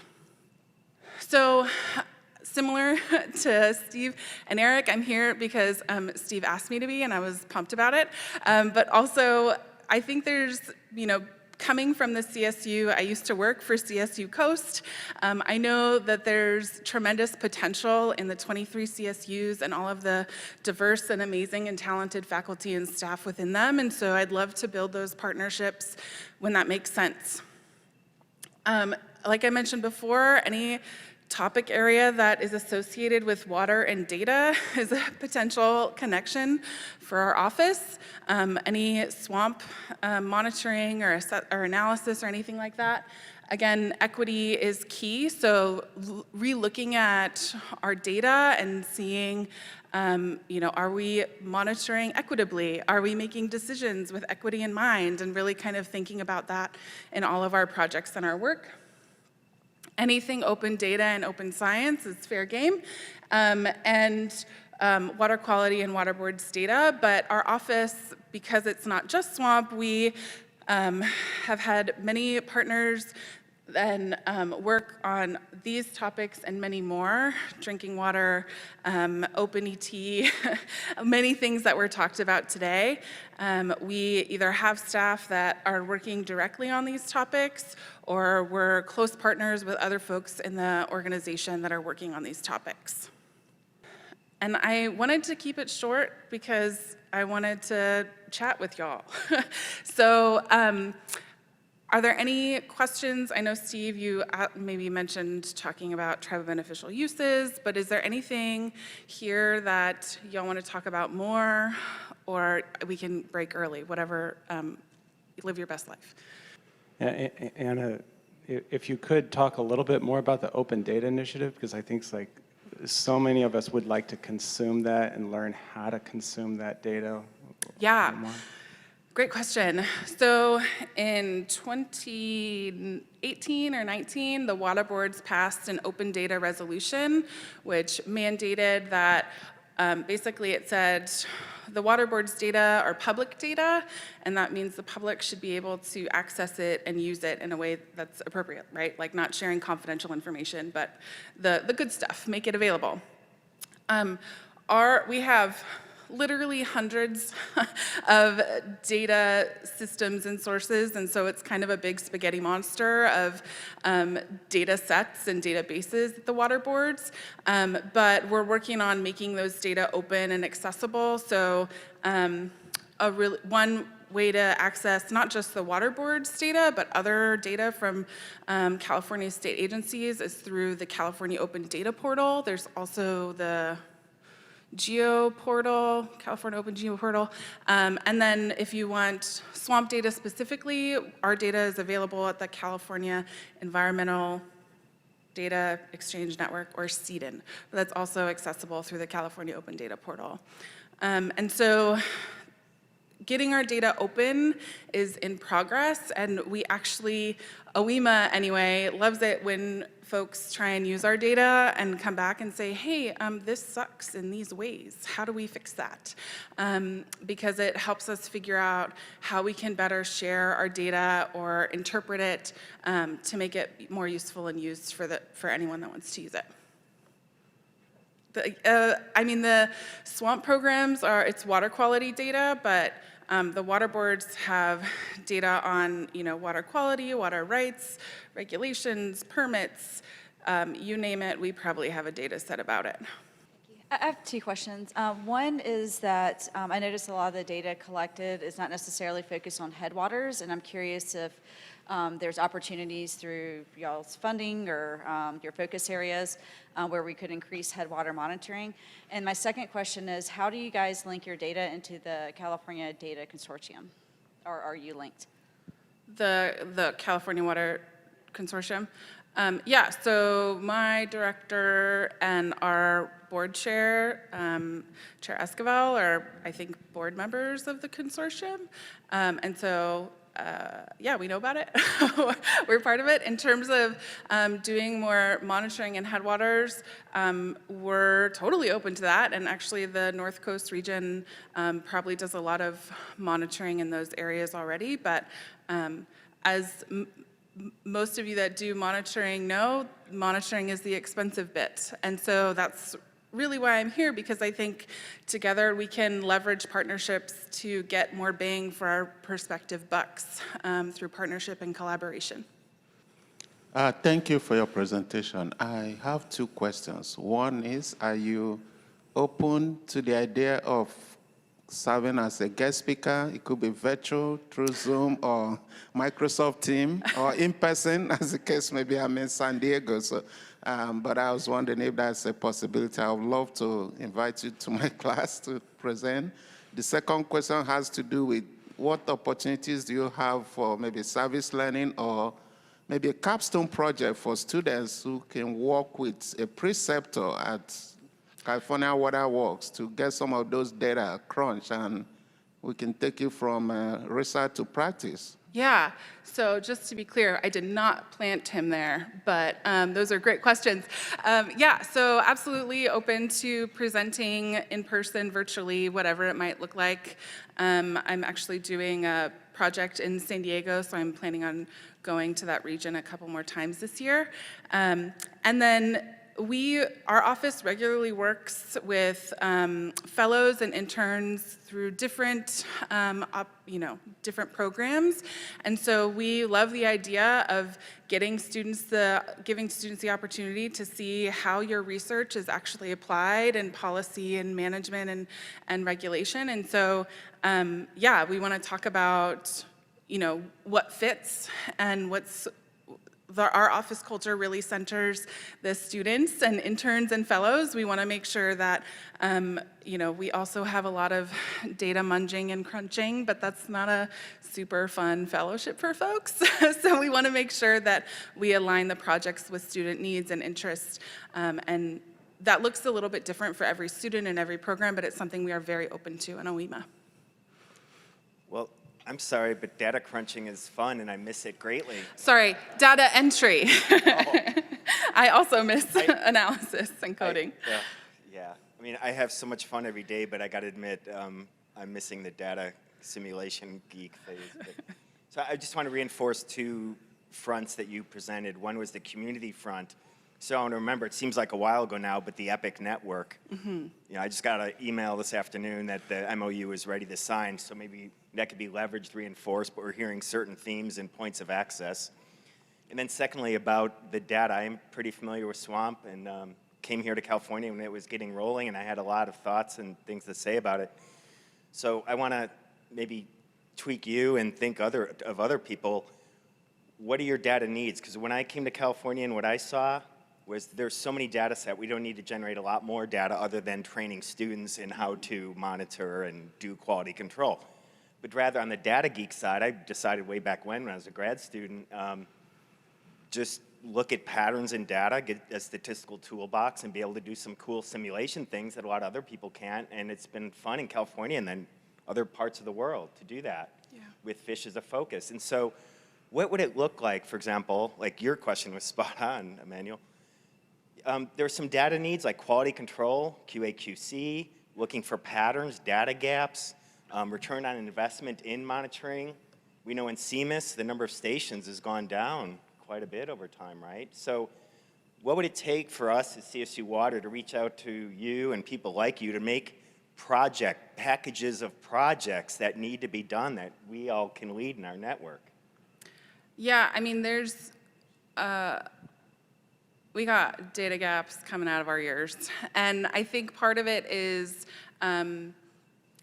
making sure we have robust data to answer questions that we've had for the last 20 years. But I think something that's, as we're shifting and thinking about, operationalizing equity in our work, we're asking different questions. So it's, we want our data sets to be scientifically robust, but we also want to support proportionally those communities that have been historically excluded, underestimated from our decision making. And so there are a lot of gaps in areas, and the gaps vary depending on the program and the question and the focus, but I think that's definitely something that I've already brought up to my management of creating a list of data gaps and research questions that we have. But I think one of the things that we have found to be very powerful when we work with interns, fellows, and students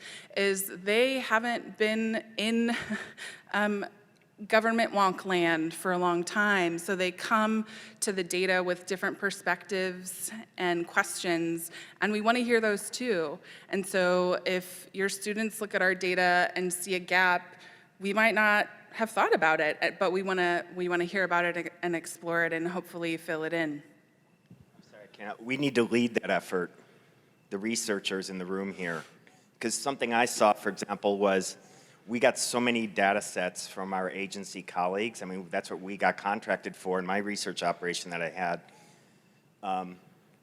We got to get that training out there. So for example, I used to teach an ichthyology class or a fish ecology class. I dedicated a whole lab to data QA/QC, just using simple Excel approaches, and then we could go from there. So are others in the room seeing that kind of training? Where's Anita? I got to pick on her again. Well, Anita, what were you telling me last week about? Yeah. I'll also note while you're getting the mic that so SWAMP has standard monitoring protocols, but we also have a whole QA/QC unit with standard procedures and things like that that are on the web, but that covers, like I said, a specific lens, but getting more perspectives on our quality is good. Yes? Thank you for that. I think it's been really impressive in the last few years. I've been working in water. I was telling somebody earlier today, maybe AJ, that there used to be a joke in the economics profession about not getting into water economics. And my advisor used to tell me, don't go into water economics, all the cool kids go into energy because there is no data in water. And it's come a long way in the last 3 years, exactly like you said. A lot is available, which has changed the game. And I think it's going to change the game in research directions as well. I think the profession of economics is going to respond to the availability of data. I think data leads research, actually, rather than the other way around sometimes. But I think in my work, some of the missing gaps have been, which I think OpenET is going to fill, is user-level data, or like data that's available, just like you said, consistently, so we can actually draw some policy conclusions. Just over time trend has to be strong enough to kind of make the link between cause and effect. So for me, that's the biggest gap that I've seen in the work. But like you said, I think I completely agree with you. Sometimes you just kind of have to go into the whole research project, look at the data, and that's when you see the gaps. And I think too, I'm coming from, I've only been with the water boards for 5 years, but we have a lot of partners that have been there for their whole career that we can connect students with to get that, institutional knowledge on specific data sets that they're interested or, things that they wish they could have done if they just had the time, funding, blah, blah, blah. And so, our office is great in that we really nurture those partnerships both internally and externally. So, if there's a topic that you're interested in that has to do with water and data that I haven't covered, that doesn't mean it's off the table. We'd love to try and work with y'all. So, yeah, I had a question. I think it was Matthew from San Diego who presented this morning and talked about what sounded like a very large effort of trying to digitize available data, and some of the work that we've done, we've had to take, either just like a PDF or handwritten, say, well logs, for example, or something like that. And I'm wondering if your group has been, obviously, with setting up your databases and things like that, it's a lot more kind of accessible. But are you looking at gathering some of this kind of older produced data and trying to digitize it to make it more accessible? I think it depends on the program. We have databases in various levels of usability. Some folks that I've encountered think a multi-tab Excel spreadsheet is a database. Spoiler, it's not. So it really depends on the type of information that you're looking for, and some programs are more resource than others. Some might have already had that digitized. It just really, really depends, unfortunately. Hi, thanks. I would say that another great source of data is community monitoring or citizen science data. And just to add to Steve's point about our role as faculty, staff, and researchers training students on data collection and to produce data is we have a community engagement imperative. So we're great conduits to communities to sort of expand the scope of data collectors, monitors, et cetera. So where is the state board at on citizen science right now? I know that there's it's called the Clean Water Team, which has sort of a community monitoring focus. Where is that going right now? So the Clean Water team is part of SWAMP. And I think, I haven't talked to the head of the Clean Water team in a while, but I think the focus has mostly been, serving community groups that do monitoring already, where like they have their own monitoring plans. I think that, the community monitoring space is not as tapped into as it probably could be, and that I think has a lot to do with just our capacity to be able to do that. And it's something that with the racial equity resolution and our tribal engagement focus, it's something that we're turning towards more.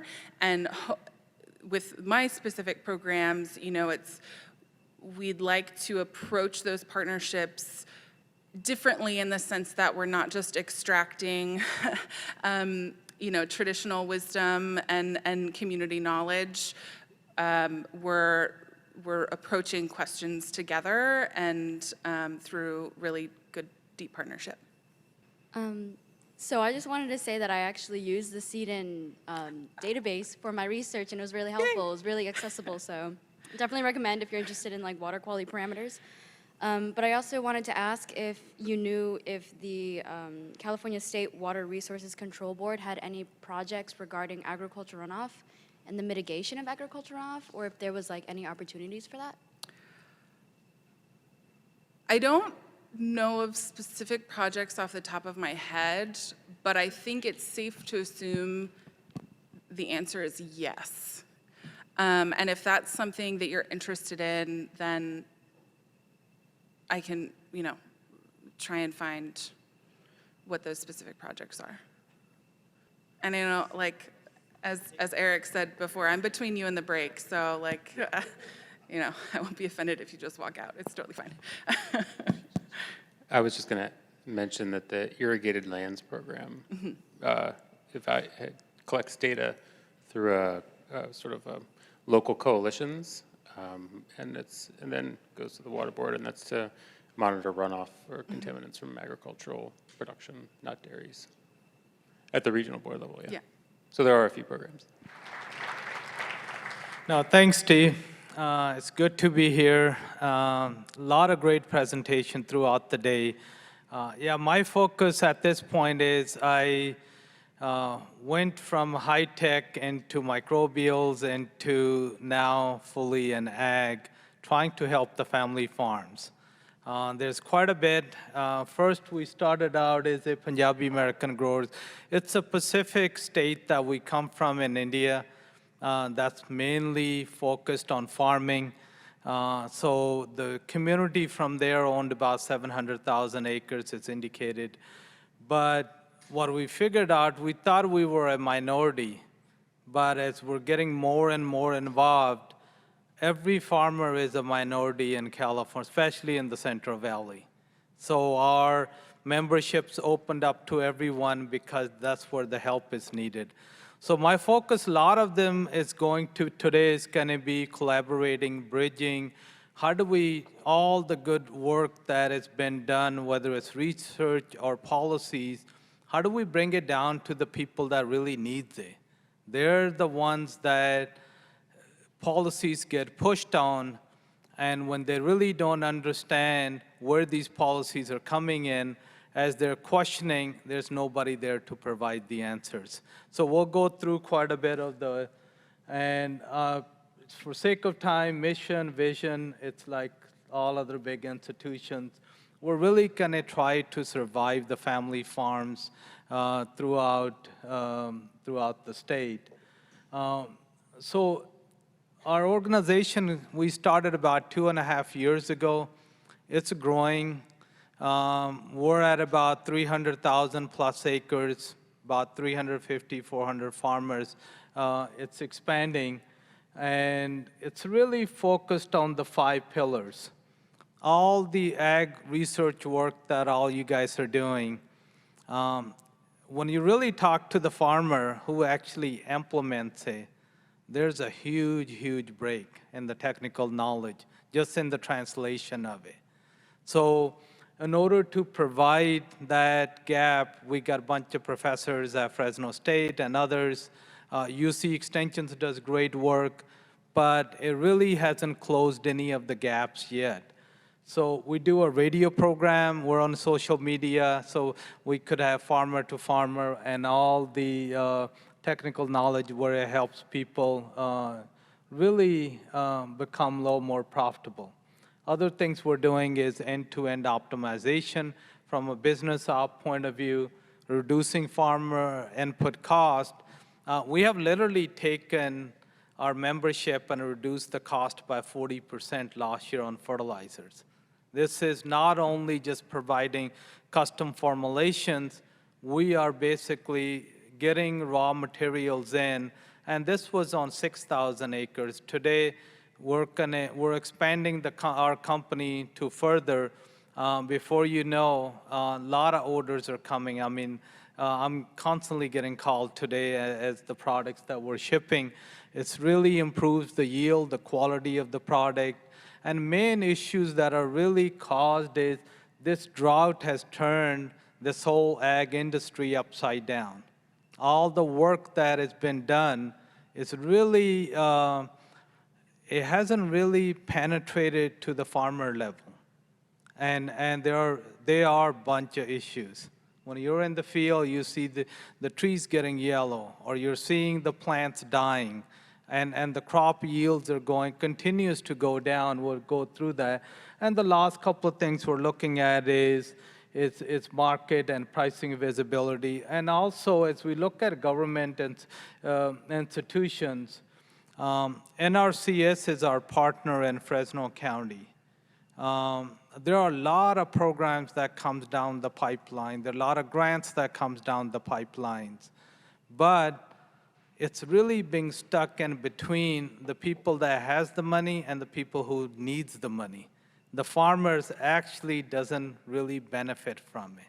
So as we started announcing, advocating, then all of a sudden they're saying, hey, look, we could work on air pollution type of stuff. We could work on tractors. We could tree planting and all sort of, those are the kind of information that's really helping the farmers, bridging the gap from the US, whether it's a USDA or a state level, there is a huge gap regardless of what kind of farmers they are. Unless you're a corporate, they tend to take a lot of benefit from those policies and laws, but the family farms are not.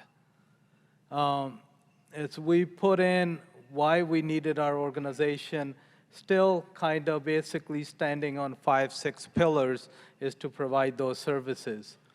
I drew this thing is really trying to, when we started the organization, putting an ag or a family farmer or somebody farms 40 acres or 100 acres or 1,000 acres, he's the guy in the middle, but he needs all those 5 entities, the inputs, the government engagement, and he's getting frustrated right in the middle of who do I talk to, what information.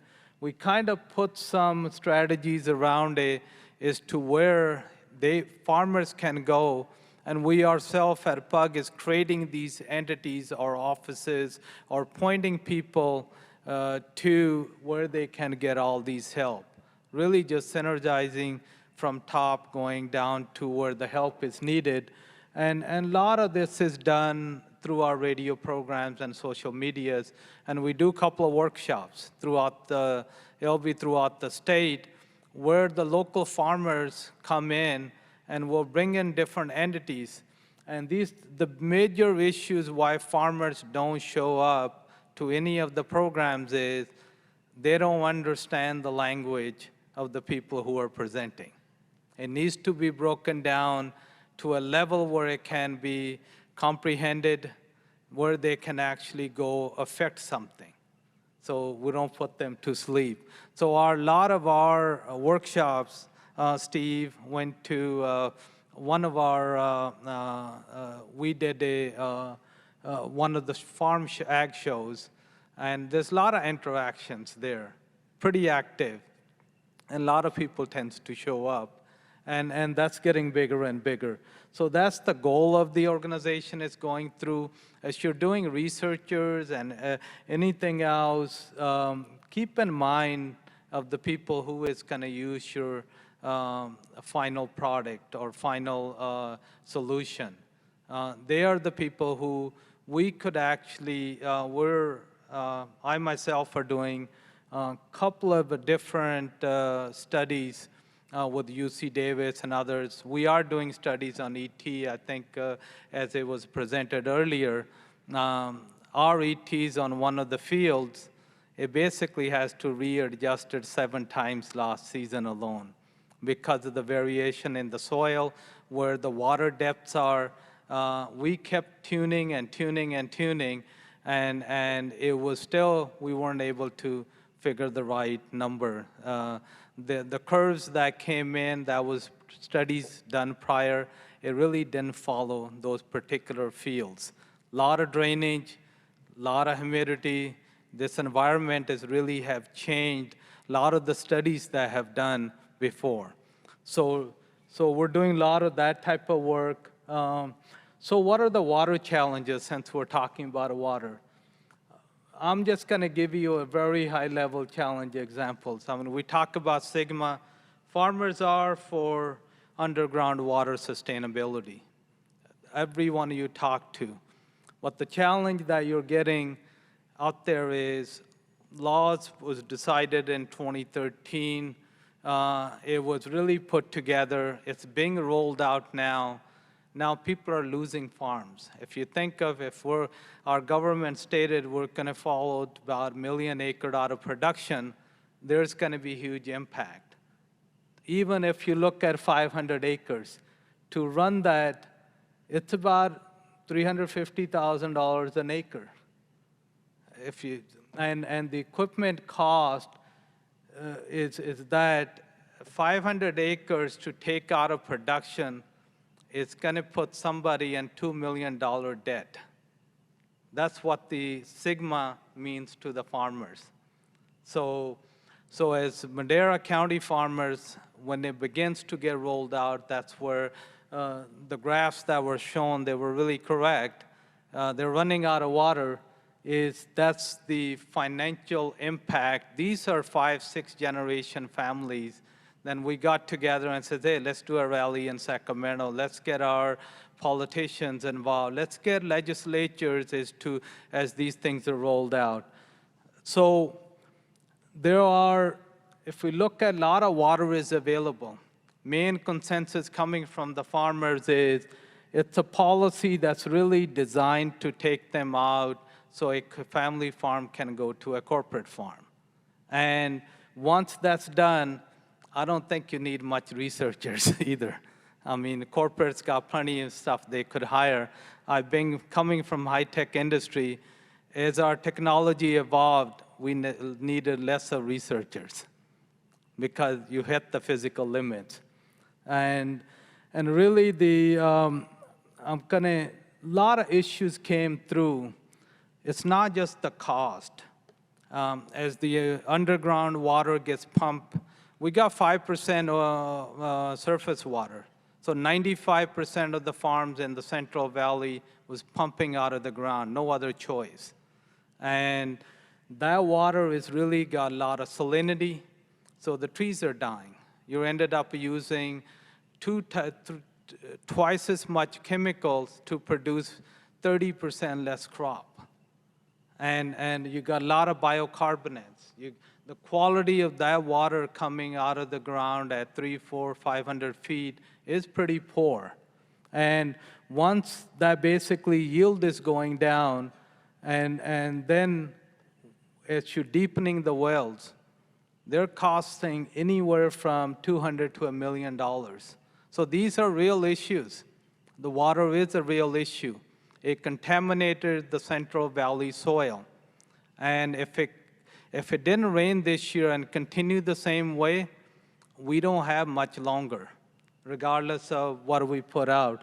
So a lot of work is being done is to genetically what can we do that's the water can be, the plant and trees can be more tolerant to poor quality water and less of it. And so there's a lot of frustration as we see in the industry. Every GSA that are out there are calling, a lot of the farmers in that GSA calls our group to come and help them get through the hard time before they basically lose all their investment of 5, 6 generation, how long they've been there. So even with all the rain and everything we had, the valley where the area is pretty sandy, it still needs to be irrigated week after because it's drying out so fast. And so the request really is that our organization really didn't need to be there. There are all these different entities that are designed to help UC extensions, all the universities, and everyone else to help the farmers out, but somewhere along the way, the divide became so much, the trust is not there, and the understanding is not there. There are two different languages that we're speaking, and we're really trying to, as an organization, trying to bridge the gap. And a lot of that is being done as we're doing a lot of research on different projects. I mean, as we talked about, we did ET, we're still doing ET studies. We're doing work on the genetics with a couple of the different researchers.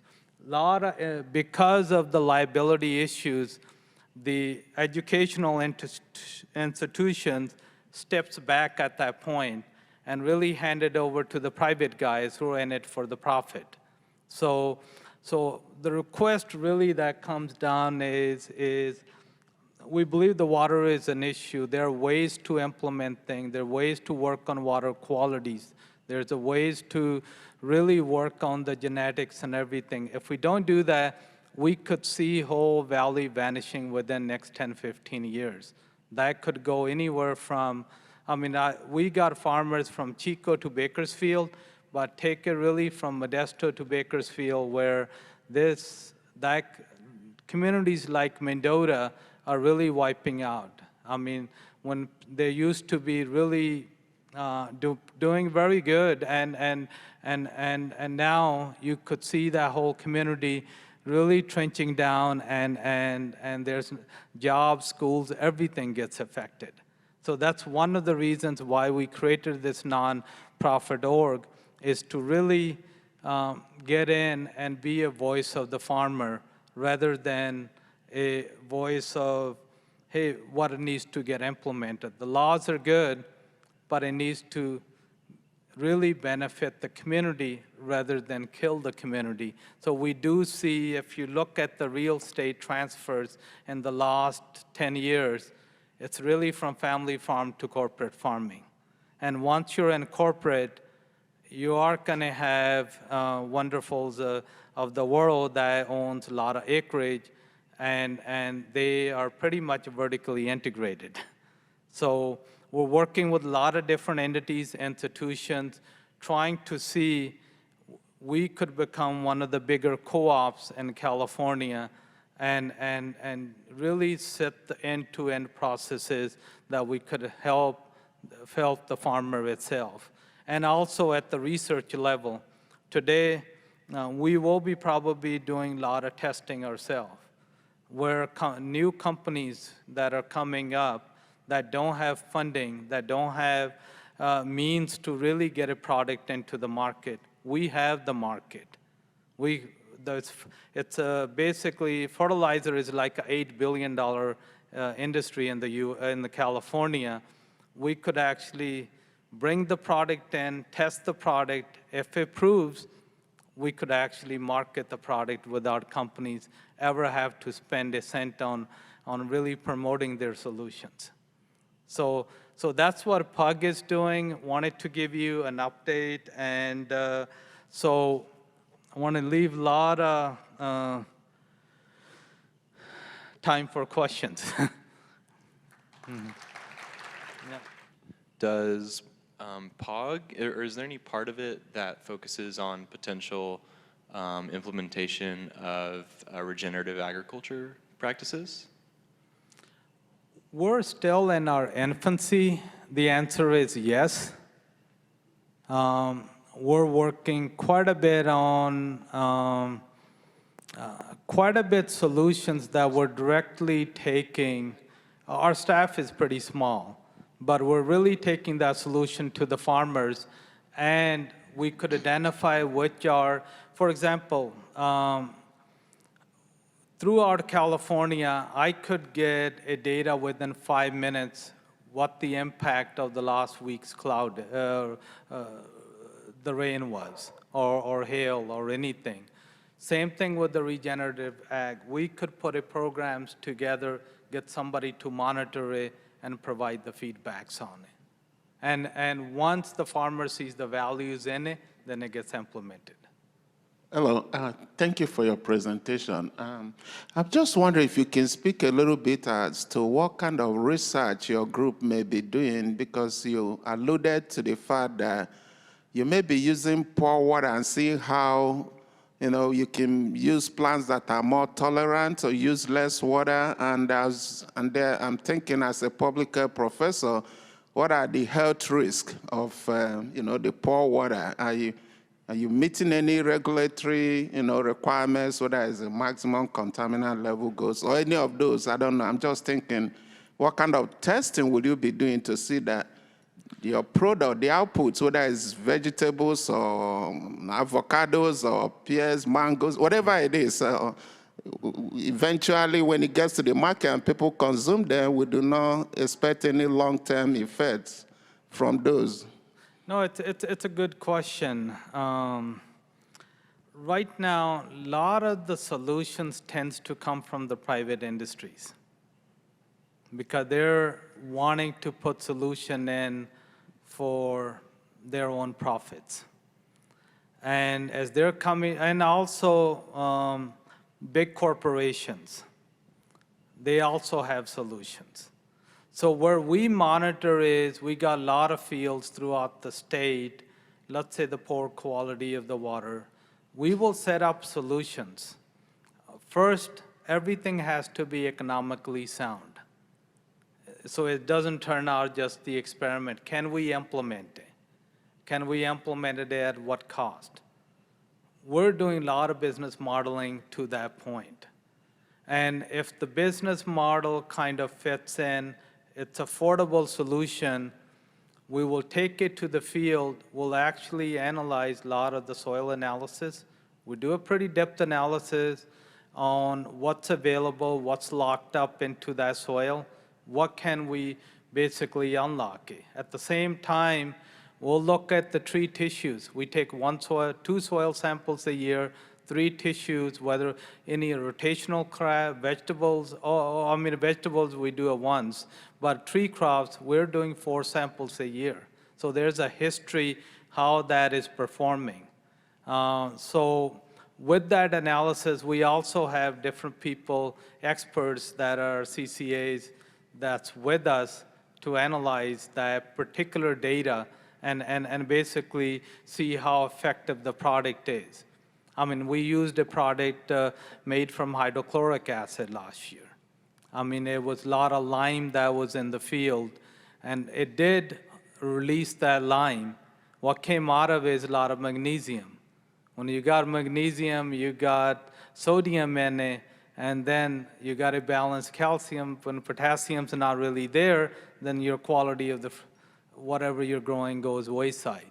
So those are the kind of work that we're doing. At the same time, we have another team that's trying to take all the soil data and every parameter of it, and taking the water parameter, taking the tissue, putting these 3 together, and analyzing what does that particular crop or plant or tree needs. What kind of whether it's micronutrients, what kind of stimulants it needs to basically perform at the level that it was really genetically designed to. So that model will come out next year. The work has been going pretty well because Up till now, every model is kind of like a one-directional. Either it's a soil or it's a water. It doesn't take the 3, 4 together and doesn't take the yield results, that's the output of it, to continue optimizing. Our goal is to use that type of model to, once we do a next test, we know instantaneously what we need to do at that particular field. Thank you for your presentation. I enjoyed it, and it's nice to hear a perspective from farmers or organization that represents farmers, a portion of farmers in California.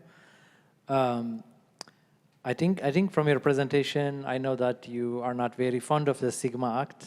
Is that? Huh?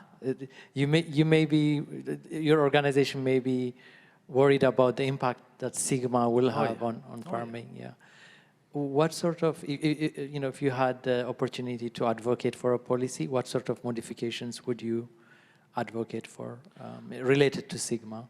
Well, related to Sigma is the policy's coming down, and it's a pretty harsh policy.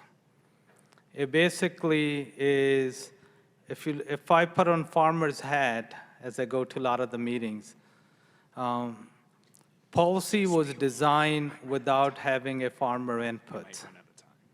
Policy was designed to be cooperative, where we were going to build all these dams, we were going to go off and look at the wastewater, put that back, and all of that. None of that was done. Now it's coming down to, hey, we got to save the aquifers. We need to really stop pumping. What does that really mean? And a lot of the farmers are kind of saying is, the Sigma committee, nothing wrong with them, is we all knew the climate impacts. We all knew that millions and millions of dollars were getting invested into that ag. Nobody said a single word. Not to do it. They didn't regulate it. But the regulation came in now is every farmer is having to pay $500 to $1,000 extra because of Sigma. And with that 500 to 1,000, that will take every farmer out of the production. I mean, it's that's where the Sigma, and there's litigations going on. Madera County loan itself, there's a lawsuit they're filing against Sigma State and the county. So there's going to be a lot of this thing is going on is to how do we basically, all because nobody really worked together. It was designed with the mind of, hey, let's just do A, B, C. If we didn't do A, B, let's just implement C. As the C comes down, the guys who owns the C kind of said, hey, I don't like it. And there's implications that will come about.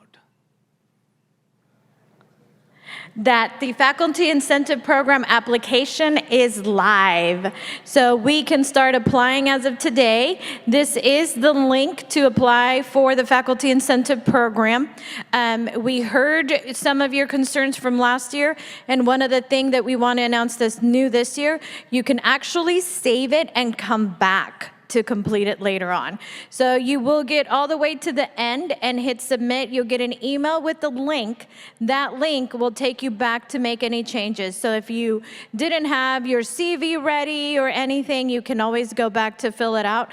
Your contact person for any questions with the Faculty Incentive Program is Elijah. And he's right here, and he will be able to assist you. You will get an email confirmation, and his information is on there. But like I said, you can pause it and complete it later if you like. And so it is live and ready for applications. Thank you, everybody.